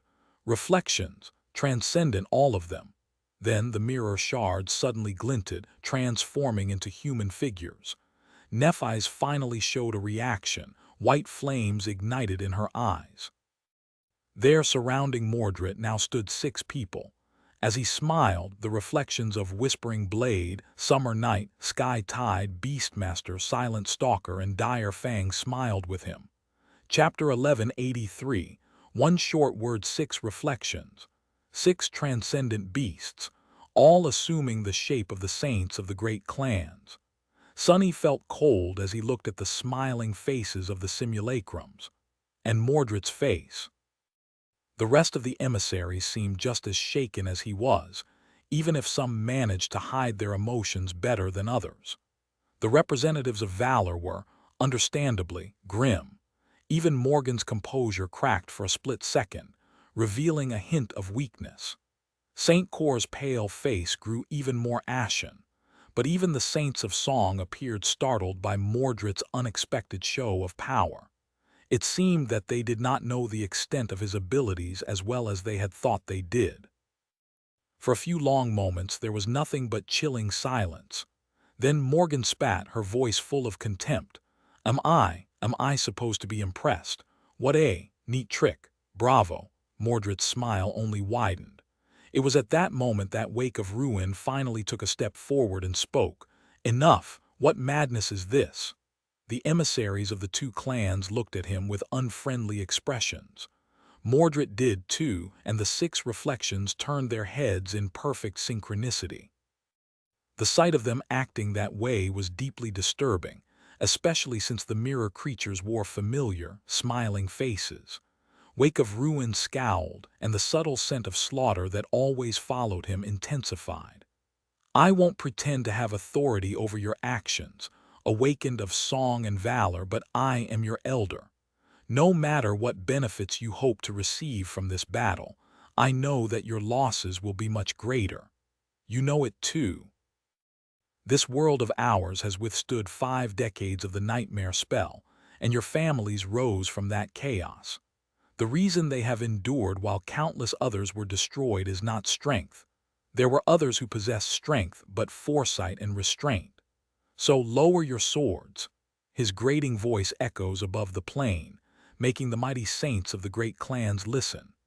Even Madoc, the oldest and most powerful among them, seemed to have some respect for St. Cor, who came from the first generation. Still, Whispering Blade was not someone who lowered his head. This conflict won't be decided with words, Wake of Ruin. Too much is at stake. St. Cor gritted his teeth. Ah, yes. The rulers will it, so blood must be spilled. However, you are not barbarians. You are the legacy clans, so act like it. Don't you have traditions and protocols for just these kinds of situations? The honorable duel to death if need be. Why waste the lives of your kin and soldiers when the quarrel can be resolved by 2 champions? He glared darkly at Madoc and Beastmaster, and then said, Or are you not certain of your strength? His words seemed to have an effect. Sonny held his breath, not even daring to think whether a peaceful, comparatively, resolution was really possible. One person dying was infinitely better than numerous awakened warriors slaughtering each other. So many problems would go away if the damned great clans agreed with the proposal of St. Cor. He was old and wise, after all. He had seen and survived more than any of them. He must have seen a fair share of such duels as well. If only Morgan and Beastmaster were able to swallow their pride and agree to a compromise. However, Sunny just could not see Morgan backing off after being provoked by her brother. She had been waiting for an opportunity to make Song bleed for too long. Damnation. But if she did, then, following the same logic, wouldn't it mean that Beastmaster had no reason to accept the duel? Wake of Ruin let out a small, almost unnoticeable sigh of relief and turned to the emissaries of Song. Morgan of Valor has agreed to be the champion in the honorable duel. Who will your champion be, daughters of Song? Curse it all. Beastmaster remained silent for a few long moments, looking at Morgan with a soft smile. She seemed to be contemplating something. Then she answered simply, No. That short word sounded like the horn of the apocalypse to Sunny. Wake of Ruin froze. What do you? Beastmaster took a step forward, the same soft smile illuminating her stunningly beautiful face. I said no. There will be no duel, there will be no compromise, there will be no foresight and restraint. No more deals, no more alliances, only bloodshed, only war. How does that sound, Morgan? Doesn't it sound nice? She might have considered a duel if her side was not overwhelmingly stronger. But with the 6 transcendent reflections Mordred had somehow nurtured, the scales of power between valor and song had become tilted too much in favor of song. In the end, it was those reflections that made the compromise impossible. Sunny's eyes widened. That bastard, Wake of Ruin hesitated. Don't be unreasonable. However, he was interrupted by Morgan herself. Enough. Her face was pale, but her vermilion eyes burned with sharp, piercing fury. You want war, Worms? Good, I like it. I'll show you war. Chapter 1184. The final argument just like that, and perhaps just as expected, the last opportunity to avoid disaster slipped away from their grasp. Saint Cor desperately tried to salvage the situation, but it was hopeless. The armies of both clans were fully prepared to annihilate the enemy, and perhaps be annihilated themselves, on that cold November day. Their bloodlust could not be quenched with words. The fates of countless civilians were about to be decided on a battlefield where humans would be killing other humans, not the nightmare creatures. No, there would be nightmare creatures too. A sea of abominations would be killing humans on the orders of a saint. Somehow, that fact made the whole situation even sadder. The gods and the demons had fought side by side against the unknown too, but in the end they slaughtered each other. The battle did not start immediately. Sunny half expected the emissaries to lunge forward without wasting even a single second, but after exchanging murderous gazes, they simply turned around to return to their soldiers. The cold sky was full of heavy clouds, plunging the world into gray twilight. The leaders of the two armies were leaving to prepare for battle. Mordred stared at the backs of Morgan and Maddox for a few moments, then threw a quick glance at Sunny and smiled. With that, he left with Sation, and his reflections followed. Wake of Ruin was motionless, looking at the ground. Somehow he looked older than usual. A heavy sigh escaped from the saint's lips. Ah, the world is changing too quickly, or is it me who can't keep up anymore? He lingered for a few moments, then looked at the ascendant of the evacuation army with a heavy gaze. Wake of Ruin hesitated, as if wanting to say something, but then simply shook his head. Withdraw. The ascendant shifted, preparing to follow his command, but Sunny didn't. Instead, he grimaced and took a step away in the direction where the emissaries of valor were walking. Noticing his movement, Saint Cor frowned. What do you think you're doing, young man? Sunny stopped and looked at him calmly. What am I doing? I'm doing my best to make sure that as many people as possible are evacuated safely. That's the mission I signed up for when I joined the first evacuation army. What are you doing? The old saint stared at him incredulously. Then sparks of dark anger ignited in his eyes. Standing under the wrathful gaze of a saint was nothing short of suffocating. Don't question my determination, Major Sunless. The government has never broken its neutrality. That is the only way to sustain this world. That is how we prevent it from being destroyed and how we save lives. Sunny truly respected Wake of Ruin. No matter how unpleasant the government transcendent was, he had nothing but admiration for the old man. However, he was fed up with empty words. Glaring at Saint Cor without looking away, Sunny gritted his teeth. Tell that to the millions of people who died in Falcon Scott. Tell that to the families of the soldiers who died under my command. Go tell the people who are going to die because we did nothing today that their lives were sacrificed for the sake of your damned neutrality. Better yet, go to the outskirts and explain to the people there how the government is sustaining them. Or don't. To be honest, I don't care. I'm still going to fight. Wake of Ruin grimaced. You foolish brat. Don't be blinded by short-term benefits. We can get involved today, but what will happen tomorrow? What will happen a year from today, 10 years? Stand down. The saint was seriously angry. For a moment, Sunny even felt as if his life was in danger. But then suddenly Jet calmly walked away from the government ascended and stood shoulder to shoulder with him. Saint Cor scowled. Reaper, what the hell are you? Jet shook her head. Calm down, old man. Sunny is right. We can't compromise and bide our time anymore. You said it yourself, the world is changing. Old tactics won't work. Going forward, there won't be any easy decisions. Before he could answer, she looked at Sunny and added, and you watch your tone. The old man is right, too. If the government decides to start openly choosing sides, there won't be a government in a few months. Can you imagine what will happen next? Sunny blinked while St. Cor pierced her with a cold look. You say these things, but you're standing by his side. Am I missing something? Jet shrugged and grinned. Well, it would be scandalous if the legendary Wake of Ruin fought under the banner of clan valor. But a couple of renegade masters. No one will bat an eye. The government must stay neutral, but that doesn't mean that I have to.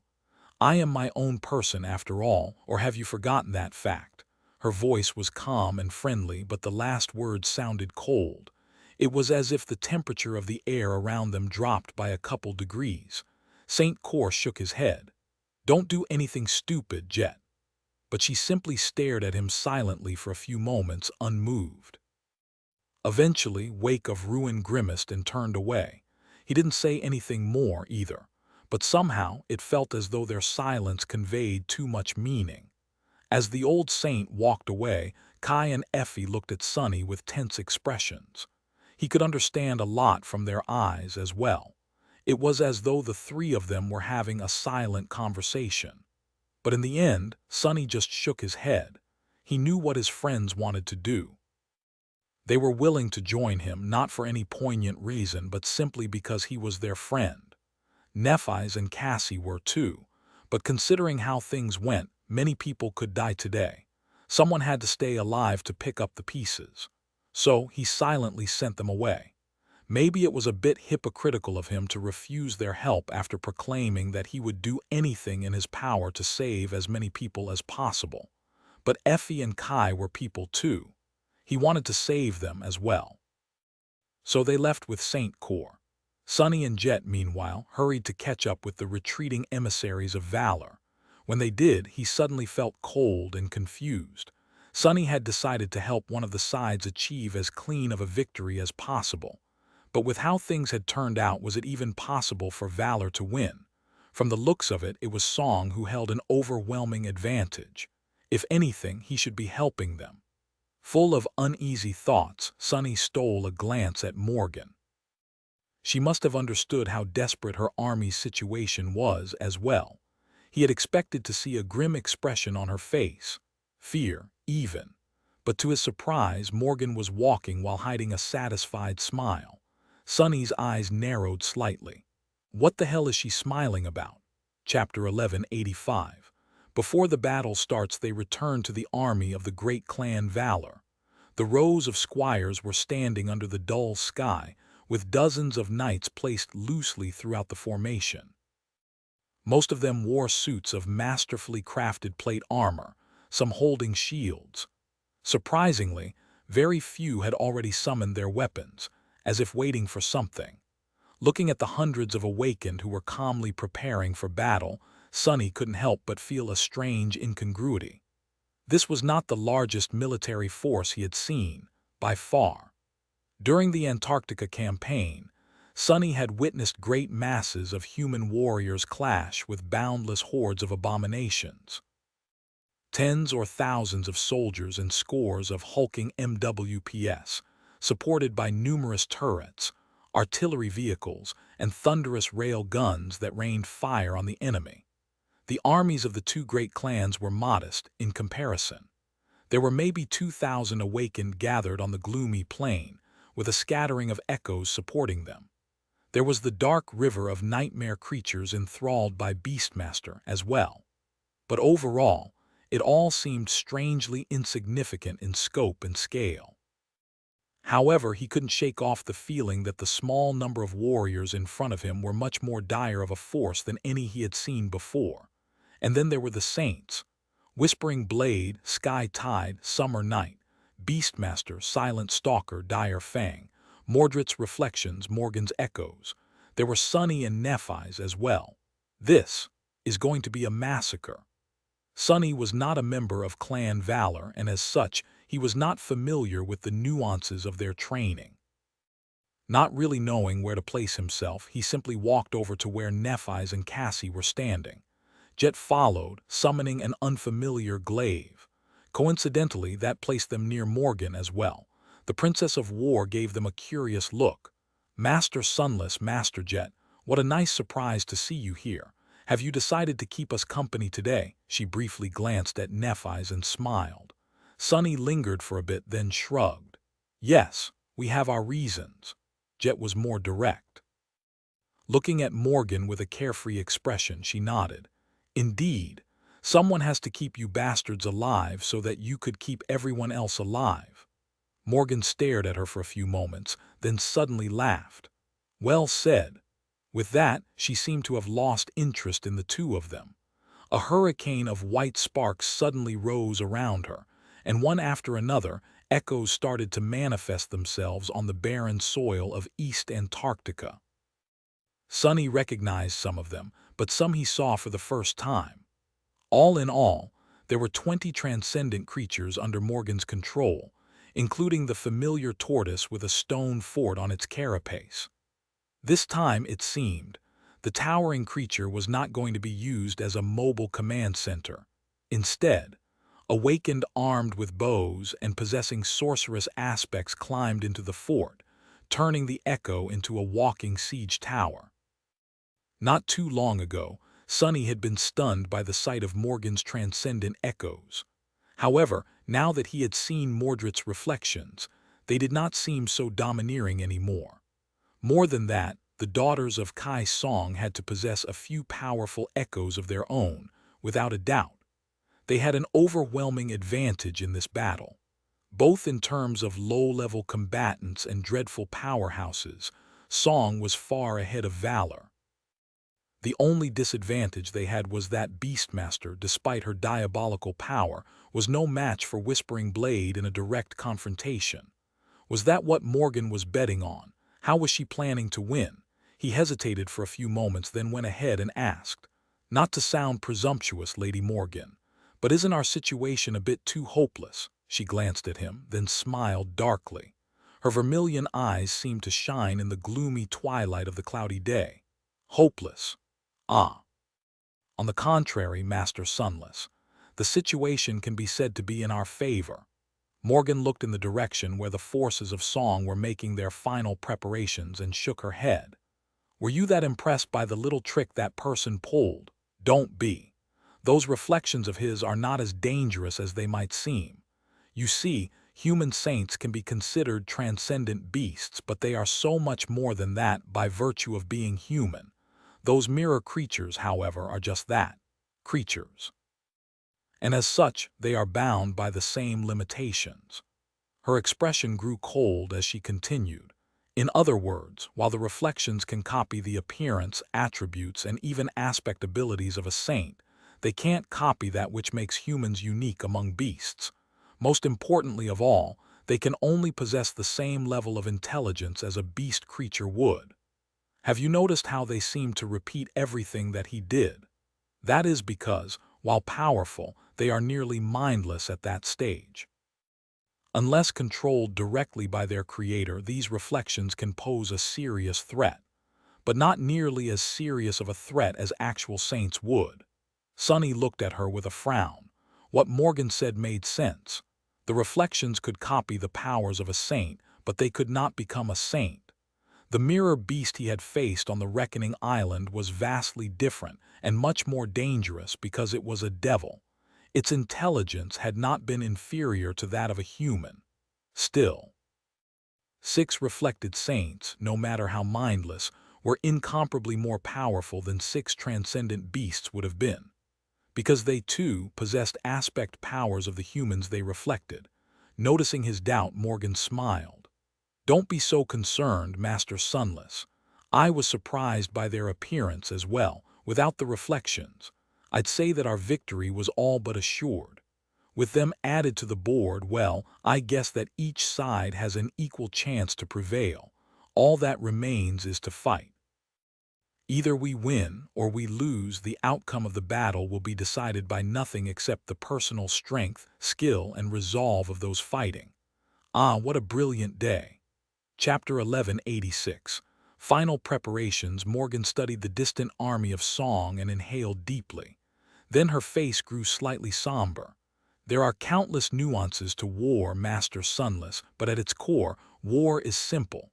All there is to it is power and application of power. The former is important, but the latter is more so. There is no point in being strong if one can't properly exert their strength after all. The daughters of Kai Song might think that they possess more power, but look at them. I have them exactly where I wanted them, even if the path to this moment was not what I expected it to be.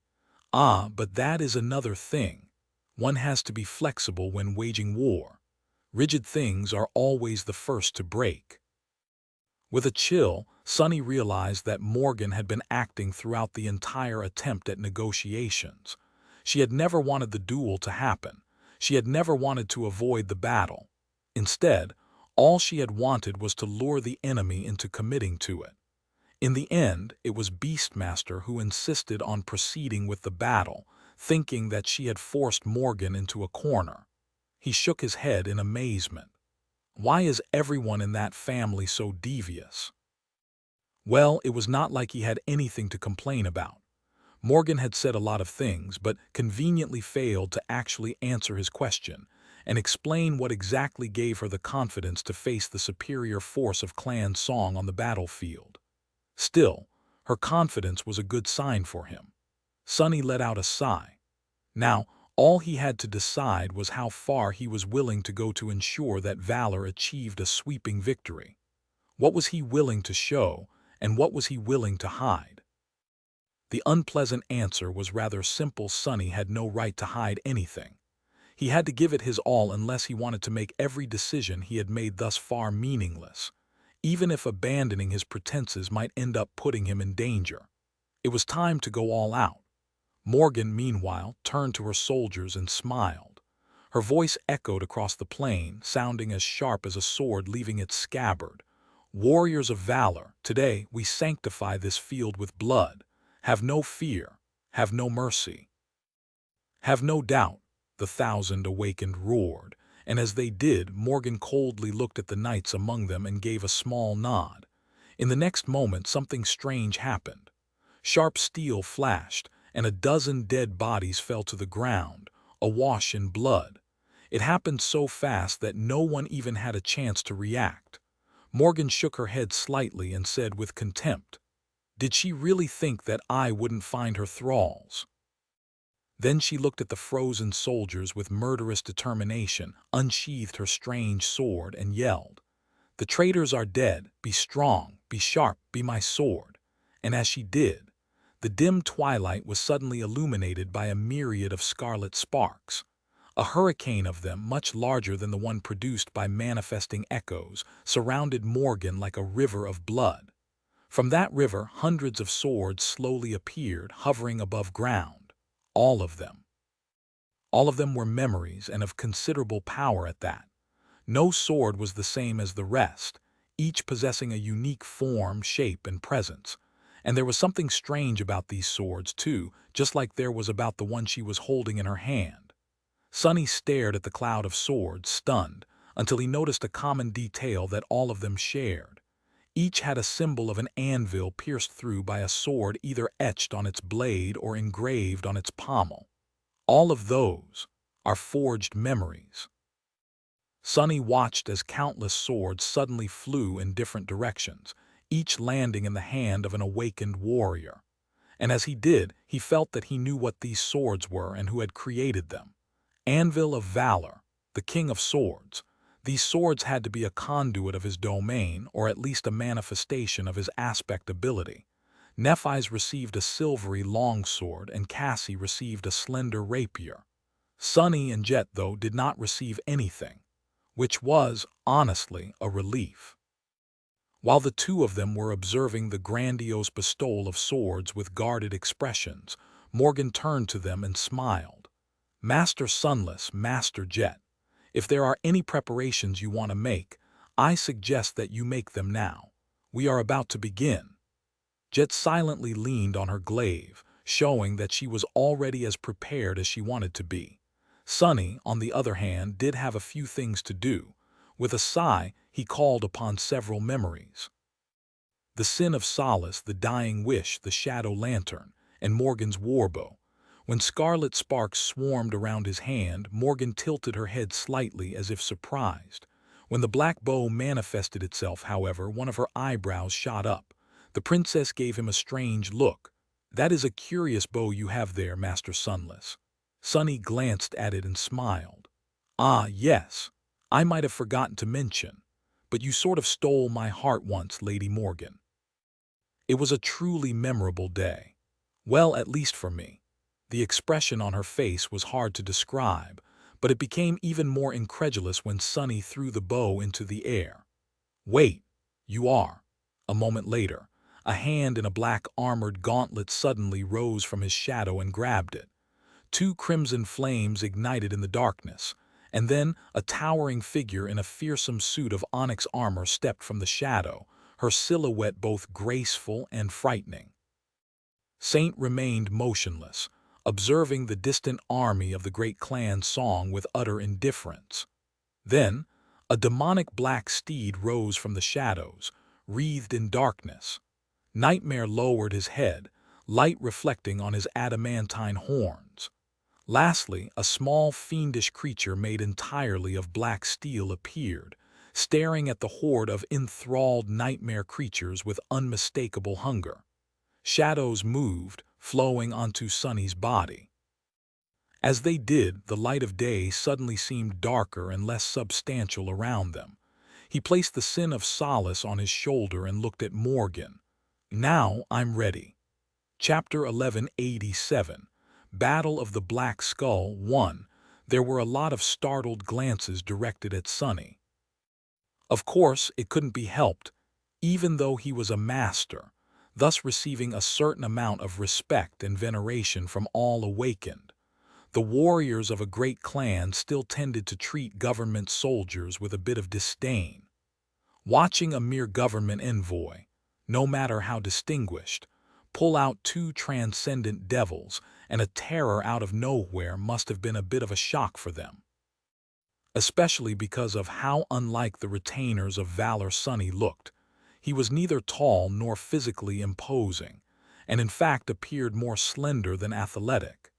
In addition, while pretty much everyone around him was clad in a suit of heavy plate armor, he wore only a light tunic and a pair of dainty silk shoes.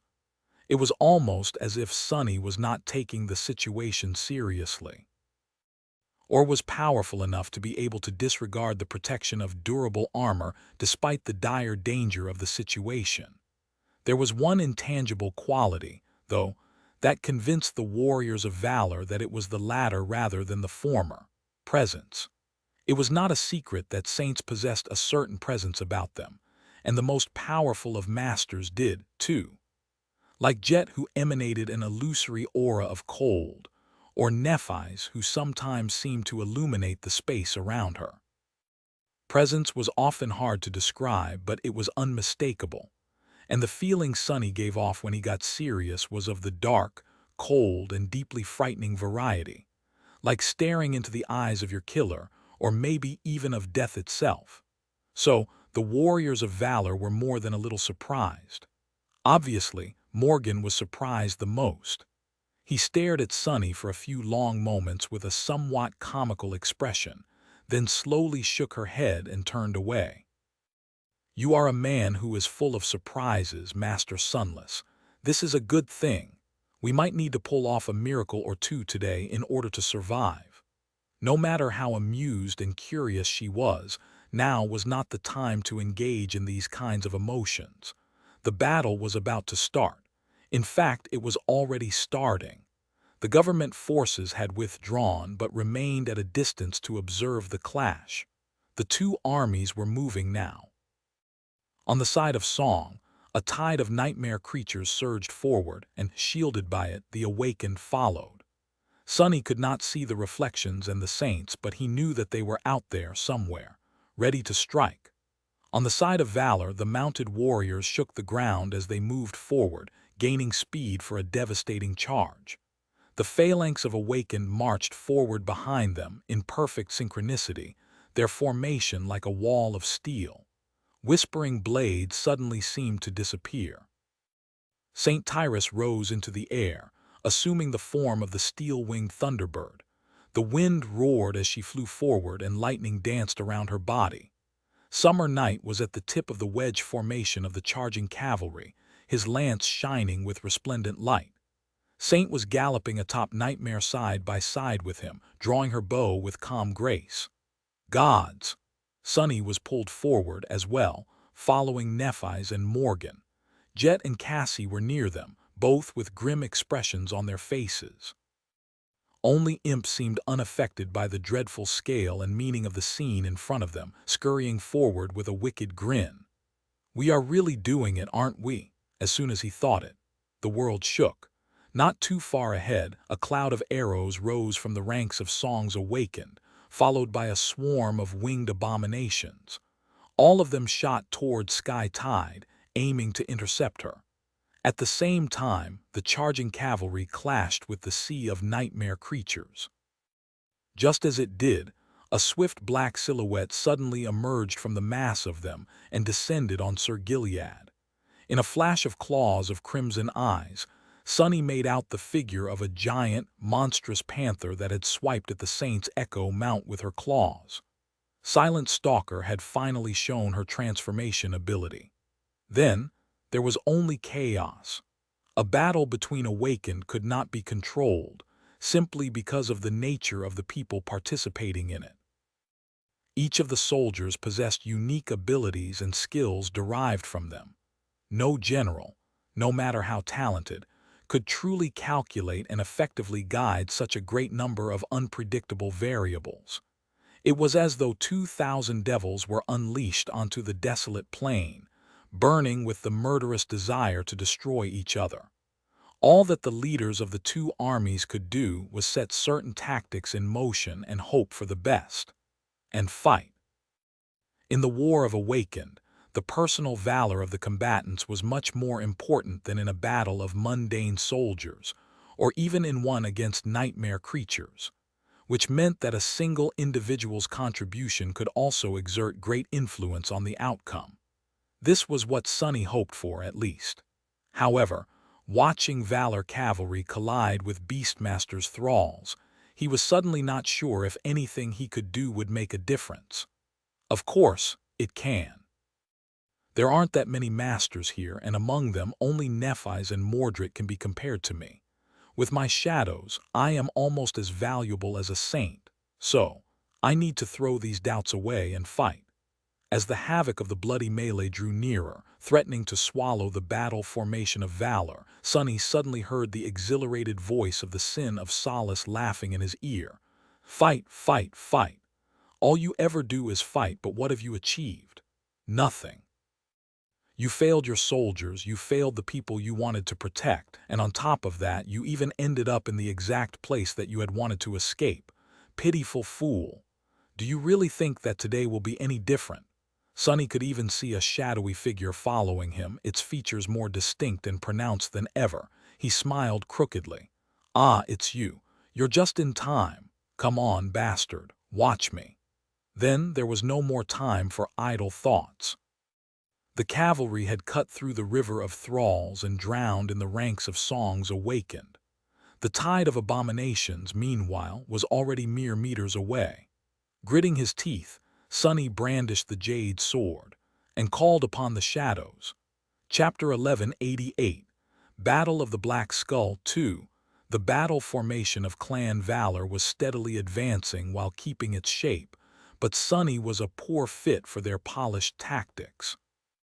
Someone needed to break the momentum of the horde of the Beastmaster's thralls anyway. There was a sea of them, ranging from pitiful dormant vermin to frightening corrupted behemoths. The charge of the cavalry had destroyed some, but countless more remained. Looking at the surging mass of abominations, Sunny couldn't help but feel a shiver run down his spine. Beastmaster. Her power was truly great and terrible. But then he could be terrible himself. As Sunny unleashed the shadows contained within his divine lantern, a tide of darkness suddenly spread from his feet, reaching into the attacking horde. A moment later, it came alive. Kill! Sunny had come a long way in his mastery of shadow manifestation. From swiping a piece of trash from his kitchen table to binding a titan and beyond, he had never stopped improving. And now, It was time to make use of all those lessons for one single purpose: maximum devastation. The darkness came alive, and countless inky black hands suddenly rose from it. They grabbed the lunging abominations, tearing their flesh with long obsidian claws. A wide swath of the horde was instantly turned into a harrowing hellscape of moving shadows, spilling blood and mutilated bodies. There was a cacophony of piercing shrieks and howls, too, all of them full of chilling agony.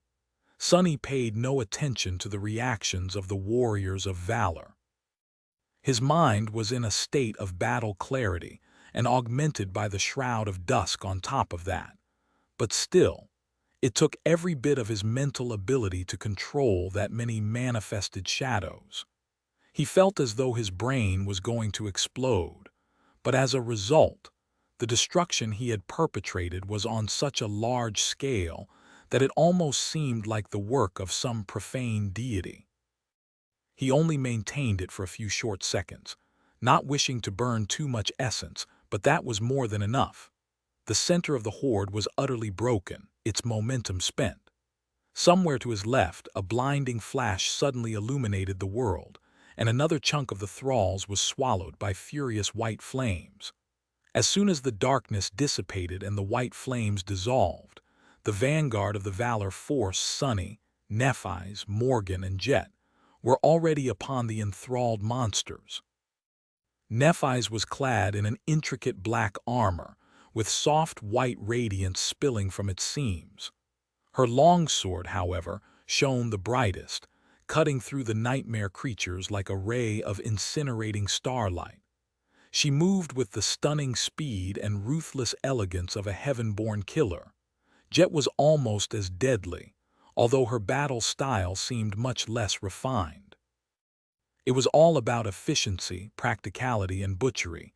Even though her strikes left no marks on the bodies of her victims, the kills somehow looked more savage. Morgan, meanwhile, was like a hurricane of steel. Everything around her was cut and sliced to pieces, as if she was surrounded by a shifting field of some invisible severing force. However, there was no force. There was only Morgan herself, her body, and her sword. She was like a streak of black and vermilion, leaving misty crimson clouds in her wake. And then there was Sonny himself. This early into the battle, he was conserving his essence, so there was nothing flashy about how he fought. It was best described by the word elusive.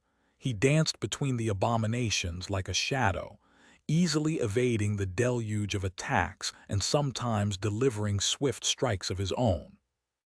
Although these strikes did not seem too powerful and only left behind small wounds, they somehow never failed to bring the creatures down.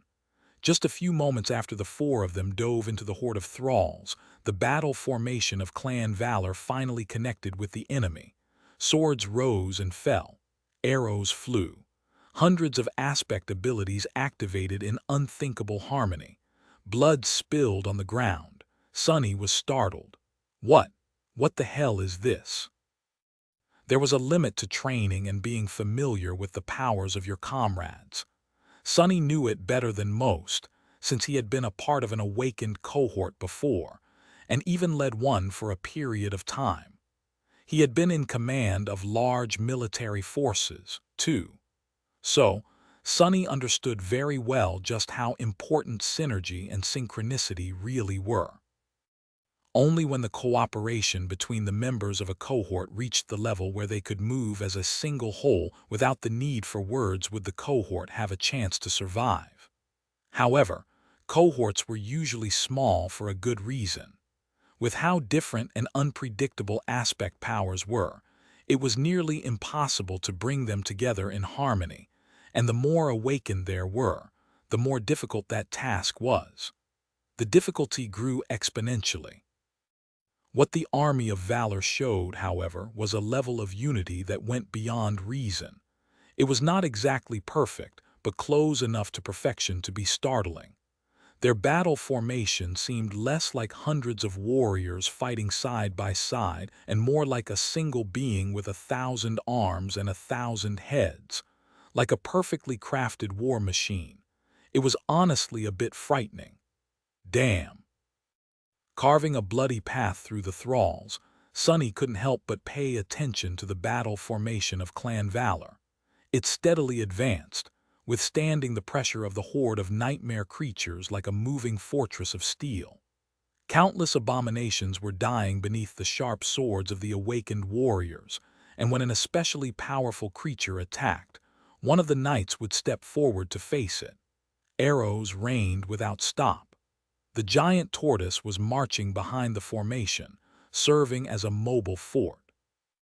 But even its presence could not explain how the archers were so effective in slaying the enemies without ever putting their allies in danger. It's the swords. Sonny did not have any reason to come to that conclusion, but he felt that he was right. This incredible, almost unnatural level of unity between the hundreds of awakened warriors of the great clan Valor had to have something to do with the swords forged and bestowed on them by their sovereign. No wonder Clan Valor is famed for its battle prowess. Just how deadly would perfect cooperation be in a war? Sonny quickly adjusted his understanding of the battle, accounting for the new variable. The boon of the forged swords was, without a doubt, a powerful advantage, much more powerful than one would think. But would that boon alone be enough to turn the tide of the battle? Somehow, it didn't seem like it. No matter how Sonny looked at it, the position of Valor was still incredibly weak. What is Morgan thinking? Chapter 1189. Battle of the Black Skull 3. It seemed as if the world was ending. Even more than during the battle against the Titanic Horde or in Falcon Scott, it seemed like the world was breaking apart. There had been clashes of similar scale in Antarctica, but at least there was some logic and structure to them. The thunderous roars of the railguns, the orderly formations of mundane soldiers, the power of the awakened, the demented fury of the nightmare creatures. No matter how frenzied a battle was, there was a distinction between the clashing sides at least. Today it was just chaos. Thousands of aspects tearing the ground and the sky apart. Awakened, masters, echoes, and enthralled nightmare creatures intertwined in murderous violence. Even the saints were fighting each other, making the world shake with each strike. Somewhere not too far away, Silent Stalker was entangled with Sir Gilead. The monstrous Black Panther had long ago ripped Summer Night's mount apart with her claws and was now trying to extinguish the valiant saint himself. It was not that easy to do because he had transformed as well. Where a handsome knight in resplendent armor had been, there was now an ethereal figure that seemed to be made of pure sunlight. The figure was human-like and of the same height as Sir Gilead, but every time Silent Stalker struck at it, her claws simply passed through the light, not leaving any wounds on Summer Night's shining body. When he lashed out with his sword, however, deep wounds were left on the panther's sable hide. Silent Stalker did not seem to pay them any attention. As they continued to fight, the radiance of the luminous figure was slowly growing bleaker. On another spot of the battlefield, the ground trembled as a giant thunderbird fell from the skies. Sky Tide had withstood the rain of arrows and slaughtered the swarm of winged thralls, but then a wall of invisible force crashed into her. Saint Tyrus rolled on the ground, unable to sustain her transformation anymore, and knelt while grabbing her head. Her beautiful face was pale, and there was a dazed look in her eyes. She glanced at the distant formation of Clan Song, where Beastmaster was hidden, concentrating her incredible power to deliver a terrible mental attack. Then, still kneeling, Sky Tide outstretched her hand and summoned her sword. As she slowly rose to her feet, swaying, a rush of nightmare creatures and enemy ascended was already closing in on her. Somewhere else, 4 reflections were entangled in a strange fight with the wind. The lightning-wreathed thunderbird, a creature that looked like a towering hybrid between a wolf and a human, and a devilishly beautiful woman were launching one attack after another against an invisible opponent. There was a 4th mirror creature as well, but it was as unseen as their adversary. Whispering Blade alone was pushing back the reflections of Sky Tide, Dire Fang, Beastmaster, and himself. It was impossible to say which side was winning, since the mirror creatures did not express any emotions, and Madoc himself could not be seen. However, their clash was far from reaching a conclusion. Some distance away, Saint was fighting against the reflection of Summer Night. She had sent Nightmare away and stood alone against the radiant warrior made of sunlight, her black sword clashing against his shining blade with murderous intent. Two nights, one ominous and wreathed in darkness, the other resplendent and suffused with warm radiance, were like night and day, and their furious clash instilled fear into the hearts of anyone who witnessed it. Nightmare, meanwhile, had attacked the awakened warriors of song, but was thwarted by the reflection of Silent Stalker. The black steed was almost caught in the maw of the giant panther, but then, a scrawny figure of dark metal suddenly leaped on the mirror creature's back, grabbing onto it with sharp claws and sinking his irresistible teeth into the beast's hide. The three of them turned into a whirlwind of darkness, demolishing anything that got in their way. The battle formation of Clan Valor had cut through the horde of thralls and collided with the awakened of song. Despite their unnatural unity, it was impossible to maintain the phalanx after that. Soon, the battle inevitably descended into utter mayhem. Awakened fought against awakened, and masters fought against masters. Here and there, some managed to stay close to their cohort, while others were completely isolated and faced the enemy alone. Humans and echoes were thrown together into a disorderly mess of dreadful violence and chilling cruelty. Despite the fact that the warriors of valor wielded swords forged by anvil, which made them far more dangerous than they would have ordinarily been, they were still severely outnumbered. There were plenty of enthralled abominations left on the battlefield after all. Clan Valor was holding well, for now. But Sunny couldn't see how they could win. In fact, the only reason for the strained equilibrium on the battlefield was Sky Tide. There was no effective counter against her powers among the high-ranking warriors of Clan Song, and so Beastmaster had to concentrate her fearsome mental attacks on only one person. Now that Saint Tyrus had been brought down, however, the Enchantress would be free to wreak havoc among the rest of Clan Valor's forces soon. Once that happened, the situation would very likely cascade into a disaster with terrible speed. Apart from Saint, who was immune to mental attacks and mind manipulation, every other combatant on the battlefield would be at risk. Perhaps even Beastmaster was not powerful enough to break the will of a Transcendent instantly, but she did not need to either. Considering how dire the clashes between the Transcendents were already, a moment of distraction would be enough to give the enemy a crucial opportunity to deal a fatal strike. She could turn her diabolical powers against the massive awakened as well, ensuring that the spine of Valor's army was broken, which meant that Beastmaster had to be stopped. But who could stop her? Every powerful combatant on the side of Valor was tied down. Only the masters were relatively free, or at least could extricate themselves from the melee with relative ease. However, among them, Sunny alone possessed the ability to bypass the mass of Song warriors and attack the alluring Saint. Problem was, he was not sure that he would be able to withstand her power. More than that, he simply did not know where she was. Beastmaster was not very strong in a physical clash, so she did not show herself freely. Cutting down an enemy ascended, Sunny jumped back and sucked in a hoarse breath. Damnation! Something had to change.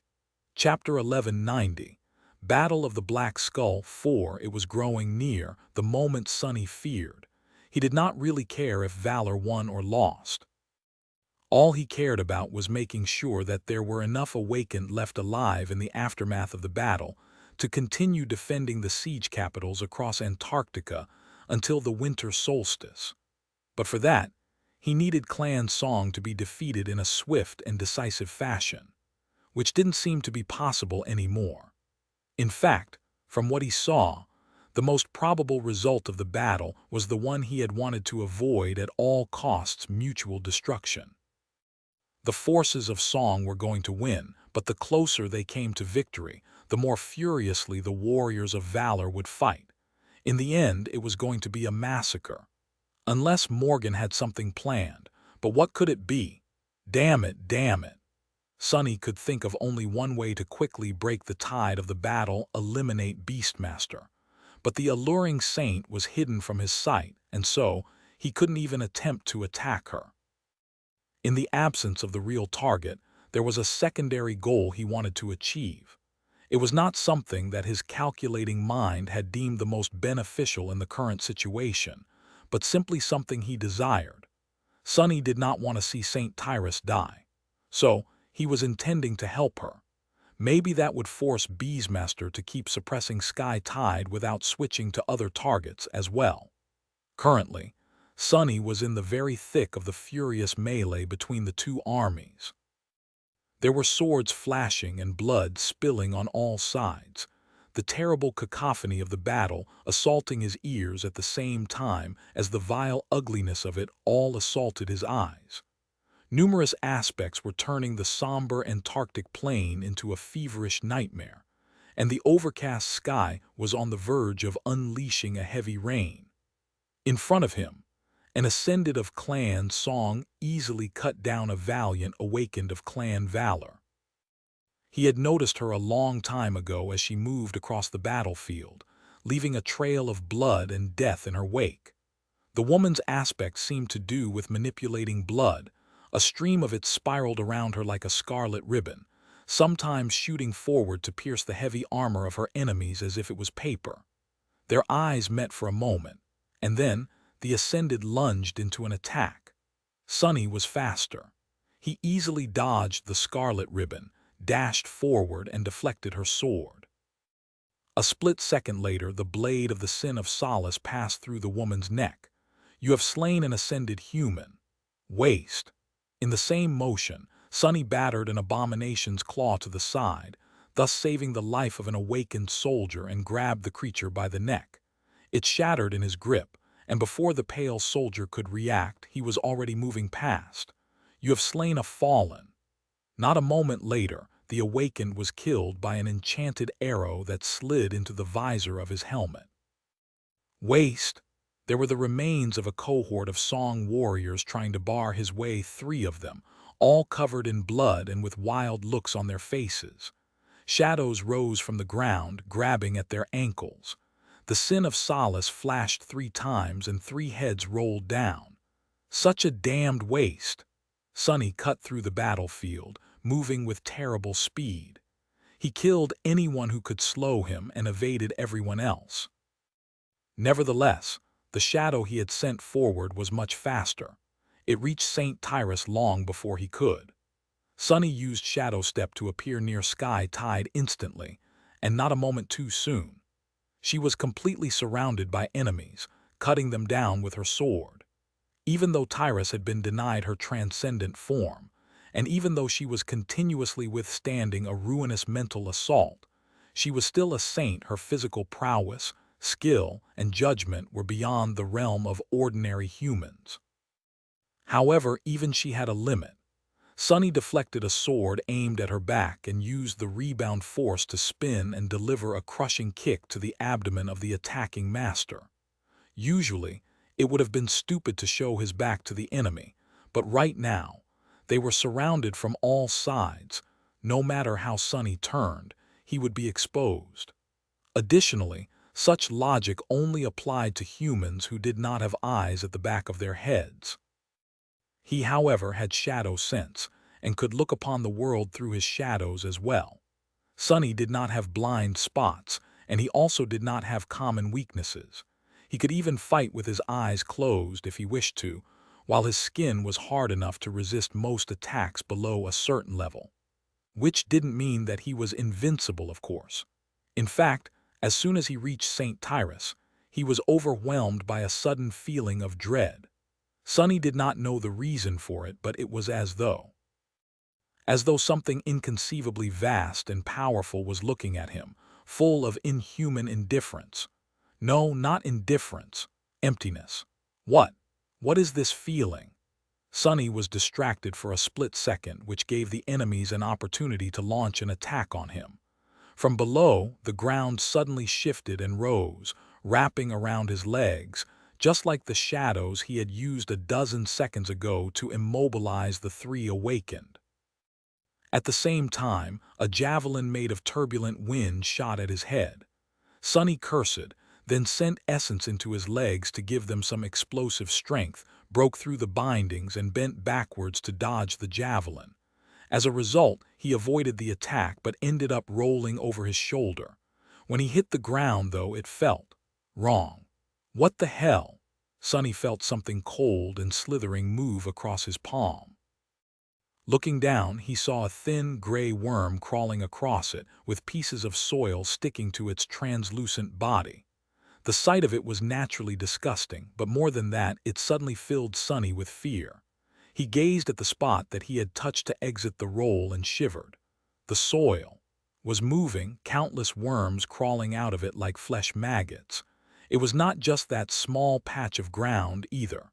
All around them, the battlefield seemed to be rippling. The ground was seething like a liquid full of these thin, gray worms. Suddenly, Sonny felt very cold. His mind froze for a brief moment. It could have been a manifestation of a powerful aspect ability. But the scale of it was too great to come from anyone except for a saint. There were no saints with these kinds of powers on the battlefield, though. His eyes widened. The Titan. Chapter 1191, Battle of the Black Skull 5. The nightmare gate leading to the area of the Black Skull Citadel was located within the hunting grounds of a corrupted Titan. Sonny knew that. The Titan itself was a mysterious creature. The evacuation army did not possess a lot of information about it, simply because it was too dangerous of a task to observe the abomination. After losing several teams while trying to investigate the creature, even the elite scouts of the Special Reconnaissance Unit did not dare stalk it. All they knew about the corrupted Titan was that its movement patterns were erratic, that approaching it was suicidal, and that its powers had something to do with reanimating the dead. As long as the creature showed no sign of setting its sights on one of the siege capitals, the army simply monitored its general area of activity and kept away. Army Command had also taken steps to ensure that the corpses of the nightmare creatures slain around the siege capitals were promptly disposed of, to ensure that the Titan wouldn't be able to make use of them. However, the forces of the warring clans had brazenly invaded its territory, and now they were about to pay the price. Sonny was sure of it. Damnation! Staring at the worm crawling across his palm, he felt time slow down. Instantly, Sonny was overwhelmed by an animalistic, panicked desire to sever his hand before it was too late. He did not know what would happen if he didn't and was terrified to find out. He was scared. There had been a time when Sonny felt fear often. At some point, however, he had developed a pretty high tolerance to terror, maybe because he had been exposed to it too much. These days, he sometimes felt disturbed, apprehensive, and wary, but very rarely truly afraid. He couldn't help but be afraid now, though. Looking at the gray worm, it was as though Sonny had been transported to a snowy field in the Antarctic center. The feeling of absolute, overwhelming powerlessness he had experienced there. It chilled him to the bone. Curse it! With a snarl, Sonny dissolved into the shadows, allowing the worm to fall to the ground. A split second later, he reappeared a few meters away, holding his sword in a defensive stance. All around, the battlefield was changing. The worms were crawling from the ground and burrowing into the corpses of the fallen, awakened, and slain nightmare creatures. Moments later, the corpses started to convulse. Some were even rising, moving like broken marionettes. What is this? Horrified, Sunny watched as the victims of the bloody battle were being brought back to life. Or rather, to a perverted semblance of life. All kinds of wild thoughts flashed through his mind, from the instinctual desire to flee to the wild idea that it was Kai Song, the Queen of Worms, had personally descending into the waking world. But no, it couldn't be her. It was simply a corrupted terror, it had to be. A creature like that was powerful but not indestructible. Sky Tide alone had battled the winter beast for weeks, months even. If there had been 6 more saints supporting her, the abominable creature would have undoubtedly been slain. There were currently 7 saints present on the battlefield, 6 belonging to the great clans and Wake of Ruin. There were Sunny, Nephi's, Morgan, Mordred, and Satian as well. There was no reason for him to. Suddenly, the ground trembled and split. Hundreds of meters away, a gargantuan head rose from below it, the head of a revolting, giant worm. It crawled from the soil as if escaping hell, its long body not really a single hole, but instead a shape created by numerous slithering gray worms sticking together. A visage so ghastly that Sunny suddenly wanted to vomit. However, he didn't, because there were things only Sunny could see. Even though the giant body of the Titan was not an actual creature, but instead an amalgamation of countless smaller worms, he could see its soul cores. A scattering of radiant embers that continued to reveal themselves as the abominations crawled from underground. 3 were already in view, and 4 more would undoubtedly follow. Sunny felt something move in his chest and allowed himself to be paralyzed by shock, but only for a second. Embers, embers, 7 embers. His eyes widened. Sunny was frozen for a moment and then whispered, "All there is to war is power, an application of power. One has to be flexible when waging war. I have them exactly where I wanted them." That was what Morgan had said. He shivered. Of course. A corrupted Titan would have had 7 soul cores, 7 corrupted soul cores. Its soul would have been permeated with abhorrent darkness stemming from 7 vile nodes. A transcendent Titan, if such a thing existed, would have had 7 radiant spheres of light serving as the nexuses of its vast soul. The creature in front of him, however, had neither nodes of darkness nor radiant cores. Instead, it had 7 bright embers burning within its body, like a transcendent echo would, and Morgan had summoned 20 of those already. For some reason, the spell was obsessed with the number 7, and influenced by the spell, humans had begun to structure various things in 7s as well.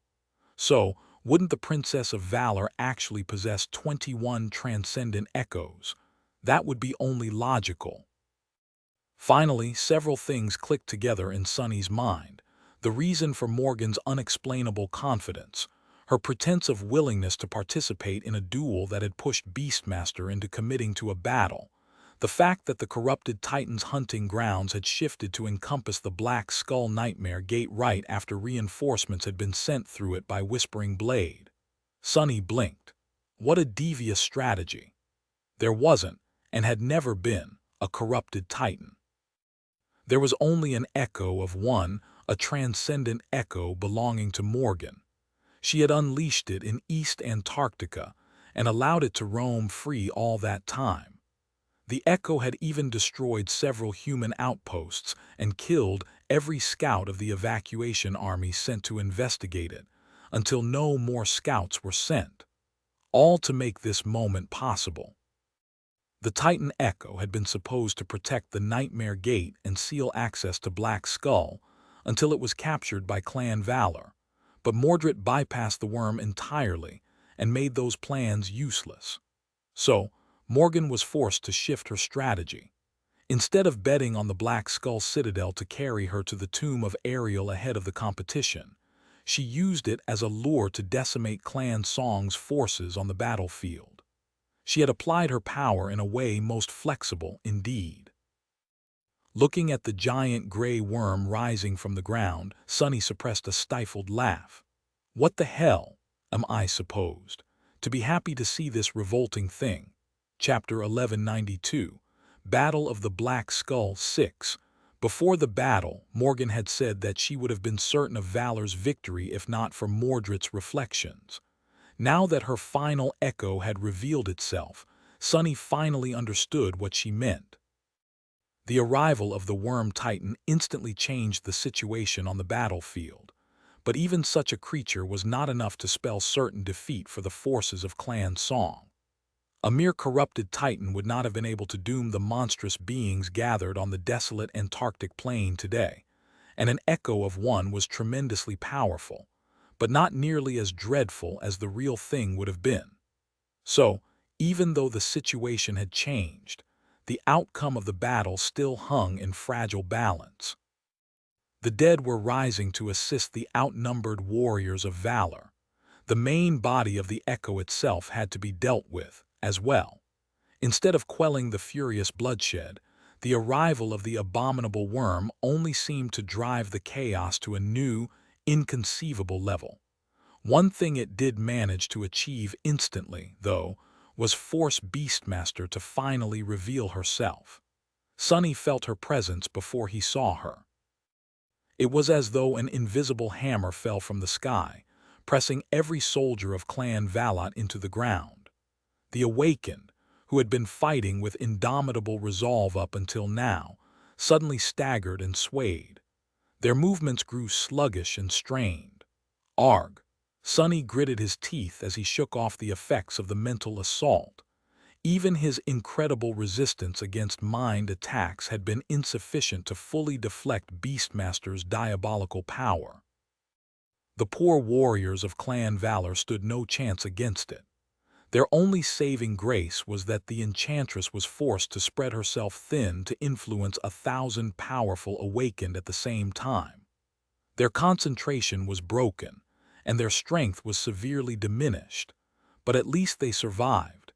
If the task in front of the daughter of Kai Song had been less enormous, she would have probably managed to either subjugate them or outright shatter their minds. The most frightening thing about it, though, was that the ordinary warriors were not even her main target. Sunny saw it from the corner of his eye, but once he did, he couldn't look away. Beastmaster appeared on the battlefield, standing calmly in front of the ravaged span of it where Whispering Blade had been fighting against the reflections. Sunny did not know if she had used her transformation ability, but for some reason, the alluring saint looked even more beautiful than she usually did. So much more. Before, Beastmaster's beauty was mesmerizing, but now it was simply ruinous. She was so breathtaking that looking at her was actually painful. It was as though Sunny's soul was bleeding. Damn it! As the beautiful demoness took a step forward, the four reflections that had been fighting Whispering Blade dashed away to confront the titanic worm. Beastmaster did not wield any weapons, and her enemy could not be seen. The ground around her suddenly exploded, and she was obscured by a cloud of dust. Something moved within that cloud, and a devastating shockwave spread outward, sending awakened warriors and enthralled nightmare creatures flying. A moment later, there was another explosion.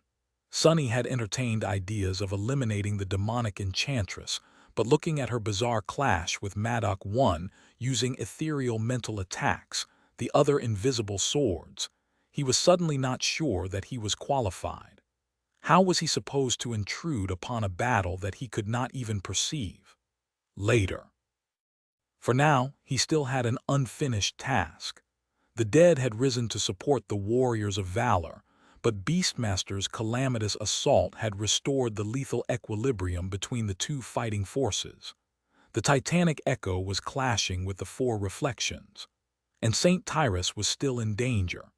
He dashed forward, using the Sin of Solace to cut down one of the masters who had attacked him before, the one capable of creating javelins of compressed air. The spell whispered into his ear, and at the same time, the cursed sword laughed at him from the other side. Ignoring both, Sunny fought his way through the ring of enemies surrounding Sky Tide and arrived at her side. Saint Tyrus was on one knee in the middle of a pile of corpses, her armor battered and broken. Her sword was covered in a net of cracks, and her golden hair was sticking to her face, painted red by blood. Nevertheless, her amber eyes were as calm and severe as always, full of grave resolve and unbreakable will. But they were full of pain and exhaustion, too. She couldn't have been all right after bearing the brunt of Beastmaster's power for so long. Sonny cursed and threw himself forward, colliding with a corrupted thrall that was bringing down its stinger on Sky Tide's cracked sword. The two of them fell to the ground, and the sin of Solace hissed, slicing through the abomination's tail. There was no retaliation from the nightmare creature, because Saint Tyrus had pierced its neck a split second later. While Sunny was recovering, she pulled her sword out of the thrall's corpse and braced it to block an aspect ability attack made by one of Song's Ascended. Sky Tide's sword let out a low ring and shattered, instantly turning into a rain of radiant sparks.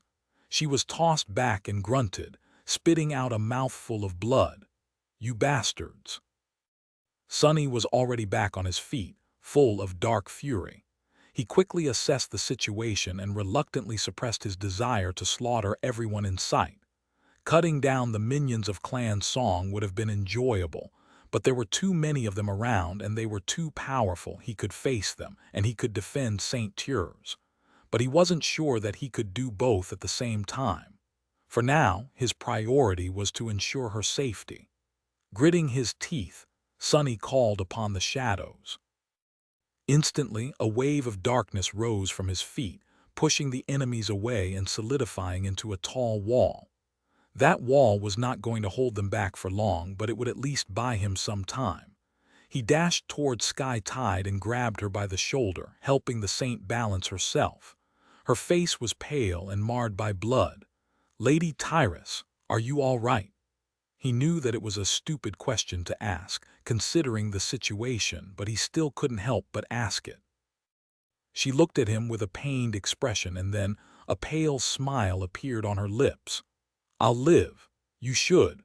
Sky Tide did not finish the sentence. Sunny saw something reflecting in her eyes, and then she suddenly pushed him away. As Sunny flew back, he felt the wall of shadows he had created explode. A split second later, monstrous claws tore through the spot he had been standing on. The ground shook from the terrible impact, and a vast cloud of dust rose into the air. Those claws belonged to a towering creature that filled Sunny with a sense of dread. The creature looked like an abominable hybrid between a human and a wolf. Even hunched, it was at least 4 meters tall, with terrifying fangs and bestial eyes that were full of wicked fury. The beast radiated a feeling of wildness, savage power, and primal ferocity. Dire Fang had arrived to finish off the fallen saint of the White Feather clan. Chapter 1193. Battle of the Black Skull, 7. Not good. Sunny landed in a roll and instantly dashed to the side. Almost at the same moment, claws tore through the air, almost brushing against his skin. They were so close that he felt the wind stirring as it threw his hair into disarray. Fast! Sunny landed on his feet and slid backward. Sensing the movement of shadows, he raised the Sin of Solace to block the attack, not because he actually perceived it, but because he knew that it had to come. Then he screamed. A deafening, inhuman, monstrous roar suddenly split the skies apart, and Sunny's head was instantly pierced by pain so intense that he couldn't help but groan. What the hell is that? A sonic attack? As his vision blurred, the strike that he had predicted came. The Sin of Solace was in the way, but it was not in a position to form a solid block. Sunny's whole body shook as he was thrown back once again, his bones and tendons creaking under immense pressure. Luckily, they did not burst apart. But it really, really hurt. Falling to the ground, Sunny dove into the shadows and flew out of them a couple dozen meters away. He barely had time to grab St. Tyrus and carry her forward with his momentum before Dire Fang's claws tore into her battered armor. The two of them came to a stop some distance away and froze for a moment, supporting each other. Sunny's breathing was hoarse, and Sky Tide's face was ashen. In front of them, the towering monster Saint Dire Fang, who had finally unleashed his transcendent power, slowly turned his wolf-like snout and looked at them with a bestial, blood-red, terrifying eye. Sunny's intuition was screaming. Looking at the monstrous creature, half human, half beast, he felt it, deep in the dark expanse of his lightless soul. Death. Fighting Dire Fang meant death. A saint was a saint after all. In terms of raw power, a transcendent human was similar to a corrupted nightmare creature. Although humans possessed only one soul core, their intelligence and aspect powers made them equal to devils. At least, someone like Beastmaster seemed closer to a terror even. Sunny had fought and killed many corrupted abominations, but despite the similarity, saints were nothing like the creatures he had killed. That had nothing to do with raw power and everything to do with who they were. Saints had to conquer 5 hells to transcend the first nightmare, the second nightmare, the third nightmare, the dream realm and the waking world.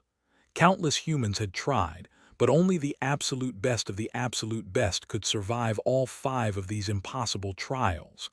The strongest, the bravest, the smartest.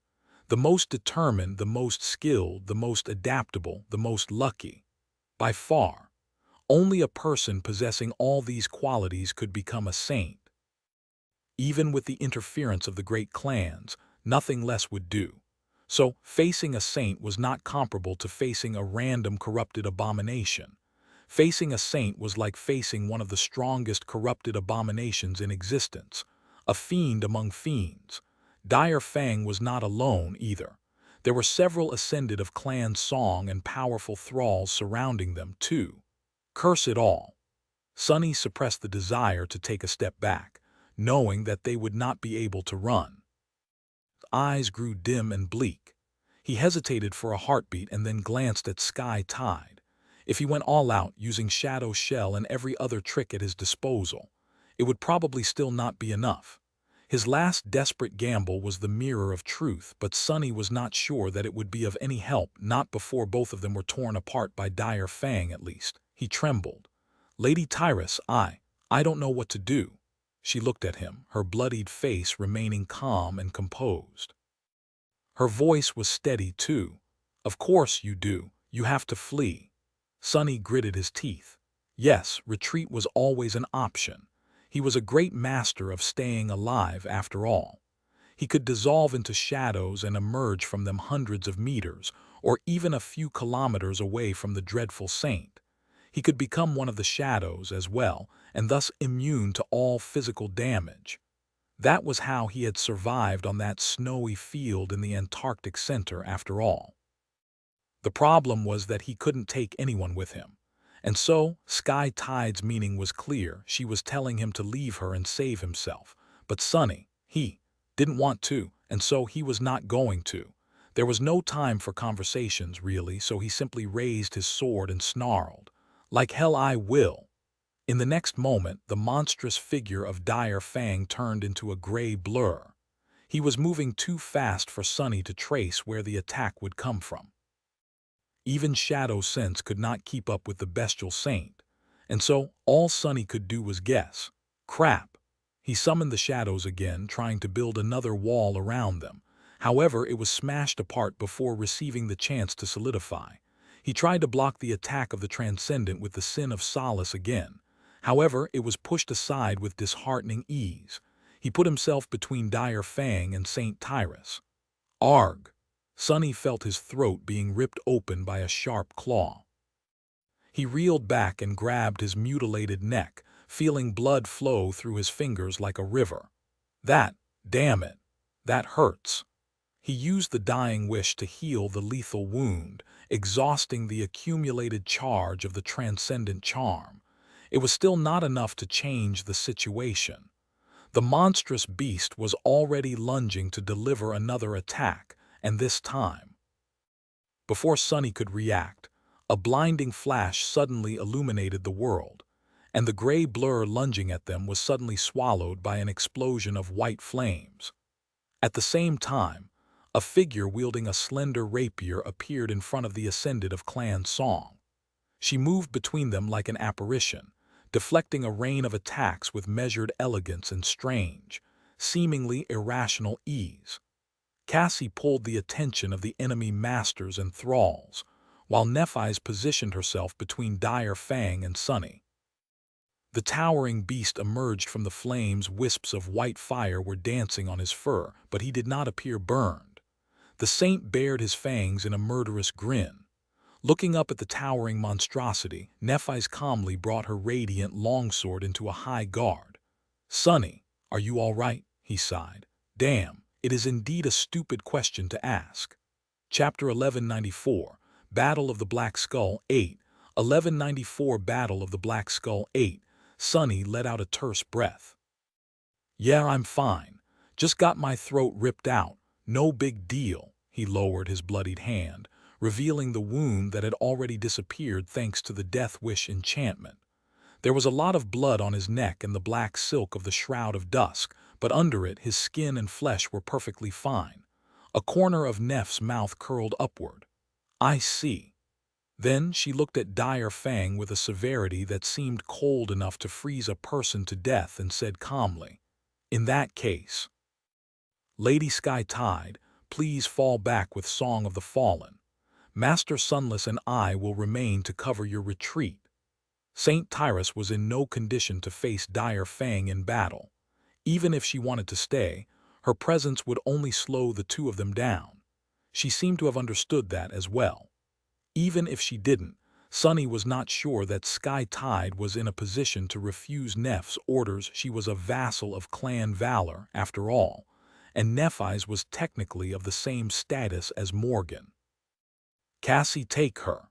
There was nowhere really safe on the battlefield, but getting closer to the main body of Valor's force and away from the most dangerous enemies would increase Sky Tide's chances of survival by a lot. Cassie was facing two masters of Clan Song. Her rapier did not seem to move very swiftly, but somehow it was always where it needed to be to deflect their attacks. The blind girl moved with measured cadence, always half a step ahead of her enemies. Although her face remained calm, the two ascended seemed shaken enough to make a mistake. Just at that moment, one of them summoned his aspect ability to turn the ground under Cassie's feet into treacherous mud, while the other committed to a powerful thrust of his sword. However, the blind girl lightly jumped just a split second before her footing would have been lost in wet sludge, avoiding being momentarily immobilized. Her rapier shot forward, piercing the neck of the swordsman who had been counting on his partner's aspect to stall the enemy. At the same time, something flashed through the air, and the quiet dancer came to a halt above her shoulder, its blade marred by blood. Both masters silently fell down. Their bodies crumbled to the ground almost at the same exact moment as Cassie landed from her jump, one rapier in hand and another hovering above her shoulder. She swiftly moved, evading a frenzied attack of a corrupted thrall, and appeared next to Saint Tyrus. Without saying a word, the blind girl grabbed Sky Tide by the shoulder and pulled her away. Dire Fang, surprisingly, allowed all of that to happen without moving a muscle. He simply stared at Nephi's from above as the white flames died down on his fur, motionless, with an indifferent expression on his bestial face. Sunny was curious about what the gloomy saint was thinking, but at the same time, he didn't really care to know. Soon enough, the three of them were left facing each other, the towering monstrosity on one side, Sunny and Nephi standing shoulder to shoulder on the other. It brings back memories. The situation was entirely different, and the enemy was entirely different. The two of them were entirely different as well. So much had changed, and yet he couldn't help but feel as if they were back under the branches of the Soul Devourer, looking up at the carapace demon and preparing to bring the enormous abomination down. Dire Fang's snout moved, and suddenly a deep, reverberating voice escaped from it, making Sunny's bones tremble. "You are Broken Sword's daughter." Nephi's tilted her head a little, then answered calmly, "I am." Red sparks swirled around her head, forming into a helmet. The monstrous beast grinned. Shame. With that, he roared and lunged forward. Somewhere else on the battlefield, piles of corpses were moving, coming back to life. Constant shockwaves from the distant clash between the Titan Echo and the four reflections were shaking the ground, making it seem as if the world was on the verge of crumbling to dust. There were awakened echoes and enthralled abominations tearing each other apart. The soil was soaked with blood, and more bodies fell into the red sludge every moment.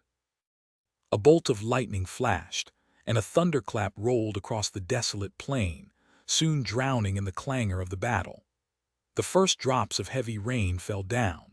In the midst of all this chaos, covered in blood, a young man in battered armor coldly pulled his sword from the body of an awakened warrior, threw the corpse aside, and turned around.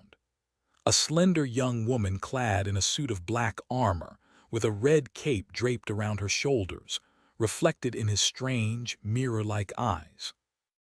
The two of them looked so much alike that they could be mistaken for twins. Morgan calmly dismissed her cape, allowing it to disintegrate into a rain of scarlet sparks. Raising her sword and pointing it at Mordred, she pierced him with a sharp gaze and smiled. "Let's get it over with, monster. Play whatever dirty tricks you have left, and then we can settle it once and for all with our swords." Mordred stared at her for a moment, then glanced at the distant shape of the gargantuan worm. "Dirty tricks, huh? But I don't have any of those left." His sister smirked with contempt. "Please forgive me if I don't believe you." Mordred shook his head and took a step forward, his face devoid of the usual lightness. "Don't get me wrong, I could have prepared a few, but that would be so unsatisfying, don't you think? Dear sister, you shouldn't assume that I want to kill you with my own two hands any less than you want to kill me. What's the point of killing you with a trick? Then you'll just die thinking there he goes, doing something contemptible again. No, no, no, I want to kill you, all of you, with what you pride yourself on most. I want to crush you all." Morgan grinned. "So what, you are really going to fight me with a sword? Have you lost the last bits of your broken mind, creature? You don't stand a chance." Mordred took another step back and gritted his teeth. "We'll see." His usually calm voice was suddenly distorted by a vast, dark, incinerating hatred. A hatred so hot it could melt the abyss. Morgan stopped smiling and walked toward him with a calm expression. "Do you still think that you can escape? I'll have to disappoint you. When this body of yours is destroyed, there will be no escape. You have already spent, what was it, 6, 7 years, locked in a box. This time we've built a better one. This time you'll stay locked forever." Finally, a mad smile appeared on Mordred's face. "We'll see about that too." A split second later, the clangor of two clashing swords drowned out the cacophony of the battle. Somewhere else on the battlefield, a taciturn shadow was fighting a blindingly radiant reflection. And somewhere else, the legendary Whispering Blade was fighting the beautiful demoness, Beastmaster. A giant black panther was tearing a figure woven out of sunlight into shreds with her claws. Her reflection was furiously trying to shake off a small figure of black steel from its hide, while the small figure stubbornly held on. Soul Reaper Jet had aimed her glaive at a monstrous visage of Song Sation, her leather armor riddled with holes. The monster facing her wiped the blood off her lips and spat, as if tasting something disgusting. A blind girl was fighting through a mass of enthralled nightmare creatures to guide a battered saint to safety. A revolting creature made out of countless gray worms was being slowly destroyed by 4 cracked reflections. As the gray sky broke with a torrent of rain, the ruinous battle exploded into a nightmare of violence. 1 Chapter 1195, Battle of the Black Skull 9. The world had grown darker under the veil of tumultuous thunderclouds, and torrents of water fell from the skies, bending like whips. Illuminated by a blinding flash of lightning, 2 humans dashed away from the claws of a towering beast. Nephi's now. There was no real need for words. Sunny and Nephi's might have grown distant as of late due to the choices they had made, but the core of their relationship was the same. They were battle partners first, and everything else second. That bond had been forged in fire, tears, and blood on the forgotten shore long before a shadow was cast on it by other matters. By now, their ability to act with seamless coordination was even higher than the unnatural unity granted to the warriors of valor by the forged swords. From the moment that the two of them had killed that first carapace scavenger together, Sunny and Nephi's went through countless battles together. She had taught him how to wield the sword, while he taught her how to control her soul essence as a master. Despite everything, that bond would never change. Which was not to say that there was no other bond between them. The moment Dire Fang lunged forward, Sunny dashed to the right, while Nephi's dashed to the left. At the same time, some of her radiance mixed with his shadows, while one of his shadows wrapped itself around her body. The sum of their powers was greater than its parts. The shadows and the brilliant light seemed to resonate with each other, making both of them stronger than they had any right to be. Sunny turned into a silhouette shrouded in broiling darkness, while Neff's radiance took on a darker hue. The darkness was permeated with blinding white light, while the light seemed to contain wisps of inexhaustible darkness. The light made the darkness deeper, while the darkness made the light much more stark and radiant. And there was more to it, too, at least for Sunny. Unlike his shadows, which augmented all his physical attributes, Neff's flames ignited the soul, too. Wreathed in her fire, he could feel his essence become much more vibrant and warm, much more potent. Ah, what a nice feeling! Nephi's must have been using her full augmentation, and with the addition of Sunny's shadow, she was just fast enough to evade Dire Fang's claws. He, on the other hand, was just a little bit slower. Luckily, the Saint had chosen Changing Star as the primary target. Since he couldn't attack both of them at the same time effectively, the strike directed at Sunny was not as inescapable as it could have been. Sunny felt a slight sense of dissatisfaction. So, we are back to that. Neff is the bait while I am the blade. He didn't like it one bit. In any case, Dire Fang had made a mistake. A very serious mistake. He shouldn't have paid less attention to Sunny. Because while his soul was aflame with Neff's radiance, a few of his abilities received a transformative boost as well, not the least because he could spend his essence more freely. Get ready, bastard! Neff eyes landed from her dodge and instantly pivoted, barely avoiding the beast's follow-up strike and slashing at his arm with her incandescent sword. At the same time, Sunny allowed himself to be buried under a wave of shadows. What emerged from them, however, was not a human, but a four-armed fiend clad in a suit of fearsome onyx armor. The creature was like a spawn of darkness, but its eyes burned with furious white radiance, and its mouth was like an incinerating furnace of white flame. The two of them had created distance between each other, and so Dire Fang could only face one at a time. That was why he was a fraction of a moment too late to react to Sunny's attack. Faster, faster, faster. The ground split and exploded under his clawed foot as Sunny pushed himself forward. The air, which was usually soft and unnoticeable, was suddenly like a wall. He broke through that wall. The drops of rain seemed to freeze in place as they fell.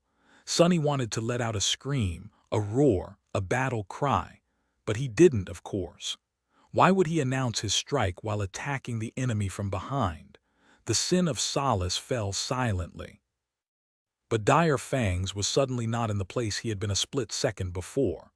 The towering beast had twisted, somehow, to avoid the transcendent blade too swift to be seen. Sunny only felt the air being displaced by the Saint's massive body a heartbeat later. That was fine, too. He fell down, crouching on his four hands, and felt something tear through the empty space above. In the next moment, there was a blinding flash and an angry growl. Dire Fang might have been able to avoid Sunny's attempt at backstabbing him, but by doing so, he was forced to turn his back on Nephi's. And Nephi's, without wasting a single moment, used this chance to plunge her incandescent sword into the beast's hide. The towering creature disengaged and stopped for a moment, looking down. There on its flank, a long wound could be seen through singed fur. Drops of blood were rolling down his side as they boiled. The laceration was shallow and not at all serious. However, Dire Fang had received a wound, no matter how small, while Sunny and Nephi's had not. His bestial face contorted into a vicious snarl. The saint did not say anything before launching into another attack. There was no need for words, and none of them had anything to say. Their swords, claws, and aspects would be doing the talking. A spirit of flame, a spawn of shadows, and a savage beast clashed in the middle of a terrifying battlefield. They were moving so fast that it was hard to see what was happening. Flowers of white fire bloomed in the middle of a pouring rain, and the ground shook from the fury of their murderous clash. Their battle was frenzied and turned everything around them into pure havoc, but it wasn't senseless. In fact, each of the three remained chillingly cold-blooded and calculating in the midst of the furious confrontation. Even while augmenting each other, Sunny and Nephi's were much slower and weaker than the Saint of Clan Song, but not to the degree where he could instantly annihilate them. More importantly than that, there were two of them. Even if they were not Dire Fang's equals in terms of raw power, they could use their knowledge and understanding of each other to make up for the gap in strength. And so, the battle raged on.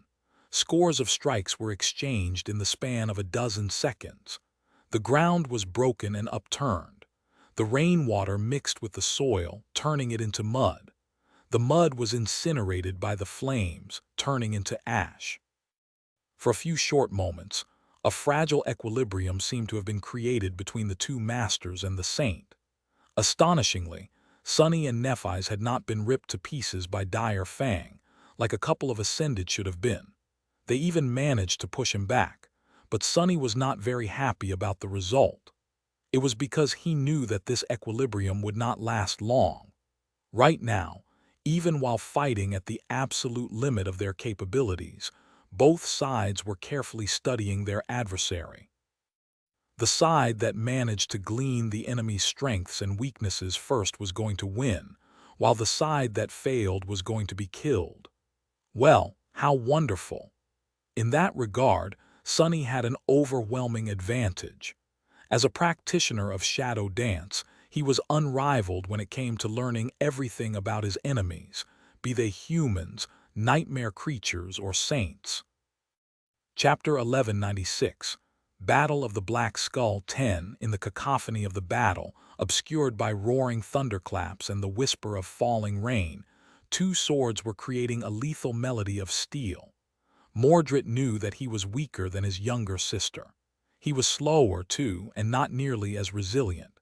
He was even less skilled, perhaps.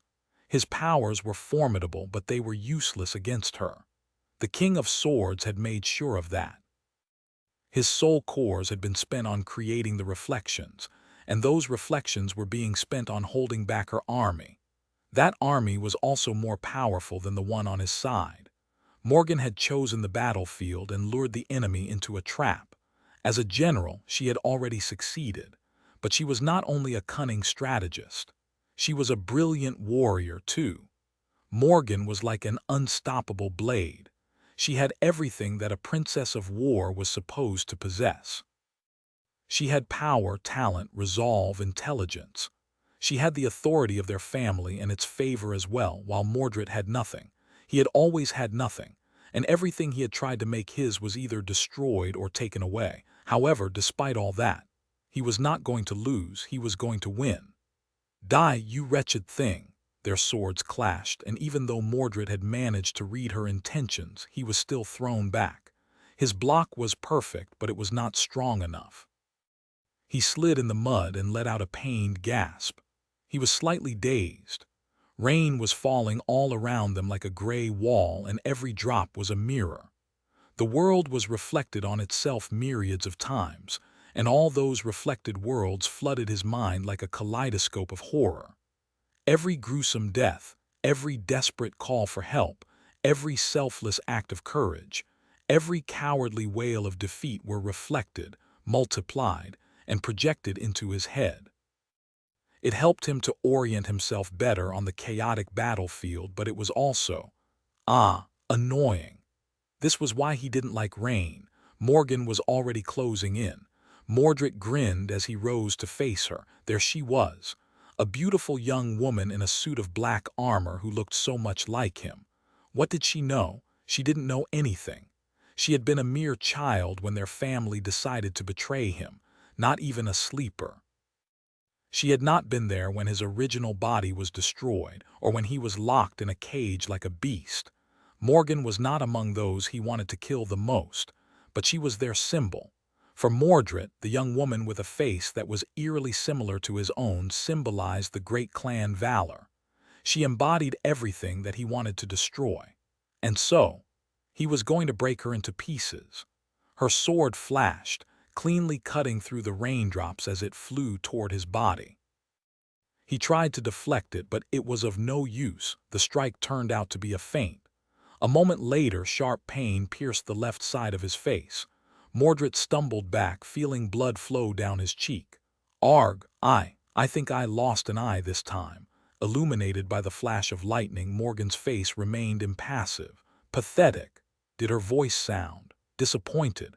Mordred smiled and raised his sword without saying anything. Usually, this would be the time to implement a scheme. A cunning trick, a subtle deception, an unexpected reversal, something like that. He was a master of such things after all, but he was sincere when he said that there would be no tricks today. There was no point in destroying the symbol of valor with a trick. There would be no satisfaction either. His hatred would not be quenched. No, he was going to defeat her with nothing except his own body and blade. Because, even after they had discarded him, Mordred was still stronger, strong enough to destroy them all, and they needed to learn that. Come, sister, give it your all. His laughter drowned in the rain. Morgan obliged. For a few seconds the two of them clashed, their swords singing a sharp and deadly song. The clangor of two blades striking against each other fused into one continuous, sonorous melody. They were too fast, too skilled. Neither could overpower the other, and those who got in their way could only flee and stare in terror and awe. But eventually, inevitably, Morgan obliterated his defenses. Her sword broke through his armor, impaling him through the chest. If it was anyone else, their heart would have been pierced. Oh, but he must have shaken her a fair bit. Enough for her to forget that her brother had been born with a rare condition that caused the position of one's organs to be reversed. So she missed his heart. Still, having a sword driven through your lung hurt a lot. It hurt terribly. Not that he cared. Instead of recoiling from the strike, Mordred pushed forward and grabbed Morgan by the neck. Her eyes widened, and she hurriedly tried to twist the sword in the wound. Her other arm was already moving to block the potential strike of his own sword. Instead of trying to use it, Mordred simply headbutted her and felt her nose crack under the force of the unexpected blow. Morgan staggered back. Blood was flowing from her broken nose, painting the lower part of her face red. You vile scum! Her sword, which was still lodged in his chest, scattered into a whirlwind of scarlet sparks. He couldn't help but stagger and let out a pained yelp. She was, without a doubt, going to summon it back. But that would take a few seconds at least. Not caring, Morgan lunged forward. Her leg whipped into the air, aiming to take his head clean off. Mordred blocked it with his sword and felt his sword crack. His sword broke. There was more pain. Morgan's shin cut through his sword, his armor, and his forearm. The bone broke, the muscles split, and the tendons tore. His bleeding hand fell to the ground. Not paying it any attention, Mordred stepped forward and drove his broken sword into the narrow crack between her breastplate and the segmented steel skirt protecting her lower waist. The jagged blade plunged into his sister's side. Even though her flesh seemed as durable as steel, he pushed it as deep as he could before the broken memory disintegrated into a rain of sparks. She let out a stifled groan and pushed herself away. I'll kill you. She tried to hide it, but there was a hint of hesitation in her voice. Morgan was winning. She was definitely winning. She had only received one serious wound while her enemy already looked half dead. He looked like a walking corpse. So why? Why was he so calm? What was wrong with him? She felt a chill run down her spine. Her sword was already manifesting itself back into reality. Mordred was summoning a new weapon as well. He glanced down at his severed hand and stepped over it indifferently. "No, you won't." There was a hint of finality to his words. Gritting her teeth, Morgan blocked out the pain and attacked once again. Chapter 1197, Battle of the Black Skull, 11. A booming thunderclap shook the world. But the bestial roar that tore through the clangor of the battlefield was much more deafening. It rolled across the ravaged land like a physical force, sapping the strength of the warriors and making them sway.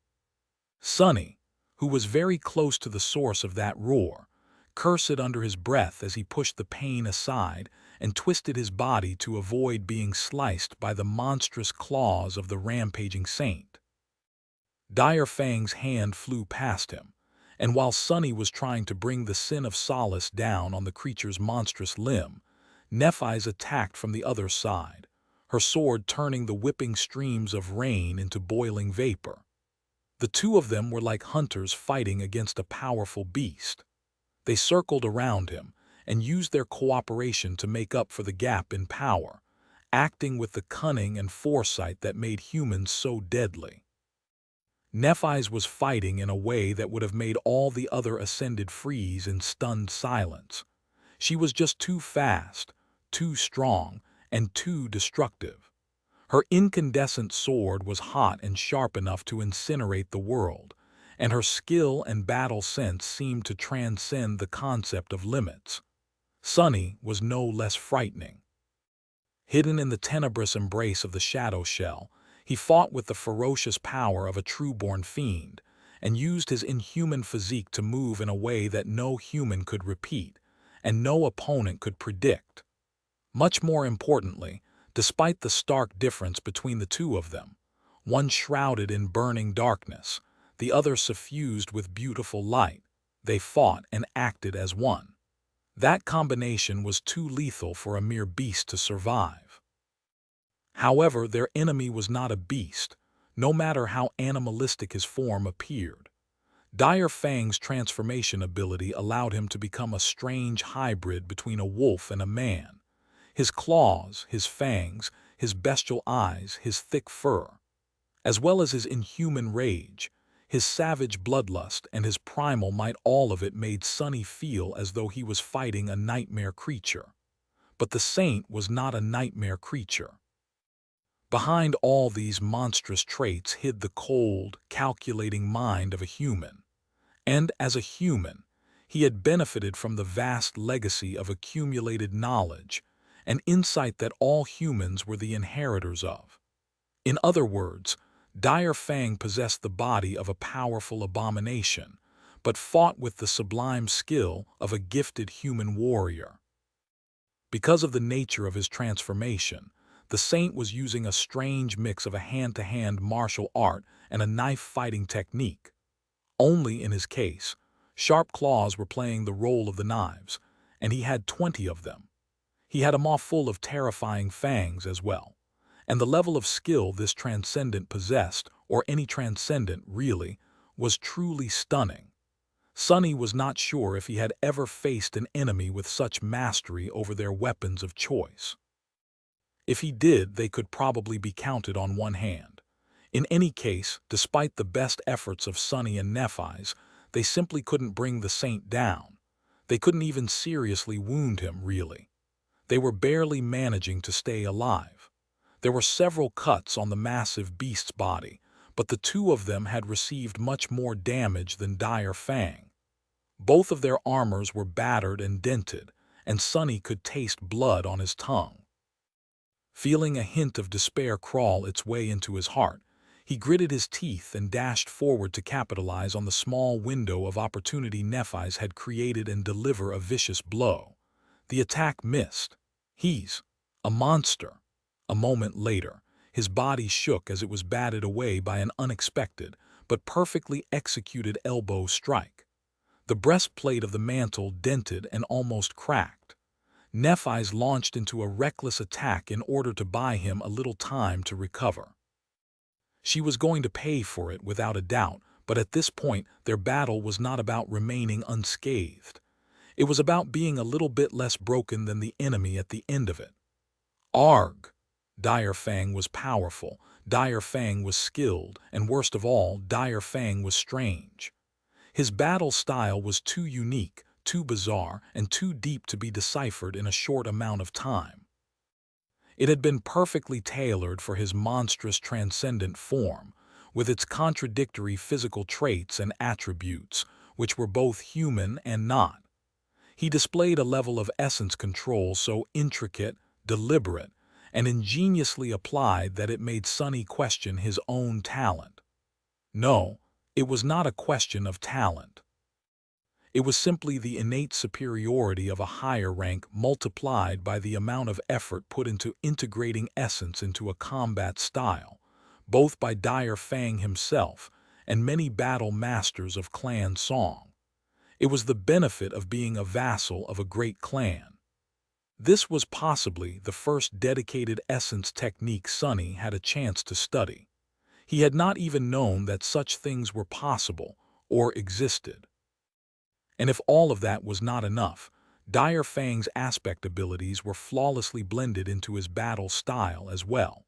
It would have been much worse if Sonny had to somehow guess the Saint's abilities first. Luckily, he had already learned them from Cassie. Dire Fang's dormant ability enhanced all his senses, especially his hearing and the sense of smell. He could even feel the tiny vibrations spreading through the ground. As a result, he had no blind spots. He also seemed to be able to predict the actions of his opponents by observing the tiniest changes in their stances, muscle contractions, eye movements, and other things Sonny had no knowledge of. His awakened ability was a physical augmentation tied to his emotional state. The angrier he got, the more pain he felt, the more powerful he would become. Things like that were usually unreliable and impossible to control, sometimes even detrimental, but Dire Fang seemed to possess absolute control over his emotions. He could summon the most murderous rage at will while remaining perfectly cool-headed and composed. Dire Fang's ascended ability was the debilitating sonic attack, and his transcendent ability, well, it was self-evident. So, with the knowledge of that, Sonny had to come up with a way to kill him. A master killing a saint. That had never happened in history, but it had to happen today. He was going to make it happen. Chapter 1198, Battle of the Black Skull, 12. The three of them were like an obliterating hurricane. The bloody fight between Dire Fang, Sonny, and Nephi's was no less furious and destructive than the clashes between the other saints that were happening on the battlefield. Or maybe even more so. Any awakened, echo, or enthralled abomination that dared to enter the sphere of destruction created by their fight was instantly torn apart. And so soon, no one dared to any more. All the soldiers could see were dark shapes moving with dreadful speed within the rain, and billowing clouds of scalding steam that were sometimes illuminated by bright flashes of beautiful white radiance. Maybe only Kai could make out what was happening inside, due to his awakened aspect ability. I hope the fool does not rush here to help us.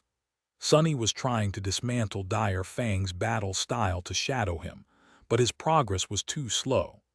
Every second they spent fighting against the terrifying saint threatened to be their last, and even if they continued to remain alive, their fates would be sealed due to simple exhaustion, both of their bodies and their souls. Sonny and Nephi's possessed astonishing endurance, and their pools of essence were many times larger than those of ordinary masters. However, they still could not compete with a saint. Saints were monstrous not only because of their power and aspect abilities, but also because of how potent and vast their reserves of essence were.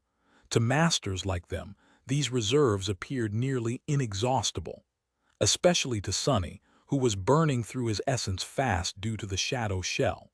He was never going to win the war of attrition against Dire Fang, so he had to dismantle the Saint's battle style faster, much faster. Even though he could not concentrate on this task since simply staying alive demanded almost all of his attention. Not good. He grunted as Dire Fang delivered a powerful backward kick with his wolf-like hind leg, almost ripping Sunny's shell to pieces. He managed to deflect the blow, and even tried to scratch the Saint with the Sin of Solace, but the jade blade got tangled in the thick fur, shearing some of it off, but leaving no trace on the enemy's skin. Sunny had already delivered a shallow cut to Dire Fang before, so the sinister whisper was supposed to be driving the Saint mad. However, he showed no sign of being affected by the curse. It seemed that breaking the mind of a transcendent, which was the sharpest of weapons in and of itself, would not be easy or possible at all. Mind. The mind of a transcendent. Sunny possessed a powerful mind himself. His cognitive ability and willpower were both abnormal. There was the blessing bestowed upon him by the Shroud of Dusk as well, and yet it was not enough. Well then, suddenly he thought of something very simple. If his mind was not enough, wait, why the hell was he trying to solve the problem with only his own efforts anyway? He had a perfectly fine partner right there. Summoning chains of shadow to try and bind the savage Saint, he saw most of them miss the mark, while the rest were easily torn apart and destroyed. At the same time, he sent Nephi's a mental message through the Blessing of Dusk. The message contained no words, there was no time for that. Instead, it was a much more crude, but also faster form of communication containing a mix of images, half-formed thoughts and emotions. For anyone else, it would have appeared as pure chaos, but Nephi's knew him too well. They were so familiar with each other that even such an unadulterated stream of concepts was enough to form an understanding. It was a bit like finishing each other's sentences or guessing each other's feelings from body language, but elevated to a completely different level. And yet it worked. Nephi seemed to understand his intention instantly and reciprocated. A flood of concepts and images poured into his head. Sunny's intention, of course, was very simple, since his own mind was not enough to dismantle Dire Fang's battle style fast enough.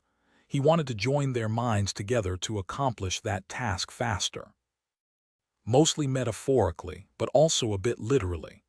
Nephi's might not have possessed the unnatural ability to peer into the very essence of a being through shadow dance, but she had been doing the same thing as Sunny this whole time, without a doubt. She had been studying the enemy, trying to discern the patterns of his battle technique to circumvent them.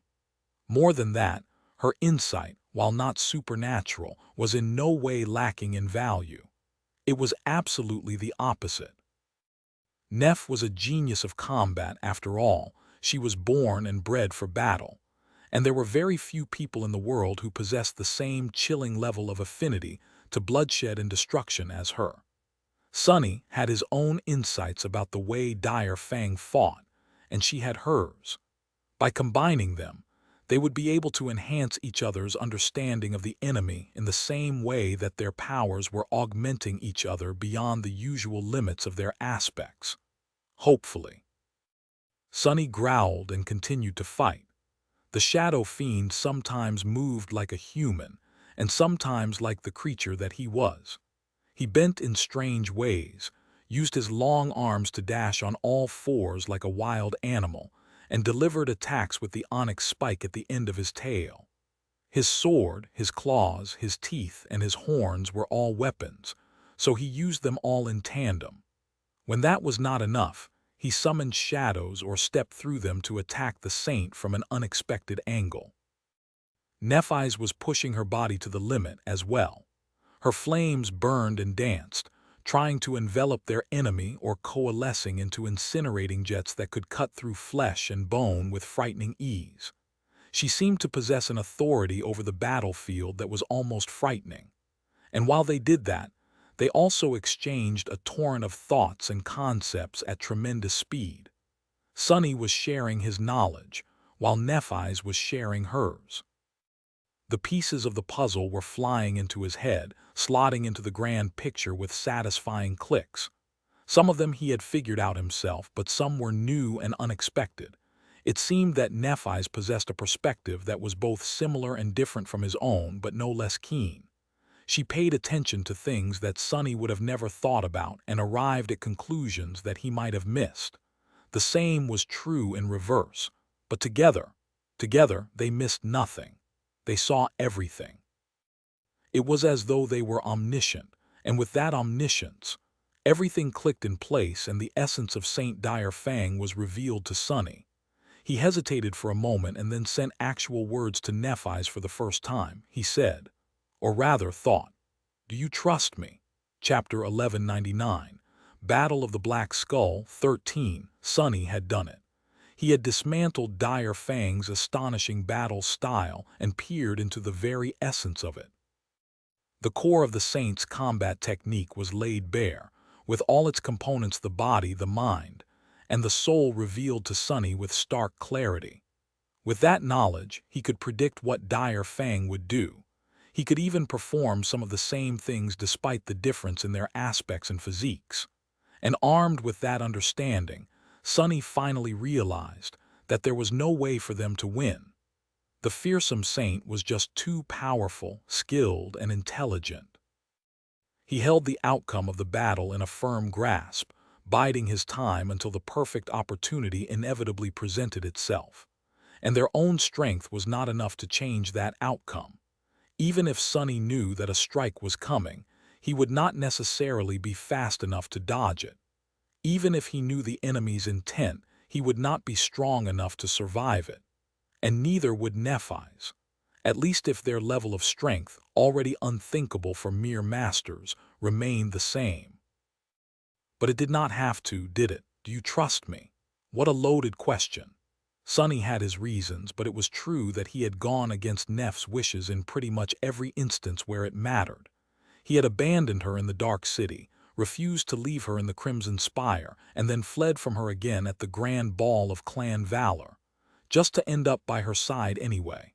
It was a bit funny and a bit sad, but most of all, Sonny wasn't sure if she did actually trust him.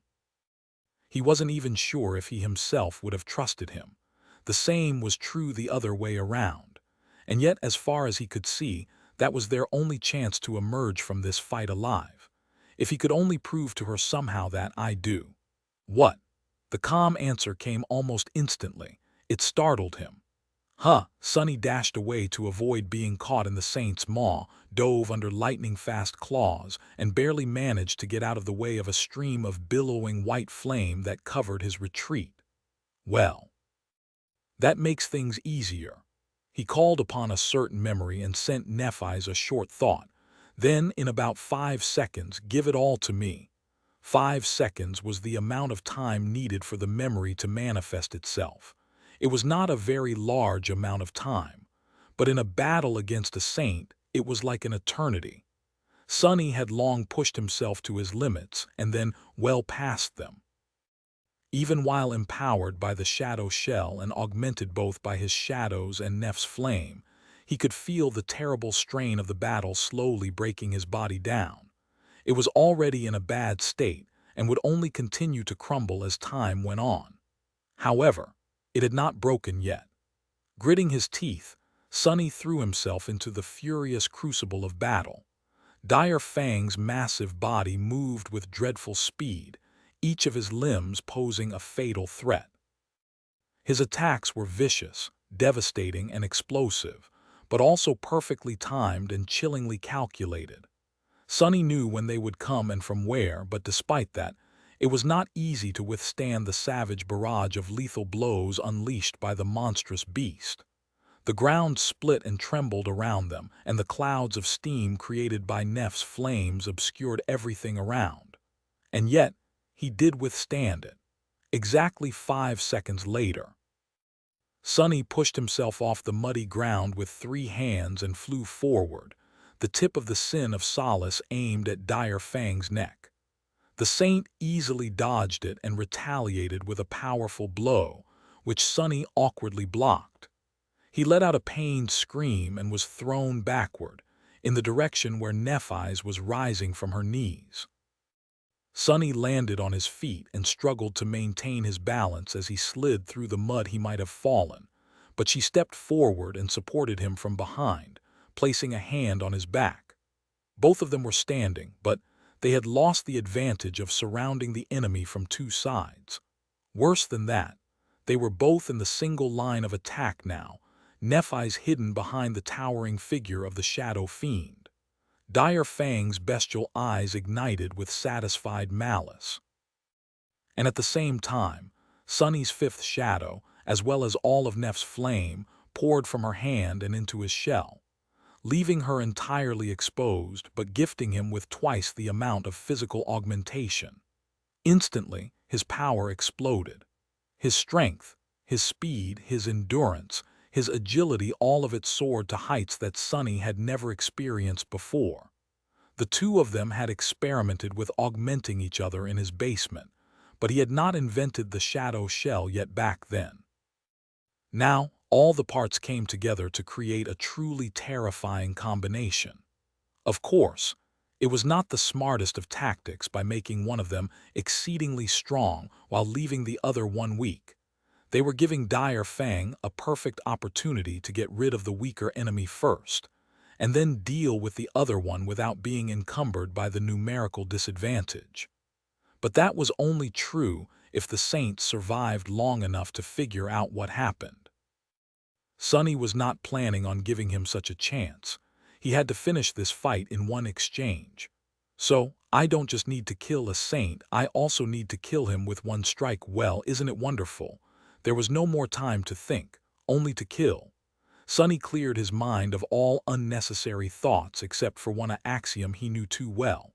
The essence of combat is murder. He was going to murder Saint Dire Fang, the vassal of the great clan's song, right here and now. There was no doubt or hesitation, no room for failure, only certainty. The terrifying, towering beast in front of him opened his maw, ready to let out a deafening roar. Feeling the polished ivory of the bone singer manifest itself into his hand, Sunny flooded his body with smoldering essence and lunged forward. Chapter 1200, Battle of the Black Skull. 14. Time was moving very slowly. No, it was Sunny who was moving too fast. It almost felt as if the world had frozen. The rain was suspended in the air, the fountains of mud had grown still, the distant figures of dying awakened were like grotesque statues. In this nearly static world, only two things seemed unbound by paralysis: the monstrous saint in front of him, who was no slower than Sunny himself, and a bolt of lightning that was crawling across the sky, extending toward the ground as it forked and illuminated the bloody battlefield. Faster. Suddenly, a deafening roar exploded from Dire Fang's mouth, strangely distorted and haunting. It would have hit Sunny like a wall, but he was prepared. The silenced enchantment of the emerald bone flute activated, creating a dome of absolute silence around him. Sunny passed through the sorcerous roar without being struck by its crushing power. However, behind him, Nephi's had to endure its full weight without the protection of her flames. Stripped of their augmentation, she couldn't resist it like she had before. Erasing the image of her falling figure from his mind, Sunny concentrated on the task. If anything, the importance of success had only become more stark now that his partner was debilitated. If he failed, both of them were going to die. But he had already rejected the possibility of failure. He was going to win. He was going to do what he promised to do. He was going to kill a damned saint. At that moment, Dire Fang was more than a chance adversary to Sunny. He was the embodiment of everything Sunny wanted to destroy: the rotten authority of the great clans, the vile curse of the chain of nightmares, the torturous brand of powerlessness that he bore on his soul ever since Falcon Scott, the inescapable shackles of fate. He was the enemy, a terrifying enemy, an overwhelmingly powerful enemy, an enemy that was nearly impossible to defeat. But if Sunny somehow did manage to defeat him, then maybe he would be able to overcome the other impossible obstacles that pressed him into the ground, One day, Sonny was tired of losing. He had lost in the Antarctic Center, and now, because of Mordred and his cursed schemes, he was on the verge of losing here in East Antarctica as well. And so, he was willing to bet everything on this one strike. He had no choice but to finish it all with one strike, not only because Nephi's was weakened and vulnerable right now, but also because of the nature of the aspect powers Dire Fang possessed. The Saint's already terrifying physical might was augmented by rage and pain. If Sonny delivered him a serious wound but failed to make it fatal, then that augmentation would only explode further, turning his enemy into a truly unstoppable monster. He only had one chance. Sonny had already accomplished 3 incredible feats to earn that single chance. He had learned the secrets of Dire Fang's aspect, deciphered the battle style of the transcendent monster, and found a way to counteract his debilitating sonic attack. Now, all that remained was to cut him down with a sword. Not that it would be easy. The Saint was not waiting passively to be killed. He was already moving, rushing forward with speed that exceeded all reason. His claws were ready to tear Sonny apart, and his fangs were ready to sink into Sonny's flesh. Even though the gap of power between them had narrowed tremendously, Dire Fang still had an edge in terms of strength, weight, and sheer size. But that was all right.